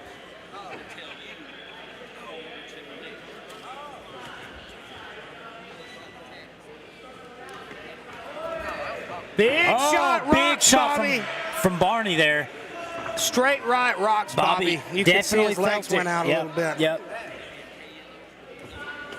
And another big one. He's getting ahead there, Bobby. Bobby looks a little uncomfortable. He shakes his arms out. You can tell he's trying to get comfortable, trying to get in the zone. Big low kick from James Barney. And another big right hand. But you know, this is what Colin Caprini talked about. He expected this guy to come out throwing big shots, and he wanted Bobby to weather the early storm. They've been watching a lot of tape on this guy, and they know he's very powerful, and he overwhelms his opponents early. Well, Bobby's doing good, you know, as far as that kind of game plan. He's kind of letting that guy throw whatever he wants at the moment. Bobby's kind of hanging tight, sitting back. This is the first time Bobby's competed with headgear, and I can tell it's bothering him. Yes. I was just about to say that. You can kind of tell that the headgear is not doing Bobby any favors. But right now, James Barney's winning this round. Agreed. Big right hand from Barney, but Bobby comes back, knocks him off balance with a jab.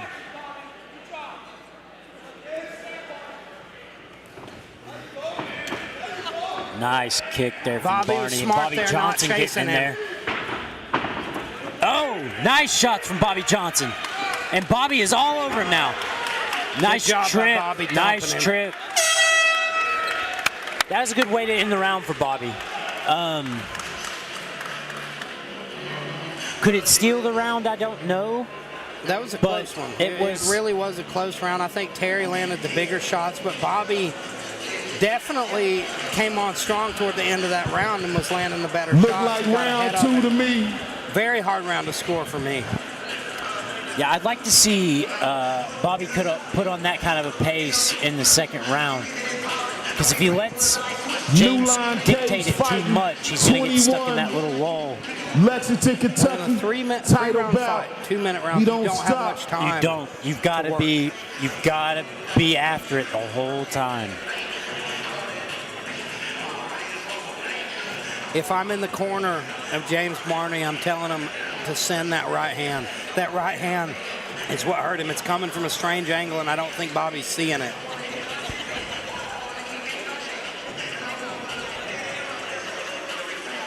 And we all know it's the shots that you don't see that hurt you. Yes. I think that's the one that hurt him. It came right over the top, and that headgear hides it. Yeah. Makes it even tougher to The see. headgear makes it hard. I'll be honest, I don't even when I'm sparring, I don't like to use headgear for that exact reason. I think when Bobby started finding success was when he got a little wilder, actually, Yes. which is the opposite of how he's won most of his fights. Yes. I think he's starting to get comfortable in there. Bobby is a bit of a slow starter, I've noticed.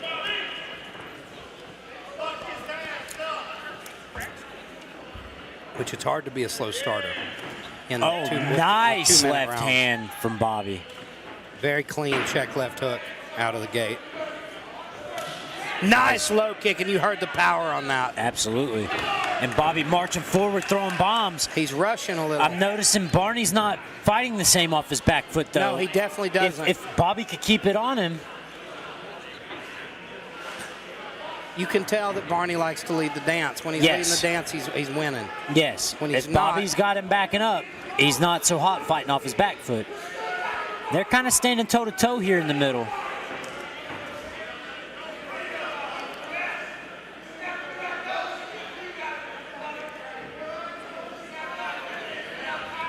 Terry talking to him a bit there, it looked like. Bobby, let him go!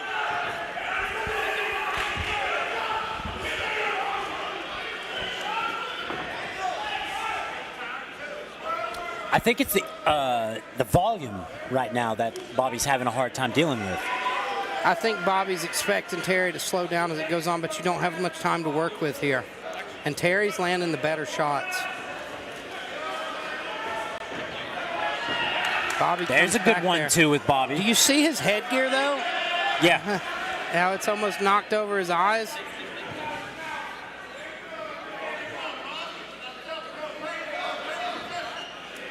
Big body shot from Bobby, and Terry keeps swinging back and lands some beautiful counters. Nice low kick to end the combination from Barney. Exchange hands there, and then now here we go. 10 seconds left in the round.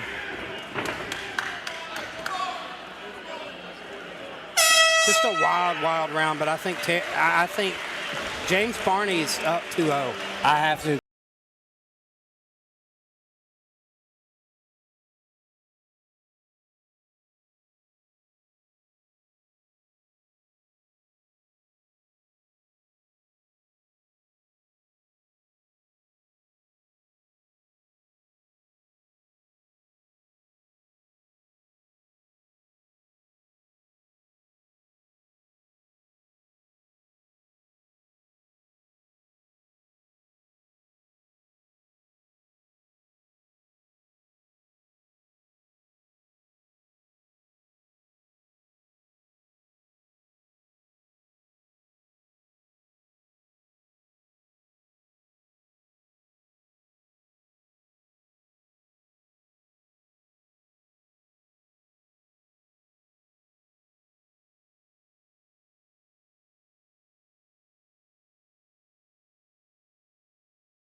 Die for Bobby Johnson right now, I think, because from what I think, he's probably down 2 rounds coming into this. He's just got to put some volume on. I think he's got to fire.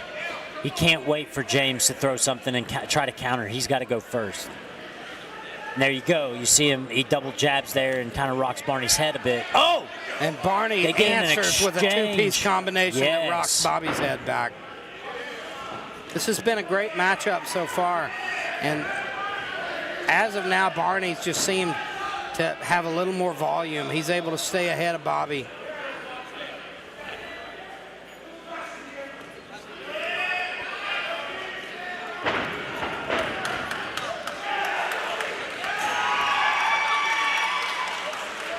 And Bobby slips there. Gets a little overzealous, trying to make something happen here. But James Barney's having none of it, and he comes back with a 1-2 and then another 2. And that right hand, it's just that volume, comes man. at such a good angle, too. It's hard for Bobby Johnson to see it. He just keeps him pumping. James Barney has not stopped throwing since the bell started. So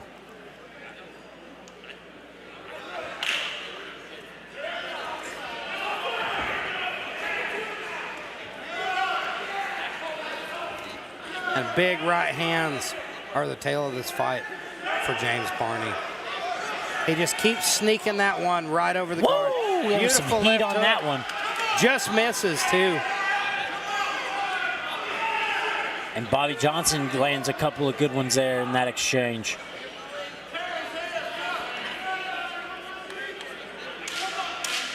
Ten-second clap. Final 10 of this fight. And James Barney content to stand there and trade. Beautiful performance from James Barney and Bobby Johnson. And Bobby goes to shake hands, and Barney won't do it. Bobby shakes his head. I think it was a great performance from both men. I have to think that James Barney walked away with a unanimous decision. Just the volume was the difference, I think, there. And Bobby just never really seemed to get it going. I was going to say he couldn't get settled, it feels. That's just kind of what happens when the other fighter leads a little bit. You get lost playing their game. Let me go speak to the winner. It's good to see him embrace here. I think James Barney just didn't see him there.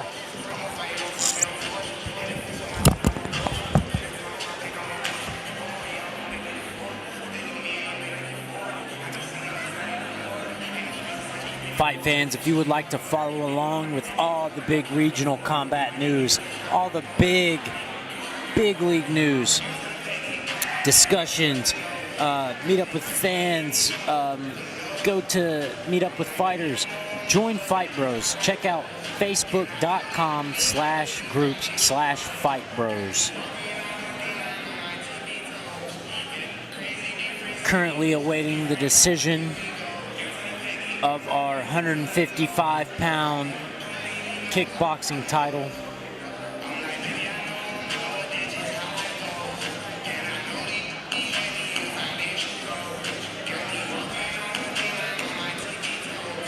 We'll send it over to Charles Whitehead with the official decision.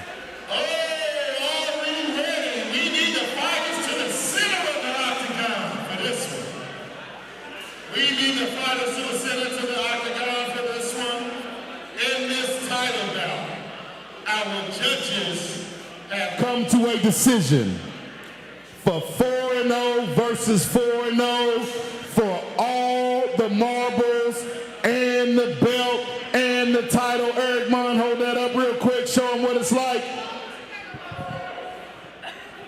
Our judges have come to a unanimous decision for your winner, fighting out of the blue corner,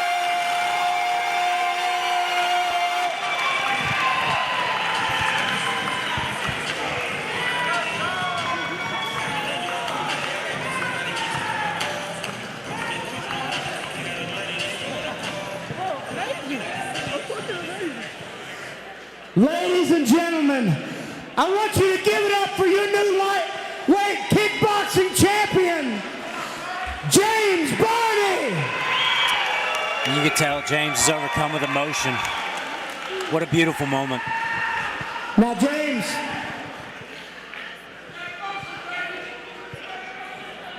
this is clearly a huge moment for you, so I want you to tell me, how does it feel? Feels good. Feels good. So I figure this is a moment you've been waiting for a very long time. Give it up for this man, ladies and gentlemen.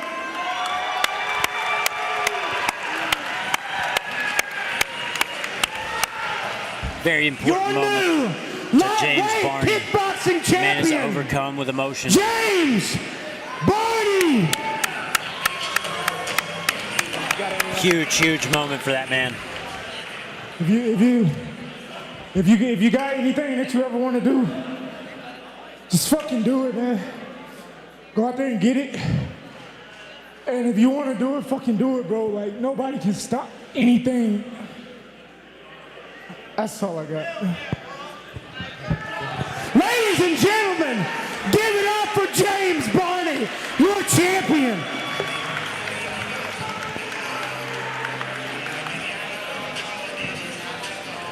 Champion. 4-0 goes to 5-0, turns into a champion. You can see the emotions. You can see the hard work. You see what happens when it pays off.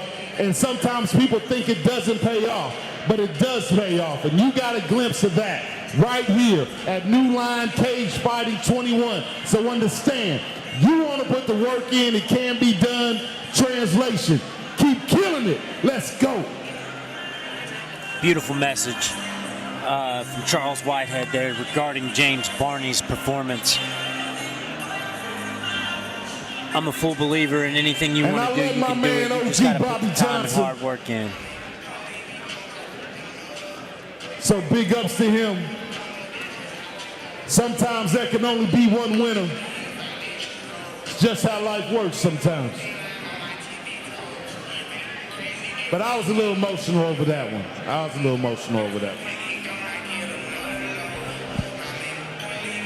New Line Cagefighting 21, Lexington, Kentucky. We're about to keep it moving. On to the next one, Maestro.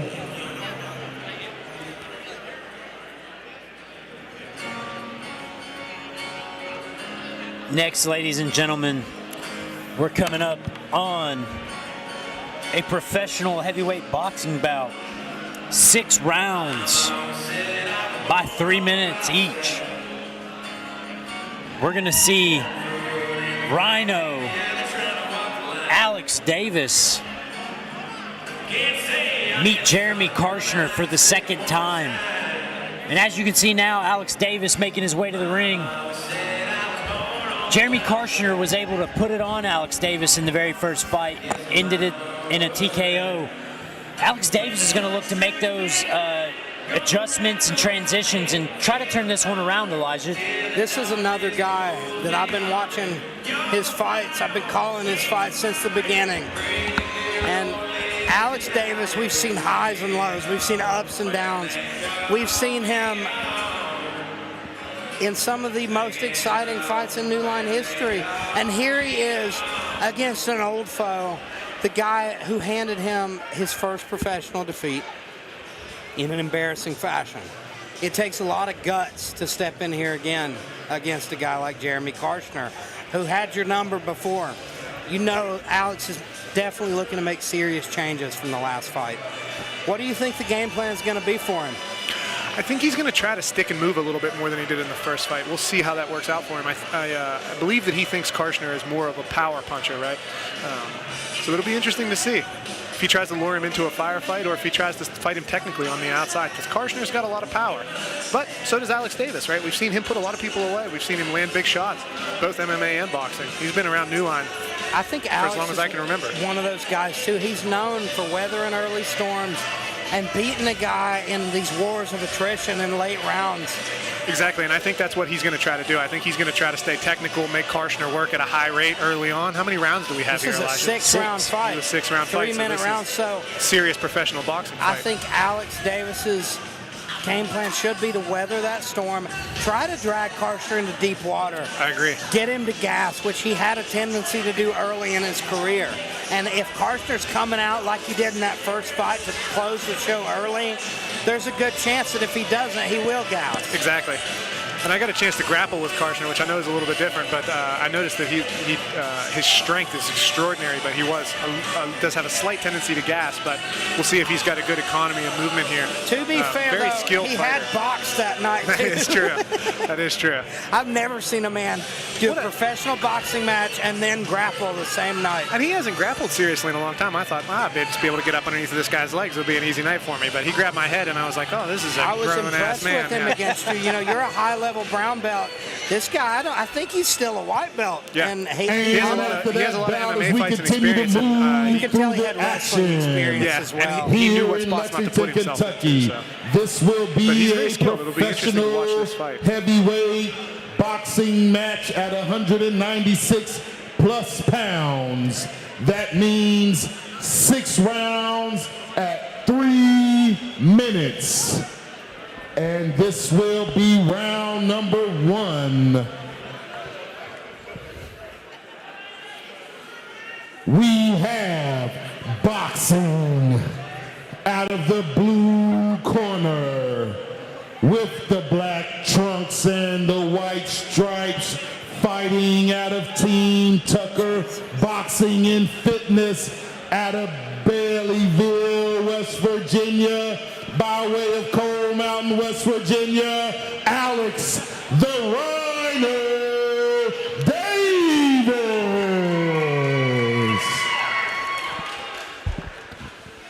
His opponent, the current heavyweight champion, fighting out of South Bloomfield, Ohio, coming in with 6 wins and 6 losses, Jeremy Carner.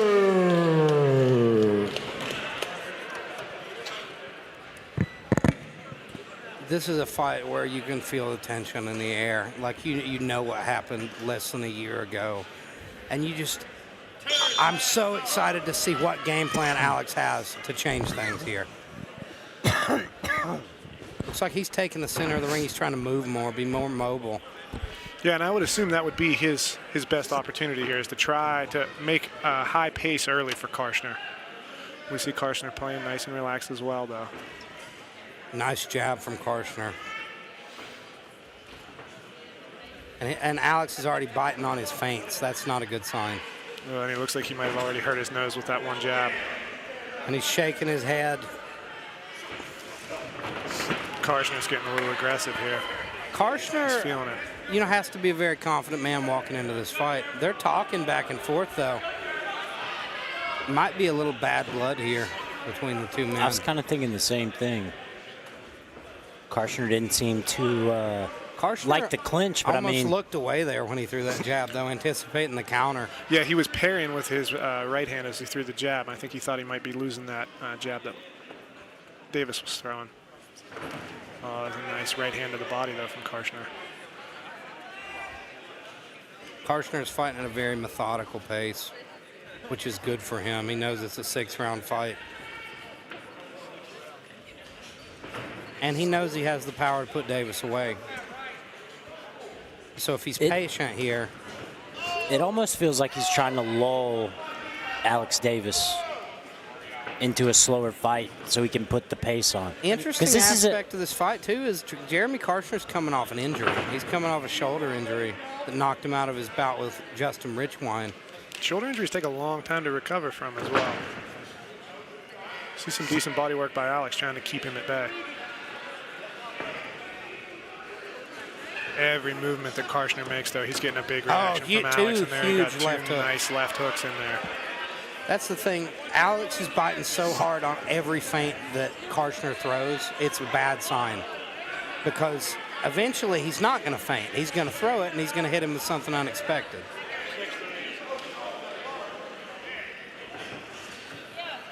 Alex back straight up there. Yeah, you saw that earlier, and Carner was able to capitalize with the right to the body as Alex was backing up. We'll see if he can start to work him into the corner or up against the cage where he can't go straight back. Davis has to cut angles. He cannot move straight back. It's basic physics. Someone can move faster forward than you can move backwards. That's just the way it is. And so you move straight back, you're going to probably get caught. You see Carner trying to hit him with that right hook to the body as he goes away. Alex threw a big right hand there, though, and Alex does carry big power. I've sparred with the guy. Carner using that physicality and tight a little bit. Much more competitive fight than the first one already, though. And I don't know if that's Carner taking his time in this one. Exactly. Or if that's Alex Davis changing things up a little bit. So I believe I would score that round personally for Carner, although Davis didn't take as much damage. And like I said, if his intention is to try to drag Carner into deep water, that might be a step in the right direction for him, although he wasn't able to draw out the kind of volume that you would want to see. So Carner will not gas at that pace. You're going to have to make it more of a dogfight, I believe. I agree. You're going to have to draw him into a little bit of a war. You're going to have to take some risks. Yep. You're not going to do that by going straight back. You're going to have to get in his face and make him throw hard shots. Well, it looks like now Alex is just trying to avoid that power. Exactly. But that's not enough to wear Carner out. Exactly. He's a seasoned professional. He can fight 6 rounds at that pace. He can walk forward and throw those punches. And he looks so fresh right now in the corner. That round was easy work. Exactly. Alex has got to do something, make him respect him. And Alex almost landed a massive right hand that would have changed the dynamic of the fight. It barely missed. So if he can time that, if he can start getting a little closer with that, you never know what's going to happen here.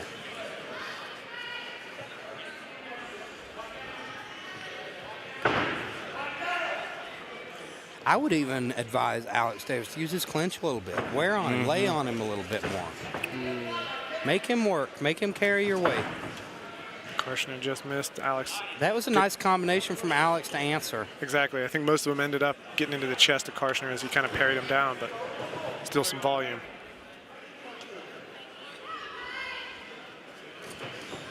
Oh, nice jab, left hook, sending Alex backwards. Oh my nice God. Left hook to the body and a right straight to follow it up. And the same combo start again. And we see Carner with that physicality, getting those double underhooks and laying on Alex a little bit here.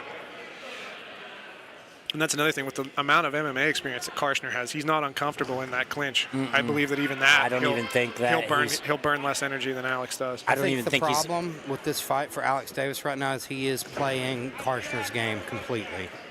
Well, and I could be wrong here, but hasn't Alex Davis fought a majority of his boxing fights in a ring? We've seen him in the cage. We've seen him in New Line bit. quite a bit, but also in the cage or in the ring as well. Was their last fight in the ring? I believe. I think it was. I believe it was at that event in Welch. So it's just kind of one of those things where, like, I don't know. I also feel like you would think Jeremy this would favor Carner's Alex Davis, though. Alex Davis has more room to move. He has more room to work. Yeah. And less angles on the corners for him to get trapped in, right?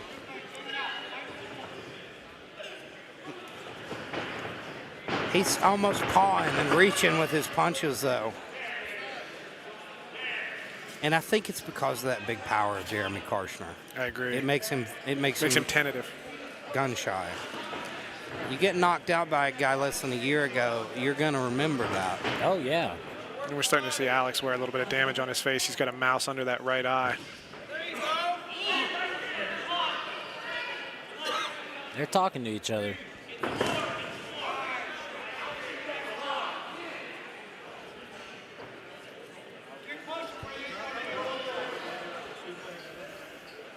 This is a totally different fight than the first fight, though, because you see Carner countering rather than leading the dance. Yeah, and I wonder if some of that is him preparing for these later rounds, if he'll start to open up and be a little bit more aggressive with his offense. Well, and that's what I was kind of getting at earlier. Is beautiful straight right, left hook, knocks the head back of Alex Davis. This has personally been the slowest start that I've ever seen Carner have. And I saw Alex landed a right hand on that combination. Carner's never fought off his back foot like this either. I've never seen him being a counter fighter. Yeah. I think right now he's just content to do enough damage to win the rounds, and then he'll start to open up later. Because I think, he's no dummy, right? He knows that the only path that Alex might have on paper is to try to make him tired early on and then come to life later in the fight. He's up 2-0. I think that he's waiting for his moment. 21. I think he's We not wearing done, Alex son. down. I think Round it's the 3. opposite of what should be happening How if you Alex doing, Davis Campbell? wants to win this fight. I agree. We saw that really nice left hook to the body, right hand upstairs combination. He threw it twice in a row, and the second time he backed him up to the cage. You have to tell me who looks like the more tired man right now. Is it Jeremy Carner or Alex Davis? I think it's Alex Davis. Yeah, Jeremy Carner appears to be just kind of having a casual conversation in his corner. And it's because he's fighting at the pace he wants to. The only time Alex made him work was there at the end when he chased him. Yep. And when you chase a guy like that, too, you're playing with fire because that counter might come sailing right into your head. And looking at the face of Alex Davis now, it looks like he's got a small mouse under each eye, actually.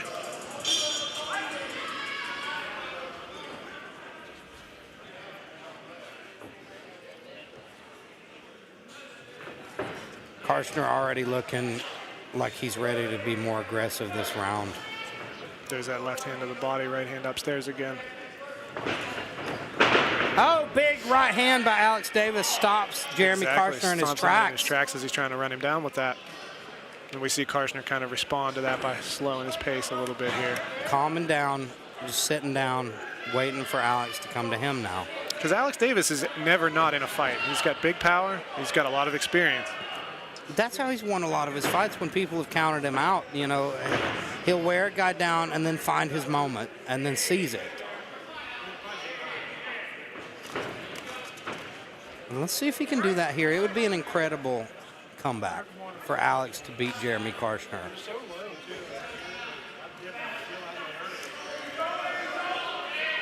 Carner does a good job parrying that right hand to the body, slipping underneath of that right hand.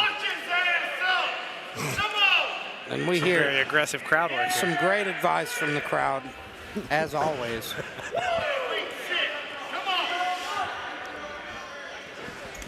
Big left hook Just from Jeremy barely in Carner, grazes him.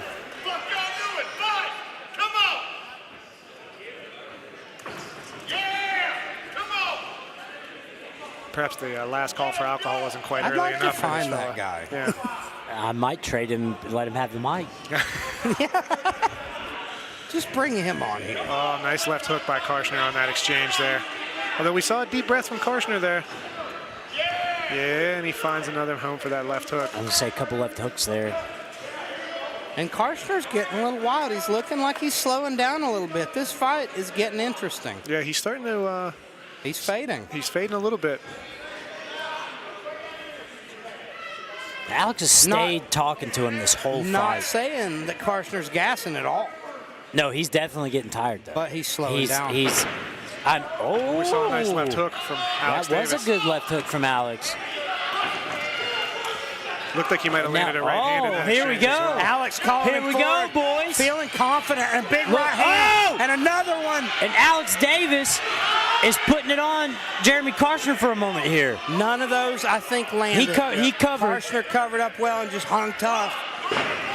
And now he's looking But at I feel like Davis is starting to collect a little bit of confidence here. Everything's changed now. The whole dynamic of this fight has changed in this third round. Alex Davis looks a little bit more relaxed in there right now than Carner as well. And I'll be honest. I'm going to be honest, boys. I know that we've seen Carner box in the cage before, and I know we've seen Davis fight in the cage before. But the fact that they've got this much room to move around now, and Carner can't corner Davis. Exactly. Davis has the confidence. We're seeing a different dynamic in this fight than we saw to the first one. The cage is the difference here. I really respect the confidence Alex has in this fight, too. Talking trash throws people off sometimes in the ring, he's in the been cage. jawing the whole time. Yeah, he's been talking really to Carner has. the entire fight. I don't know what's being said, but he's talking. Carner looks frustrated this round. I think so, he looks too. frustrated in between rounds. He looked confident the last two. This one, he looks a little pissed off. And I think part of that is because he wasn't quite able to find a home for any of those power shots, right? He felt like confident that he won the first 2 rounds with just a small amount of volume, playing conservatively. In that round, he opened up a little bit more, and it didn't work out for him. He might want to go back to that. Exactly. He might want to try to get back on his bike, start countering Alex, because guess what? I don't think Alex expected that either. I agree. I don't think Alex expected him to fight a completely different style than he did in the first bout. That's a good point, but on the same foot here, I feel like Alex is gaining momentum, so the slower that Jeremy feels like, or even if he's doing it himself, the slower he's going, I think Jeremy, Alex is going to feel like that's favoring him. I think he needs to sit back, though, and look for clean shots because he's the better boxer. Look, yeah, see, here's Alex talking to him again. And nothing will give you wings like a momentum shift, right? Exactly. And it seems like Jeremy's starting to talk back to him a little bit now. But yeah, well, this fight is drastically different than it was in the first round. Well, you have to think everything changed in that 3rd round, and that was the round that Alex didn't make it to in the first fight. He's already thinking, I'm doing better than I did before. Exactly. You've not knocked me out yet. And he's telling him no. He looks at him after that body shot. Yeah, tells him no. This is a good fight, guys.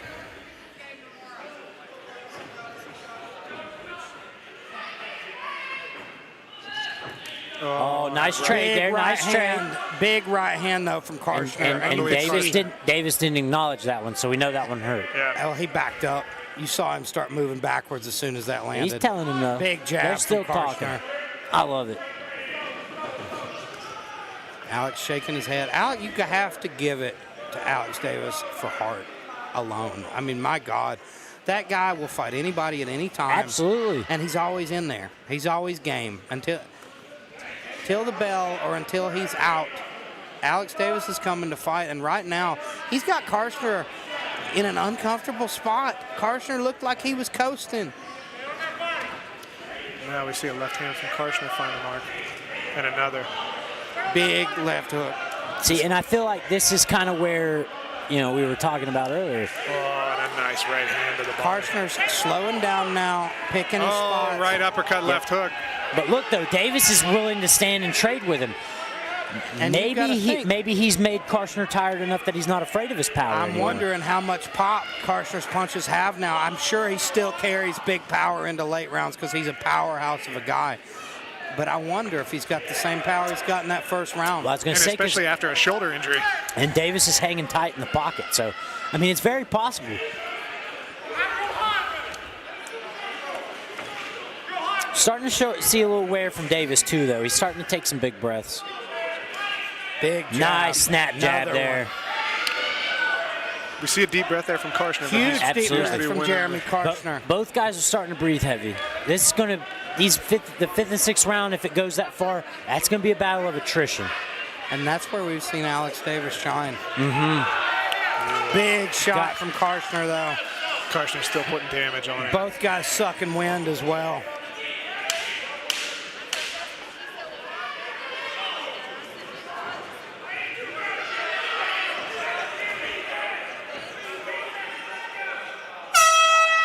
Beautiful round. I believe that one also went to Carner. Yeah, I would have to say so. So I think we're looking at, what is that, 3-1? Yeah, I would think. And Carner still had his moments in that round that we can give to Davis. Exactly. That was a close round.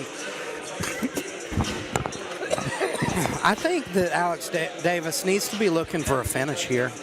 I agree. If he really wants to seal the deal, you can't leave it up to the judges' scorecards in this one. And he can't have Carner go into the 6th and final round in the same kind of condition that he's going into it right now. He's starting to tire a little bit, but he's still very much there. But that's the thing, right? Whenever he starts to open up and try to put volume on Carner, he's getting caught in some of those longer exchanges. And Carner is very, very effective at landing, especially that left hook at the end of long exchanges as Davis is trying to back away. And I want you to look at how fired up Eric Mon is over in that corner. He's like hopping from foot to foot. He's like a dog that's excited about something. I love Eric Mon in the corner. One of the nicest guys I've ever encountered. You guys had one of the best wars we've ever seen as well. That was a great fight. My body hurt for about 2 weeks after that. I want to see it again, Colin. And here we go. 5th round. Our crowd is getting rowdy. Restless. This is what happens when we don't have somebody from reaction in. We got That's what happens when you've got an open bar, ladies and gentlemen.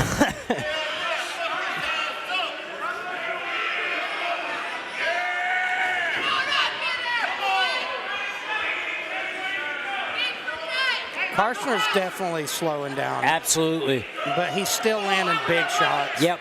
He's still carrying the power. Alex Davis is so awkward, but he knows how to find your channel. Yes. He's an interesting fighter to watch.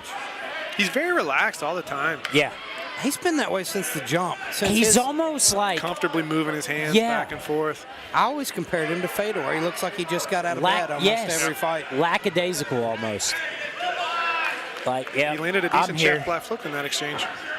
Oh, but Carner hits him with another jab. I think Alex just needs to get busy with volume. Yep, I agree. I don't like how Alex reaches sometimes. Yeah, very with that like long guard. It's okay if you've got inside bicep ties, but a lot of times he's reaching and getting countered over the top of the outside. And I think it's more instinctual than it is training. I think he's always had a tendency to do that when he's in trouble. Yeah. But Alex has made vast improvements as a boxer since the beginning. Like, you have to give him credit. Consistent training, consistent fighting. And even from the first fight with Carner, this is a vastly different bout. That's a nice left hook landed by Carner, though. But Davis just shakes it off and keeps pressure forward. I was going to say, he's eating those shots and just coming forward. Carner is definitely winning this fight. But Alex is making it a scrap this time. And you can see now Alex is starting to eat some of his shots and be unaffected. I mean, he's just walking forward at this point. Like, whereas in the first fight, every time he was hit, it was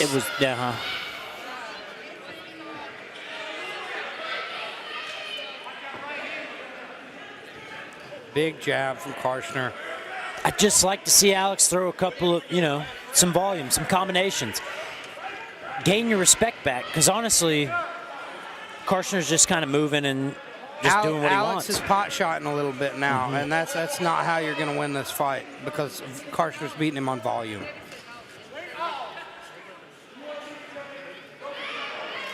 A couple deep breaths again from Carner, but he's doing a good job recovering in the rounds.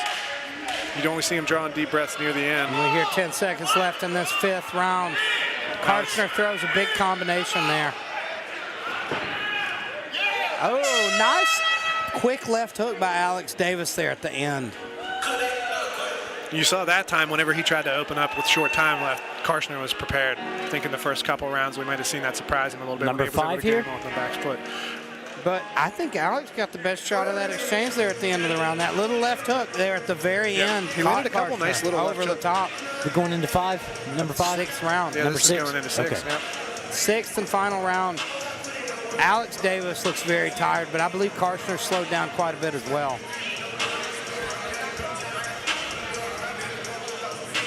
But at this point, Alex needs to finish, I believe. I agree.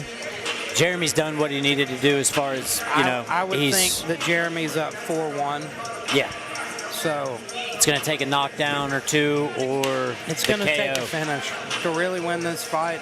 Alex needs to stop him here. And Carner knows that. His corner's telling him that as well. So I might expect to see more of that more defensive style. Staying on his bike, being smart here. It would be the wisest decision. I have a feeling that Carner would like to take Alex Davis out again, though. I agree. You can see that he wants that knockout, but it's just not coming. Sometimes it doesn't. We see a little bit of sportsmanship between the two. Oh, nice that was jab. a nice jab. Saw the sweat fly off. That was right beautiful. after the glove touch.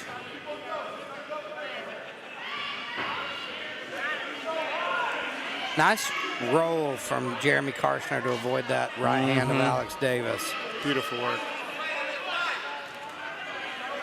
I love it. They've been talking the whole time. You can see them smile at each other in between. Nice jawing. job.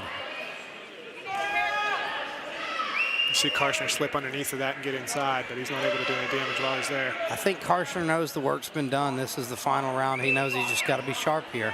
Yeah, we see that. He's playing a little bit more of a high guard than he was earlier.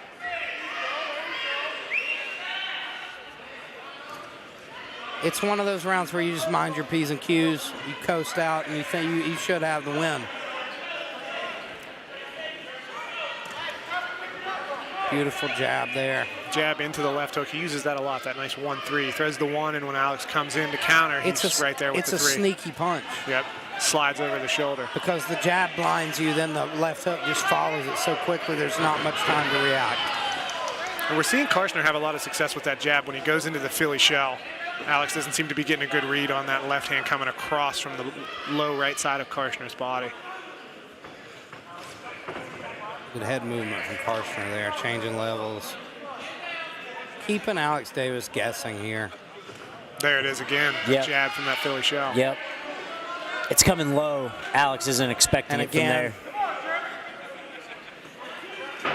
he keeps throwing it. It's getting to the point Alex where is it's starting getting to a little get, predictable. I was going to say, Alex is getting wise to it now.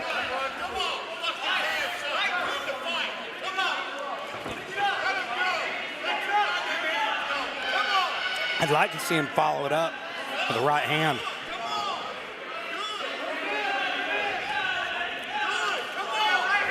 If he could send that straight right behind, oh man. Carner's still fast, and he's still got big power, even into this 6th round.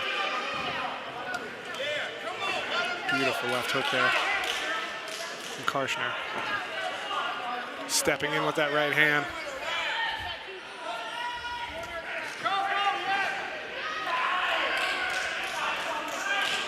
Now, even if Alex Davis loses this fight, which it's looking like that's what's going to happen unless something bananas happens toward the end of this round, do you not feel like this is a bit of a moral victory for him anyway? I agree, especially since he's been able to eat some of those hard shots and stay in there.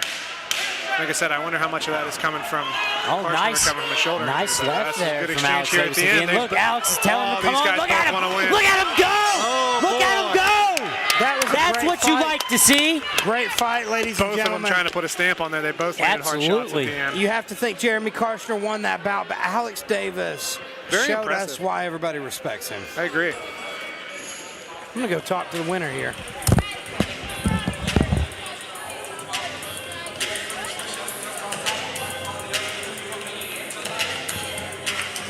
You see the belt coming out as the judges are tallying their scores.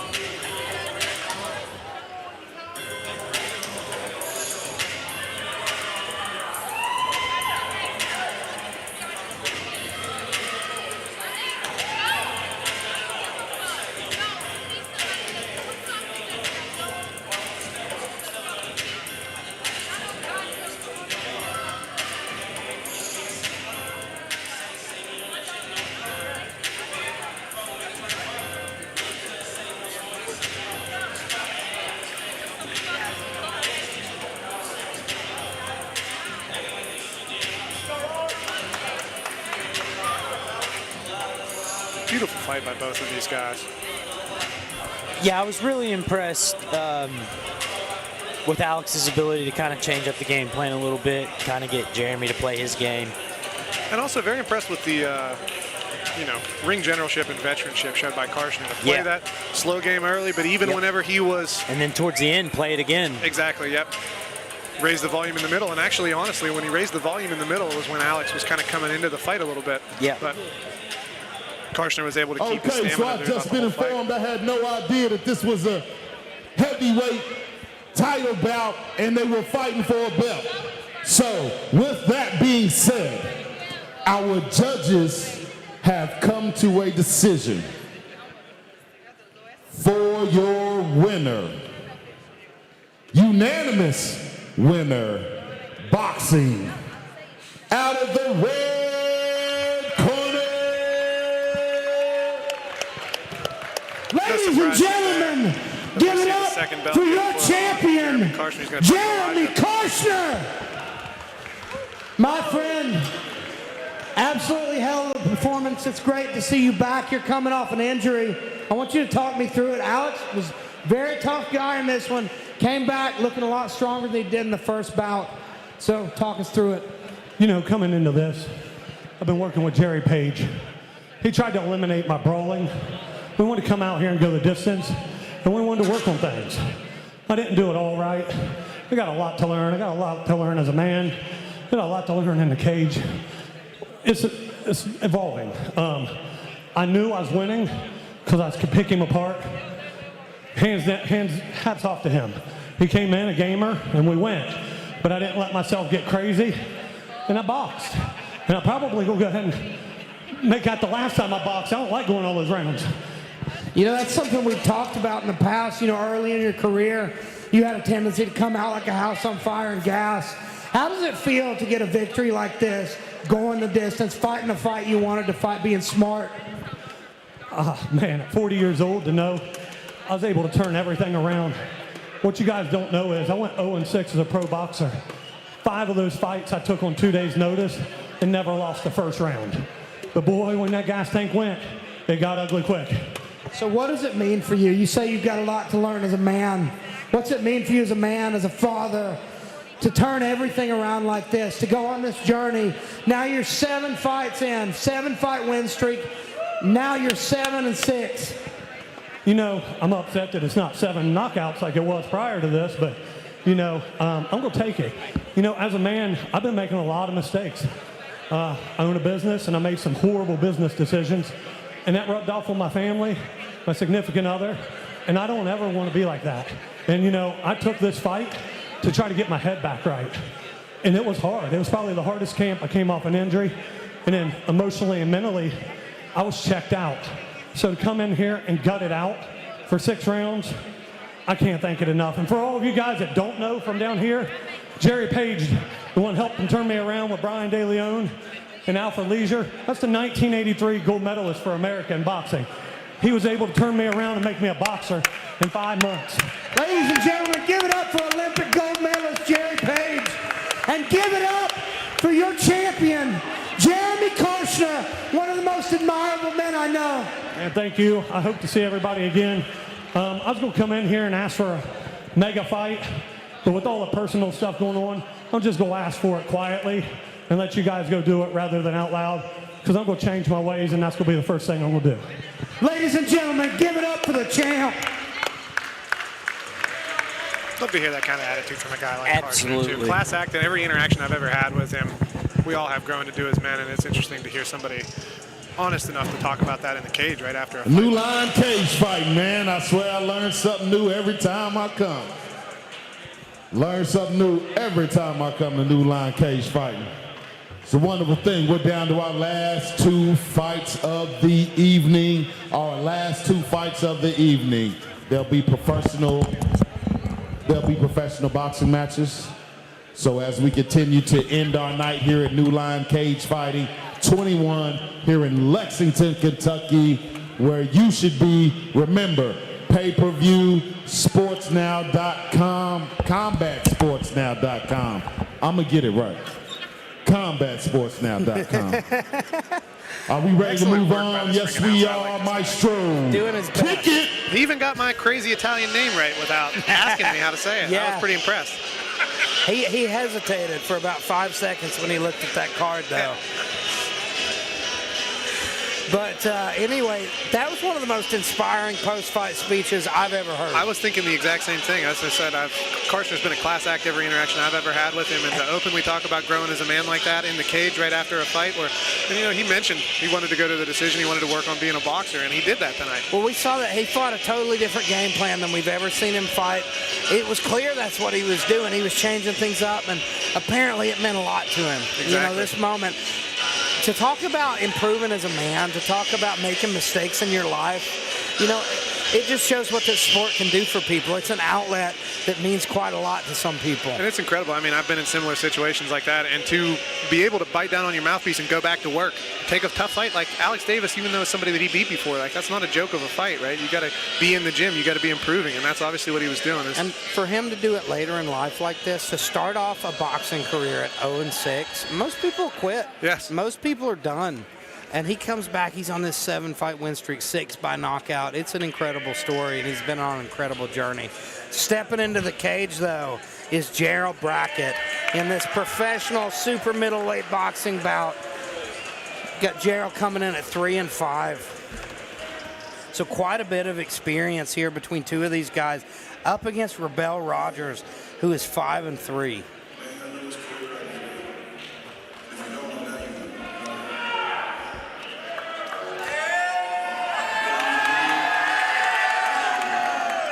I And I got a chance to talk with Jarrell Brackett a little bit before, and super nice guy, one of the nicest guys I've ever met in combat sports. Appears to be very deeply religious. He's got a gym that he calls the Fight Church out there in Pittsburgh.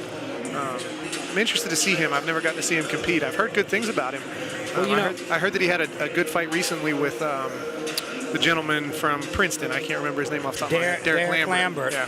Derek Lambert's a very dangerous fighter, very well respected in the state of Virginia and West Virginia. But Gerald Brackett's coached by Joe Board of Joe Board Boxing up there in Ohio. You hear nothing but good things about Joe Board. He's one of those old school boxing coaches. And he's up against a guy in Rebel Rogers who's out of House of Best Kept Secrets. That gym has looked nothing but phenomenal since they've been competing here at New Line. We've seen him in Huntington. We've seen him in Bridgeport. And Guillermo there, the coach, I've gotten a chance to talk to him. I did the USA Boxing ref and judges training with him. He's a true student of the game. All of his guys really understand technical boxing. Those are the kind of coaches you love to see.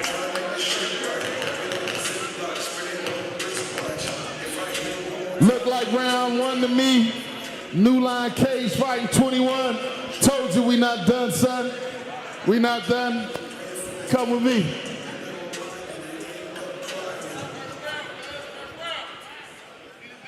And as we continue with the action, this will be a professional super middleweight boxing match, 165 pounds, 6 rounds, 3 minutes.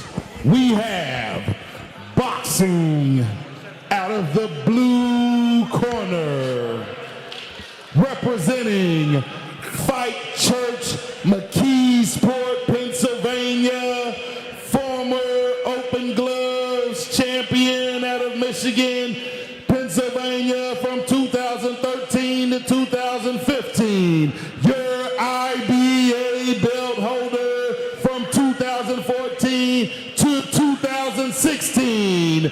Joel the Kryptonian Brackett. The Kryptonian. What a beautiful last name, or beautiful nickname. I like it. His opponent, boxing out of the red corner, representing the House of Best Kept Secrets out of Lexington, Kentucky, Robert Gorillas Rogers. And we see the House of Best Kept Secret boys right behind us here. That's a hell of a gym. I'm telling you.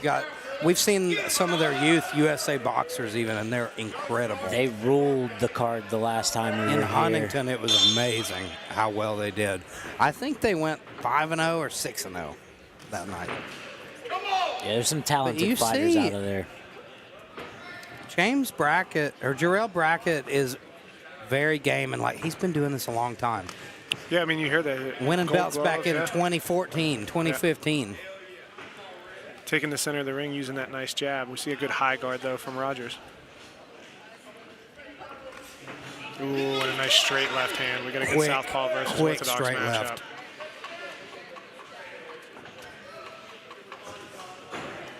I mean, so far out of the gate, though, these guys look pretty, fairly evenly matched. Right hook, uppercut there. Nice combination there. Right hook from Rogers. Seen a good battle for that front foot position here, orthodox versus southpaw. Both of them doing a good job. And this isn't your typical early days pro boxing bout. This is not a squash match. This is not a can versus a very good fighter. These are two guys that are evenly matched here. That's what I was saying. These guys look fairly evenly matched. Right hook from Rogers there. Brackett staying busy, but Rogers seems to be landing the better of the shots. And we see Brackett shifting to southpaw now. I think Rochelle Rogers definitely has more snap on his punches, more power. Ooh. Huge straight left, and that hurts him. Oh, and another one rocks his head back there as he ducks. Another one, and another one.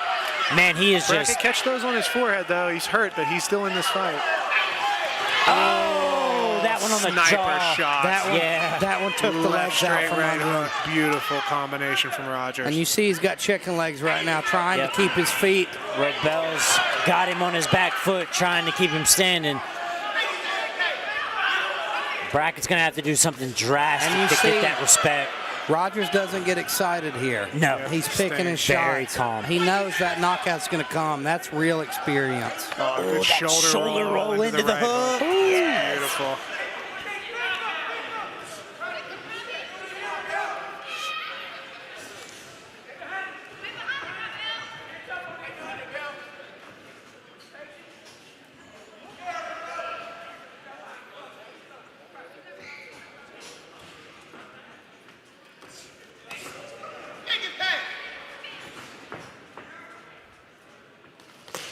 Oh, man. Hard shots from Rogers.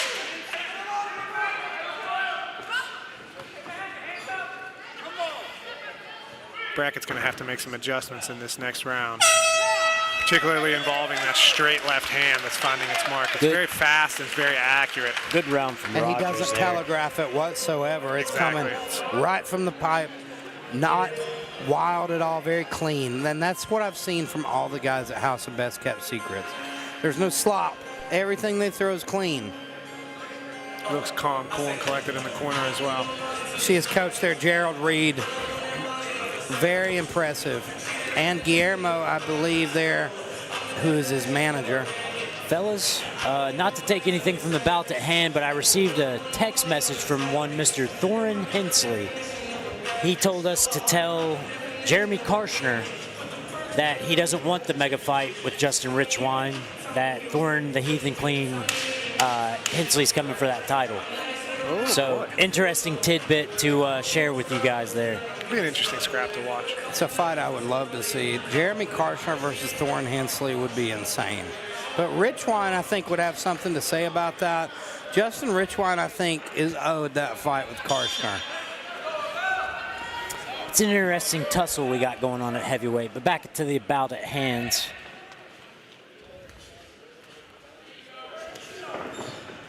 We'll see if Brackett can make these adjustments. Brackett ended a nice jab on that end of that exchange there. Nice shot to the body, just missing there from I think Brackett. that's the difference between Brackett and Rogers. Though Brackett's shots are a lot wilder. They're a lot more looping. Yeah, Brackett is just... And Rogers seems to have a big power advantage, too. Although we see Rogers switching stances briefly to orthodox, excuse me. Now he's going back to that comfortable southpaw. I think it's that Conor McGregor quote, speed is power. And you see Rogers is so explosive and so fast. His hand speed is incredible. That left hand especially, it comes so quickly that it's tough. But we see Brackett's doing a better job keeping his right hand up high. Now he's kind of taking the right hand out of the fight a little bit by keeping it that close to his face, but it's at least protecting him from those straight left hands. He's trying to work behind that jab more this round, so it's an interesting adjustment. Obviously, he's been around the block for a while. He has Tucker in his corner. That Good power body coming shot back from Rogers is brutal. No, straight left. Left hand hurts him. And I believe that Brackett's still not got his legs under him. I don't think so either. Yeah. He's still a little loopy. You could see when he lands a big shot, it really bothers him.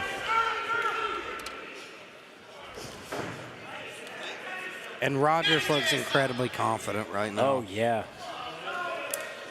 He's just, look at him, rolling and getting that But chin Brackett's out of still the way. trying to make something happen, and he's throwing good volume, putting punches together. You can just tell that Brackett's a very seasoned, experienced fighter in there. It's just as we saw earlier, though, Rogers has no respect for Brackett's power. No.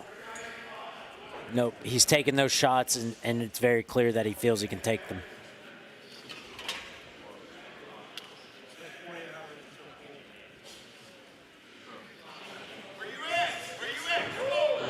And he catches him behind the ear there with that left hand.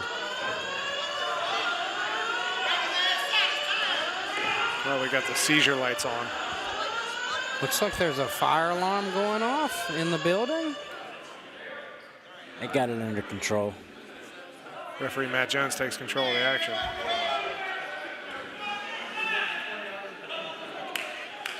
Well, this is a first, ladies and gentlemen.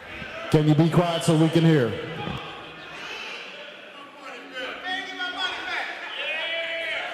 These drunks, I swear to God, I'm going to have to fight one of them. I was going to say. I can't even tell where they're coming from because we got the headsets. They're directly behind us. Yeah. Directly behind us. There could be a fire and people are too drunk to care. The athletic commissioner has exited the room to go check on the situation at hand. Should there be some sort of emergency, ladies and gentlemen, it will shut the broadcast down, but hopefully, how do you know fingers that? crossed. I'm going to stay here till I die. I will sit here like the captain of the Titanic and go down. Elijah and I will go down with the ship. Is riding it out. We're going to play violins while we burn to death right here on the broadcast booth. Now, this is an interesting thing here, guys. Obviously, I've never seen this before. We're going to fight. Both of these guys are getting a chance to rest. And this is an interesting thing where, as a fighter, this is the kind of monkey wrench in the works that can throw off your confidence or your game plan. But you see both of these guys remaining calm. One of the strangest situations I've ever seen, actually. Yeah. Brackets uses this as an opportunity to get his wits about him. You see him nice and calm, taking deep breaths. You see Roger staying nice and cool and collected over here, having fun talking to the crowd. Nice thing about fire alarms is that nobody listens to them. So if the place was actually on fire, we'd all be dead anyway. That's what I'm saying. Nobody cares. Why does no one care that this is happening? Ladies and gentlemen, this may be our final broadcast. The building may be burning down as we speak. It's attached to my hotel, too. I hope it stays up. Oh, Keith put you up in the bougie hotel. Oh, no. Keith didn't put you up, Jackie couldn't come, so I got Jackie's bed. I should have got Jackie's bed. I stayed at the Red Roof Inn, and there were roaches this morning. I tell you what, the worst mistake I ever made hotel-wise was I stayed at the Chapmanville Inn. Oh, my God. For one of Czar's fights. And the Hearts fights? Yeah, it was.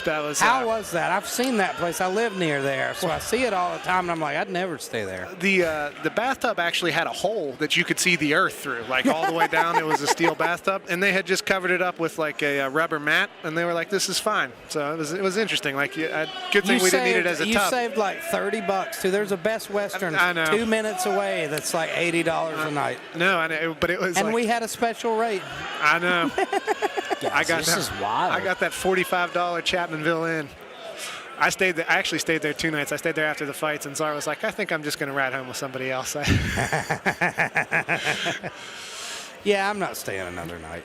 I'll tell you what, Keith Noe and I have stayed in some crazy places during this whole adventure we've had called New Line Cagefighting. Man, and it's been awesome to... There we go. Woo! Yeah. Apparently, okay, it looks like we are going to get back to the action. Apparently the fire has been put out, and we're back to the fights. One of the commissioners here is a firefighter, I believe, so. That was the guy that left. We cannot start to the commissioner returns to the ringside. If I was a fire, I'd go out if that guy looked at me. He's pretty scary. Once the commissioner returns to the ringside, we can continue action. He's the only man as tall and handsome as Butch Howes. That's impossible. You mean Butch Heels? If he doesn't legally change his name to Butch Heels, I'll be disappointed. He's just got to get a gym full of leg lockers and then change it to Butch Heels. That would be perfect. He's going to have to recruit you.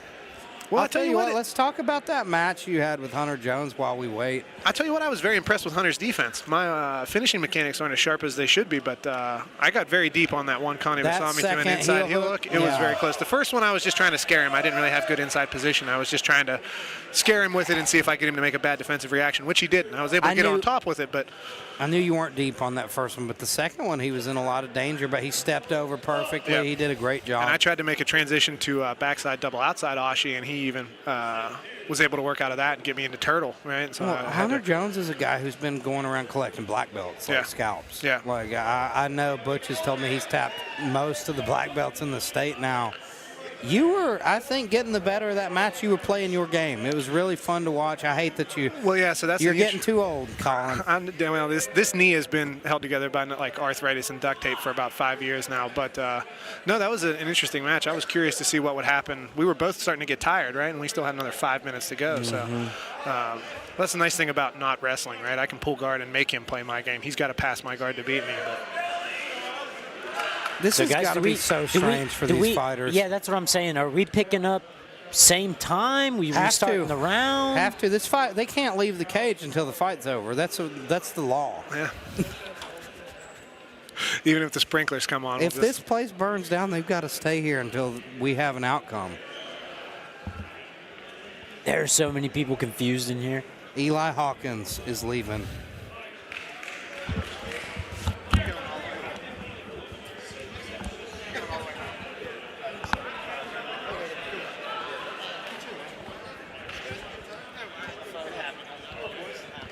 Love you, Eli Hawkins. I'm saying that live on pay-per-view while this building is perhaps burning to the ground. And the only one who's actually leaving is Eli Hawkins. That's what you got to do, though. What a madman. He's making the drive all the way back to Morgantown. He's the only one leaving. Sheesh. Eli Hawkins, the only smart man, the only survivor of the new Line Cagefighting fire. I'll tell you what is interesting, though. You see the professionalism of both of these guys, right? If you would see this in somebody's debut amateur fight, this would be a... Well, if I was Robel Rogers, I'd be very upset right now. I'd be taking a nap if I was him. Your adrenaline, like, you know what happens with adrenaline in a fight. You have to have the craziest adrenaline dump here.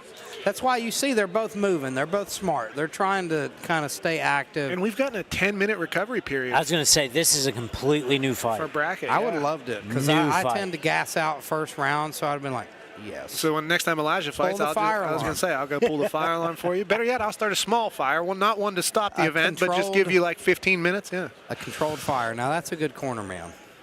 I just said that. Your fighter's down on the card, you said a controlled All right, slow fire. motion. Looks like we'll get back to the action here in just a minute, so slow motion. Nothing that's going to hurt anybody. You just want to get everybody out of there. Referee Matt Jones, one of the best in the business, getting ready to restart the action. Here we go. And we're back under action, boys. Right away, we're back with the big left hand. Robel Rogers said, no need for a fire alarm. I'm bringing the fire, boys. I'm bringing the smoke right here.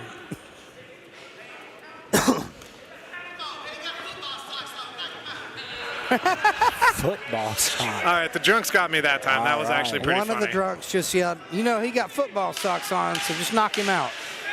That's you hear some of the best advice from the crowd. Just stand up.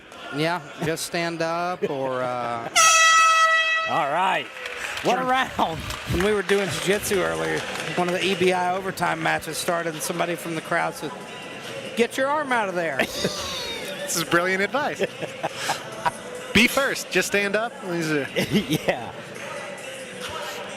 So here we are in a very strange fight at the beginning of round 3. Round 2 was interrupted by some kind of emergency situation.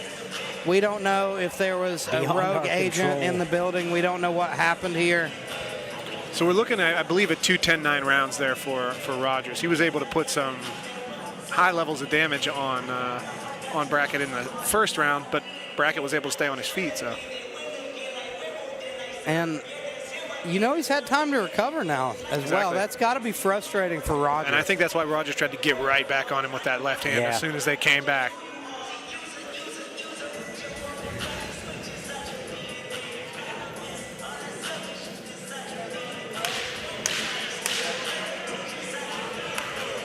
Calling for some stance switching combinations in the corner of Rogers. He was. I kind of feel like I wouldn't want to box that man either. His footwork was for real. Yeah. And here we go, third and final round for these fellas. Oh, nice jab. Finds its home from Rogers early. Music's rolling over a little bit for whatever reason.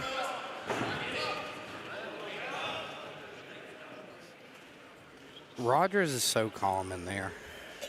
You can tell he's had so many fights. I wonder what his amateur career looked like, because at only 5-3, he looks so seasoned as a professional. Yeah, he really Particularly does. against somebody with as long of a career wow. as Brackett. I like the way he really threw that left uppercut. My favorite punch he throws is that straight left, though. It's so fast. He just threw a 3-punch combination in one breath, too. These guys Beautiful are. speed. It's crazy to me that these guys are super middleweights and he is moving that fast. That's an old school trick. You know who taught me about that breathing pattern? Is Billy Fox. He said he used to throw 3 and 4 punches per breath. Especially once you get somebody's hands down, man, you can put 3 punches down the pipe very quickly that way.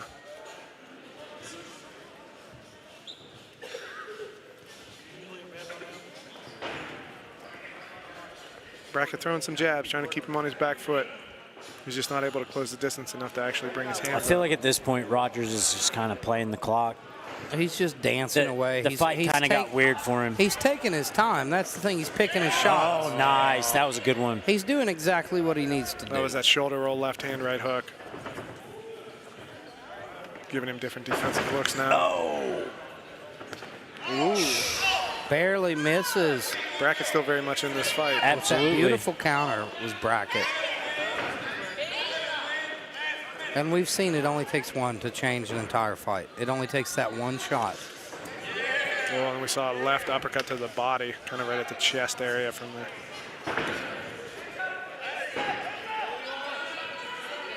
I think Brackett's trying to make it a little bit of a dirty fight. And that's a smart move from him. He looks good in the clinch. He's landed some good shots from the clinch there. And I think the more he just stays at the end of that left hand, the worse it's going to be for him. He blocked that right hook and was able to answer to the body a little bit. I think he definitely needs to get Rogers on his back foot. So much power in that left hand of Rogers there. And speed, man.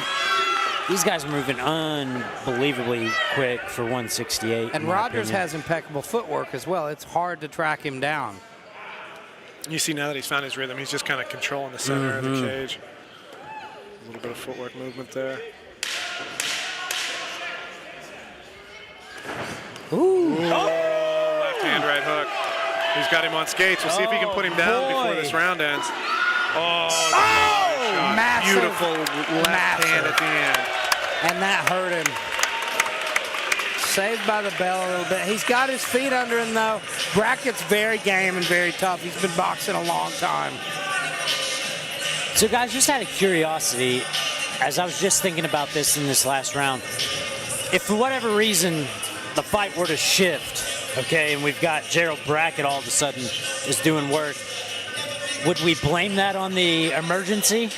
I think it affected both guys. I mean, it's just a weird moment. I was going to say, it's such a weird thing. Like, I've never seen anything like it. So it's just like, how would it play out, you know? If I were Rogers, I would be unhappy if that happened. Absolutely. I tell you that much. Right. You had him hurt in the first round so badly. He didn't recover in that second. We saw his legs weren't under him. Brackett looks like he's recovered now, and he had plenty of time, too. He's having more success since this break happened, but still, I think Rogers is the superior boxer. And my God, he's looked flawless so far.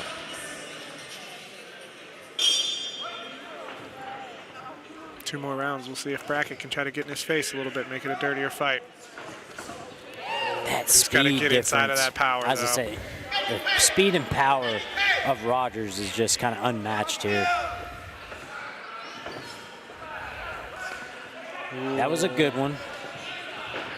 We're going to need to see a little bit more of that. And he shifted his stance with that right straight as well. He stepped in. That's one way that you can get inside of somebody who's keeping you off with that straight left hand.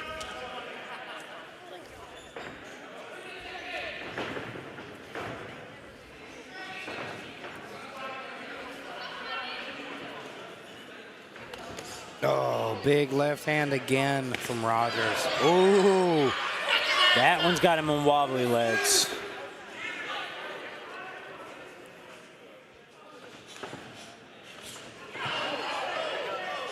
Rogers landing at will, but Brackett constantly hanging tough, constantly looking for something. He's got a ton of heart. And he's a very skilled technical boxer. Absolutely. Too. He's not making mistakes. He's just outgunned in the power. He's throwing too wide. That's his problem. And he's getting beat to the punch by a guy who's throwing straighter punches and quicker. I was going to say, I feel like Rogers just has the speed advantage, and it's very much noticeable. Look at that. He threw in the punch, and his fist was already back to him by the time Brackett was able to throw one. Rogers' style is smooth as butter, too, compared to Brackett, who is a little bit more herky-jerky, and he's hurt there. You see him wobble there after that left hook, and you see after that right hook. As Brackett starts to control that outside foot space, which takes away the left hand, that's when he's stepping into that right hook.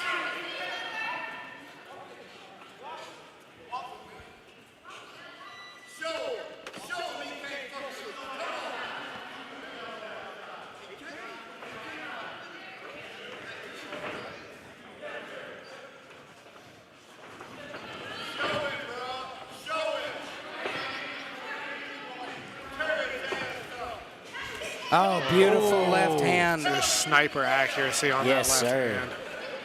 And you got to give it to Brackett for just hanging tough. He's still marching forward, trying to land punches. And you saw he just barely touched the chin of Rogers, and Rogers gave him a nod, like a nod of respect. Oh! Another massive shot lands for Rogers. The speed and power on him is just And subtly insane. Shifting stances, which is not letting Brackett stay comfortable to make the adjustments either. Well, it's been a while since Brackett's landed anything clean. Rogers' movement is beautiful. Not only is he offensively perfect, he's being pretty defensively sound as well. He's just not there. He's just not there for Brackett to touch him. It's time for the fourth and final round of this fight. No, this is a 6-round fight. Oh, we have 3 more then. Yeah. I can't keep track of what round we're in, yeah. 5th round. See, we're all messed up. Thank God for this guy. One of these judges has saved our lives because we're a mess.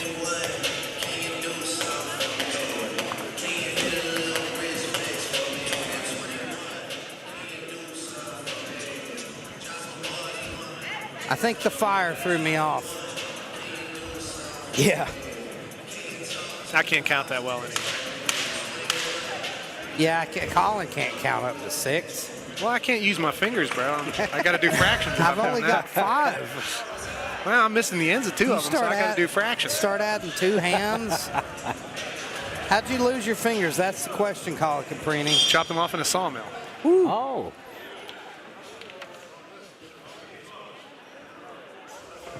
We see Brackett not afraid to come in front. Absolutely not. And a jab and a right hook.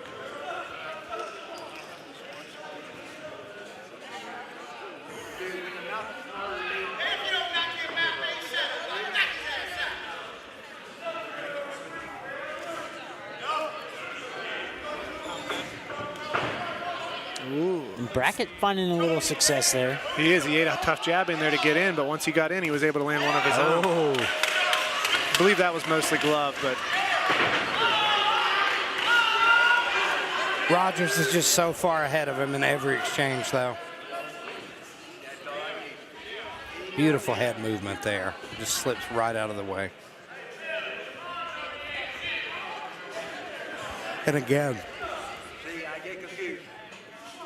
And Brackett's not making him tired. He's going to have to put some damage on him, too, if he wants to turn around this fight around this late. Oh, yeah. Rogers is just kind of doing whatever he wants in there. Rogers' ability to make Brackett miss is pretty incredible as well. And the subtleties in that shoulder roll that he just hit right there, that's beautiful. Those were close punches. If he would have just been a millisecond off with his roll, he would have been.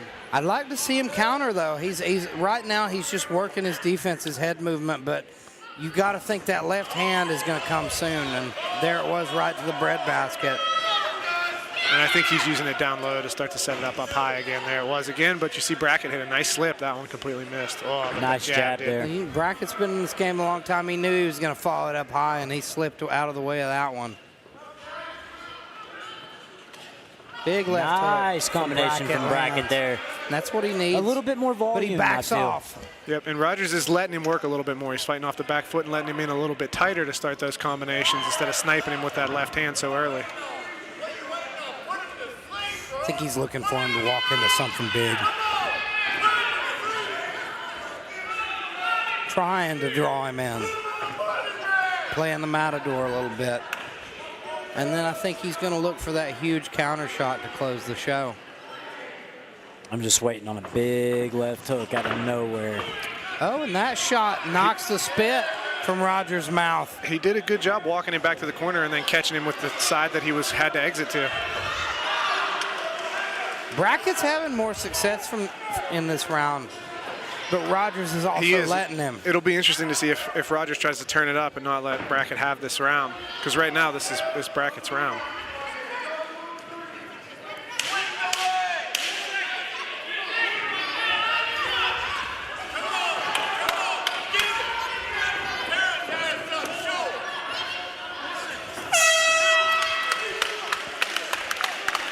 We'll move to the sixth and final. It almost looked like Rogers was frustrated at the end of that round. Yeah, I wonder how much of the Brackett getting inside was Rogers just playing more defensively or Brackett making more adjustments. We saw him slip that one nice left hand there. He really made it through that round without even too many hard shots. A couple hard jabs, a couple body shots, but. And yeah, I don't think that we didn't see that left hand in that round. No, blasting him like it has been from the beginning of this fight. And the only one that we saw him throw was cleanly slipped and completely missed. So you think Brackett took that round? I do.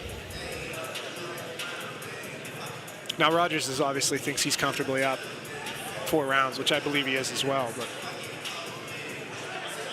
makes it an interesting. But the frustration on his face in the corner makes me wonder how much of it he gave away. It's an interesting fight. Yeah, I thought he was sitting back, but he does seem very upset by that round. And his coach didn't seem to be happy with it. His coach seemed to be trying to wake him up and get him back into that form that he was the first 4. So this could be a very interesting 6th and final round. But at this point, Brackett still needs a knockout. And that's the thing. So far, Brackett hasn't shown the power to hurt Rogers in any way. Rogers is so defensively sound. He's not gotten himself into any trouble at all. Brackett's settling in on his punches a little bit more here, though. He knows what he needs. Combinations, he's bringing it out of Rogers, too. Oh, beautiful slip by Rogers. Oh, huge left hand. And the right hook that follows it. Got him to bite on a feint, though, to get inside to Brackett that time.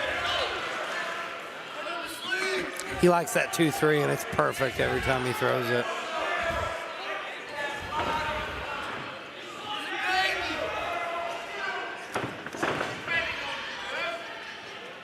Changes it up, throws a 3-2. Yeah, and you see him doing that every time that Brackett starts to win that outside foot battle. Playing a little more of a classic high guard now.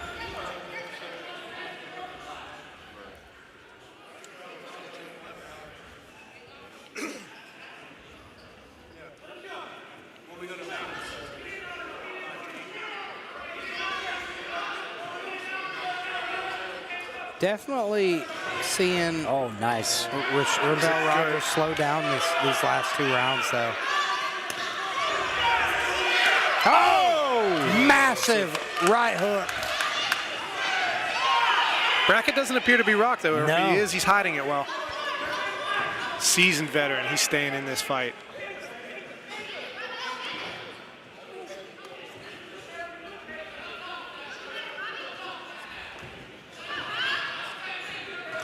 Oh, nice right hand to the body. And then Rebel Rogers answers back. This has been a great fight. Truly has. And I'll tell you one thing, that seeing Rogers start to fade perhaps a little bit here near the end has made me wonder who that break really benefited. Right. Well, you got to think. And here comes Rebel opening up. He wants to put a stamp on this fight. I think he wants to try to steal it or put a stamp on it, like you said, Colin. Maybe try to seal the deal here. You couldn't see the frustration on his face, though. He wants that finish.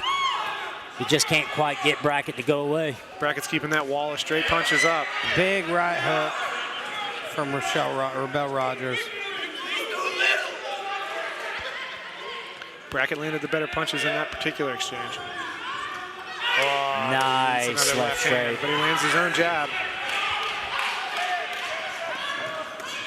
Whoa! Look at that combination. My God. And the footwork to pivot off at the end. What a beautiful slip by Brackett to end the fight. What a beautiful fight, guys. Excellent work from both men. You have to think Rogers did enough, but those last 2 rounds. Honestly, those last 2 rounds were very close. I thought that Brackett could have taken both of them. The last one maybe was probably towards Rogers as well, but. And just when we were counting them out, Brackett made it interesting. Exactly. And Rogers seemed to slow down there.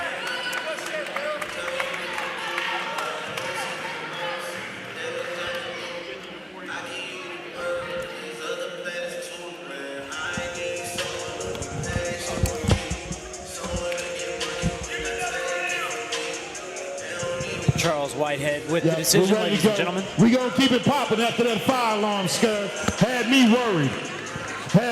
So we just going to keep it moving. Brackett, such a Our gentleman. judges have come to a decision, a unanimous decision for your winner out of the red corner, Rebel Rogers.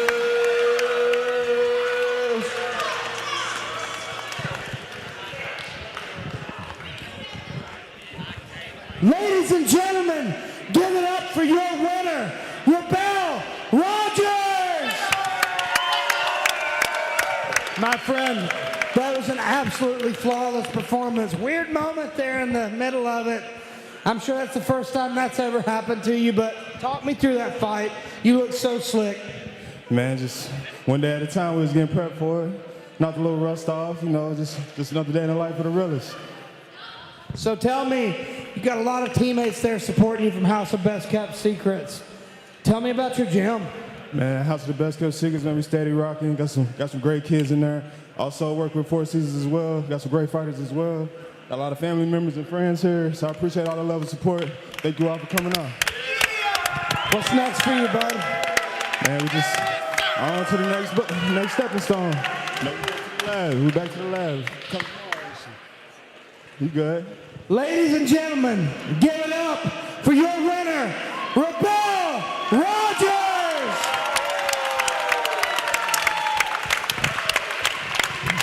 You know I got you, baby. Rebel Rogers, House of Best Kept Secrets out of Lexington. We know how they get down. So I'm glad y'all stayed around. We got one more left. Barring fire alarms, tornado drills, barring all that. So we gonna go ahead and get right to it. Maestro, would you please?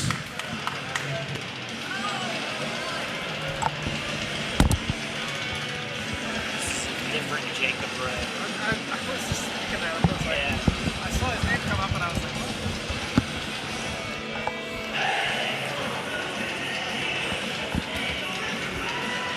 And we have reached the main event of the evening. we have Justin Thompson, Jacob Yes, Ray. sir. You all Not make the a way Jacob so Ray this we man all can know make and his love. way to the A new octagon. Jacob Ray. Give him a little room so this I know man can that make threw his me for a way loop. to I the looked down at the paper and I octagon. was looking up and I was like, the picture doesn't match what is in my brain, but I know I saw that guy backstage and he hasn't fought yet. But I'll tell you one thing, I will say that the overall level of talent on this card is very impressive. Not one dud on this entire card that I've seen. Yep.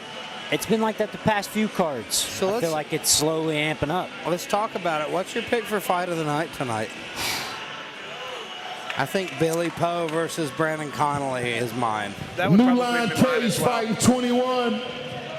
Rep Arena. I'm going to pull a Keith No and do a twofer here.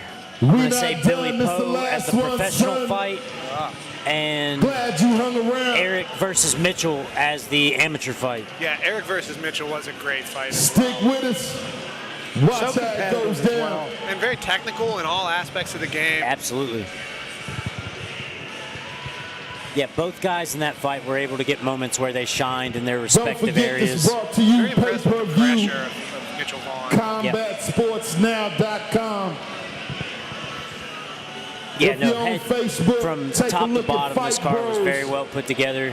And Thanks to Fight Keith and Bros Eric fan Mon for page. throwing together those matches. Always I going to get my keep you up first to date look on what's going on with at fight news. the Jacob Big Ray news, of Kentucky. regional news.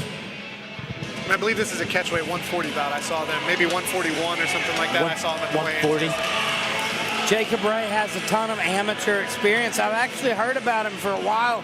Keith told me, you know, it's strange. There's another Jacob Ray that fights in Kentucky that's at the exact same weight class as our Jacob Ray. Well, interestingly enough, it says here in the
Out of the blue corner with the black shorts on, gray stripes, fighting at a Dobu suit tie, gym in Covington, Kentucky, Jacob Little Dragon Ray.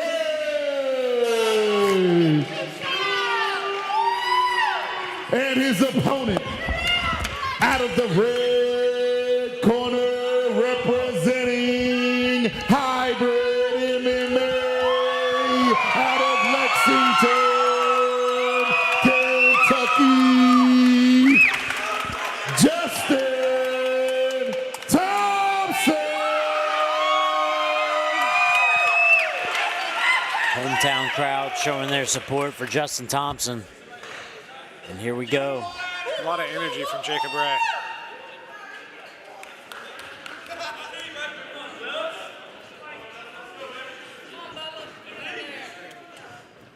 Thompson with a little bit of a height and reach advantage, it appears. He's sitting back, waiting for Ray to come forward to him. Lots of movement out of Jacob Ray.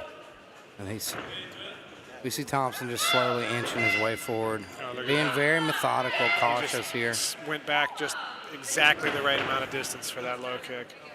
He's got such a high-level striking coach there at Hybrid MMA and Sean Stefanik. And you can see it in the footwork that he's using to start to trap Jacob Ray in the corners.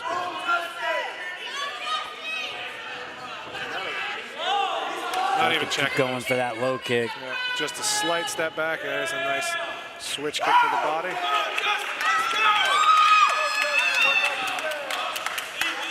Thompson, I really like how methodical he is in the beginning of this fight.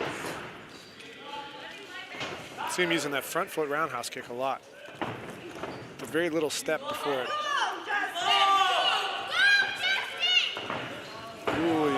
Barely misses that high kick, and he gets the body lock. Beautiful dot there. Ends up in guard, though, this Jacob Ray. And this crowd is going bananas.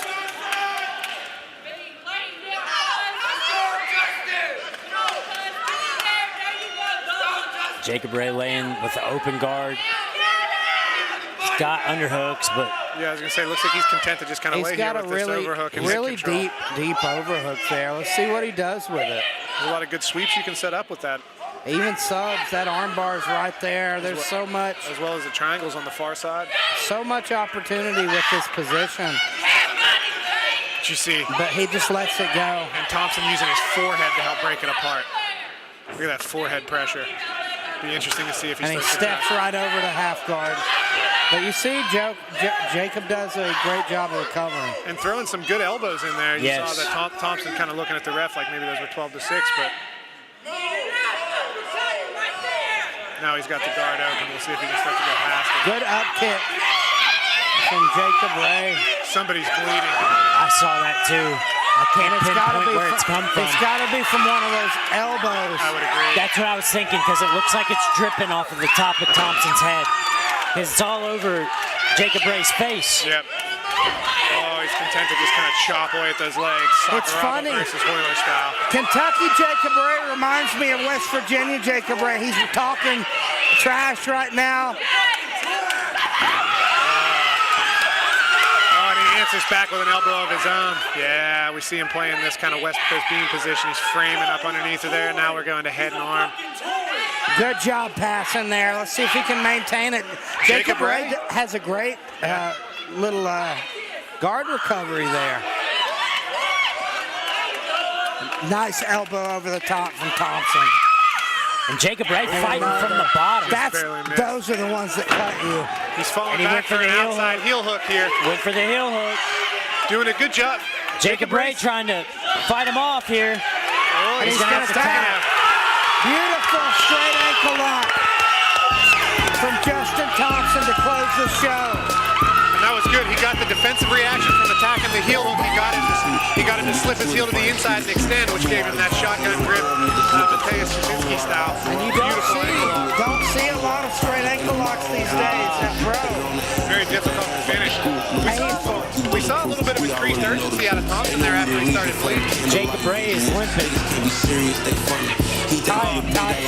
Oh yeah, especially with that people are going back now to using that full old school Gracie style shotgun grip. I had a guy I used to train with, his name was Vaugh. He had the nastiest straight ankle lock you'd ever see. A lot of guys, I wouldn't tap to him, like I'd be able to hang out him. He did it like that, and it was always nasty. I'm gonna go talk to the winner here, Justin Thompson. We're gonna close the show. That's a good call, calling on Justin, asking about the 12-6 as the ref's going over with him right now. Yeah, because explaining that it wasn't. And I've seen even at the highest levels, different referees have different interpretations of this. I know Big John and Herb Dean, for instance, have had a disagreement about if a guy's on his back. This is the clock. What is the orientation of the clock? Exactly. Right? Is it always on the wall? Is the clock on the ceiling? Exactly. When somebody's laying on their back. That's a very good point. You know, in all honesty, even in the loss, I'm super impressed with Jacob Ray. Yeah, I was very impressed. And for very good performance. For this last bout of the evening, we have a winner. 3 minutes 31 seconds into the first round. Winner with the heel hook out of the red corner, Justin Thompson.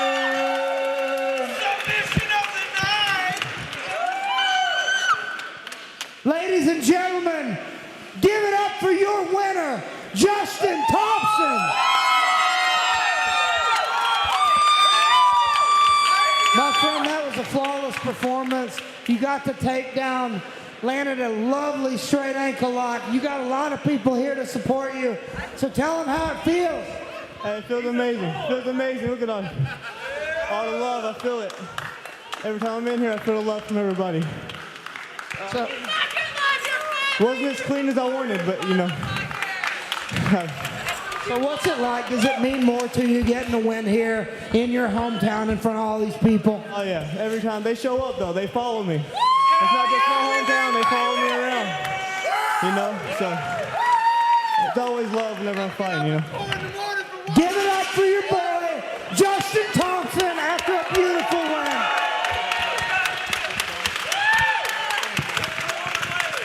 Well, Colin, that was a New hell of an Line event. Cagefighting, 21, Lexington, Kentucky, Rupp Arena, Central Bank Arena. We are out of here. You don't got to go home, but you got to get out of here. Till next time, peace. Another wonderful event, man. Like we mentioned on this earlier, but level of competition just grows every time. If you look at the average skill of the fighters from the first New Line event that they had to now, it's incredible. It's absolutely incredible. The growth and the just continuous movement forward from NLC is becoming unmatched. Ladies and gentlemen, Colin Caprini here. Elijah's running around somewhere asking people questions. We're going to get out of here. You all enjoy the rest of the year.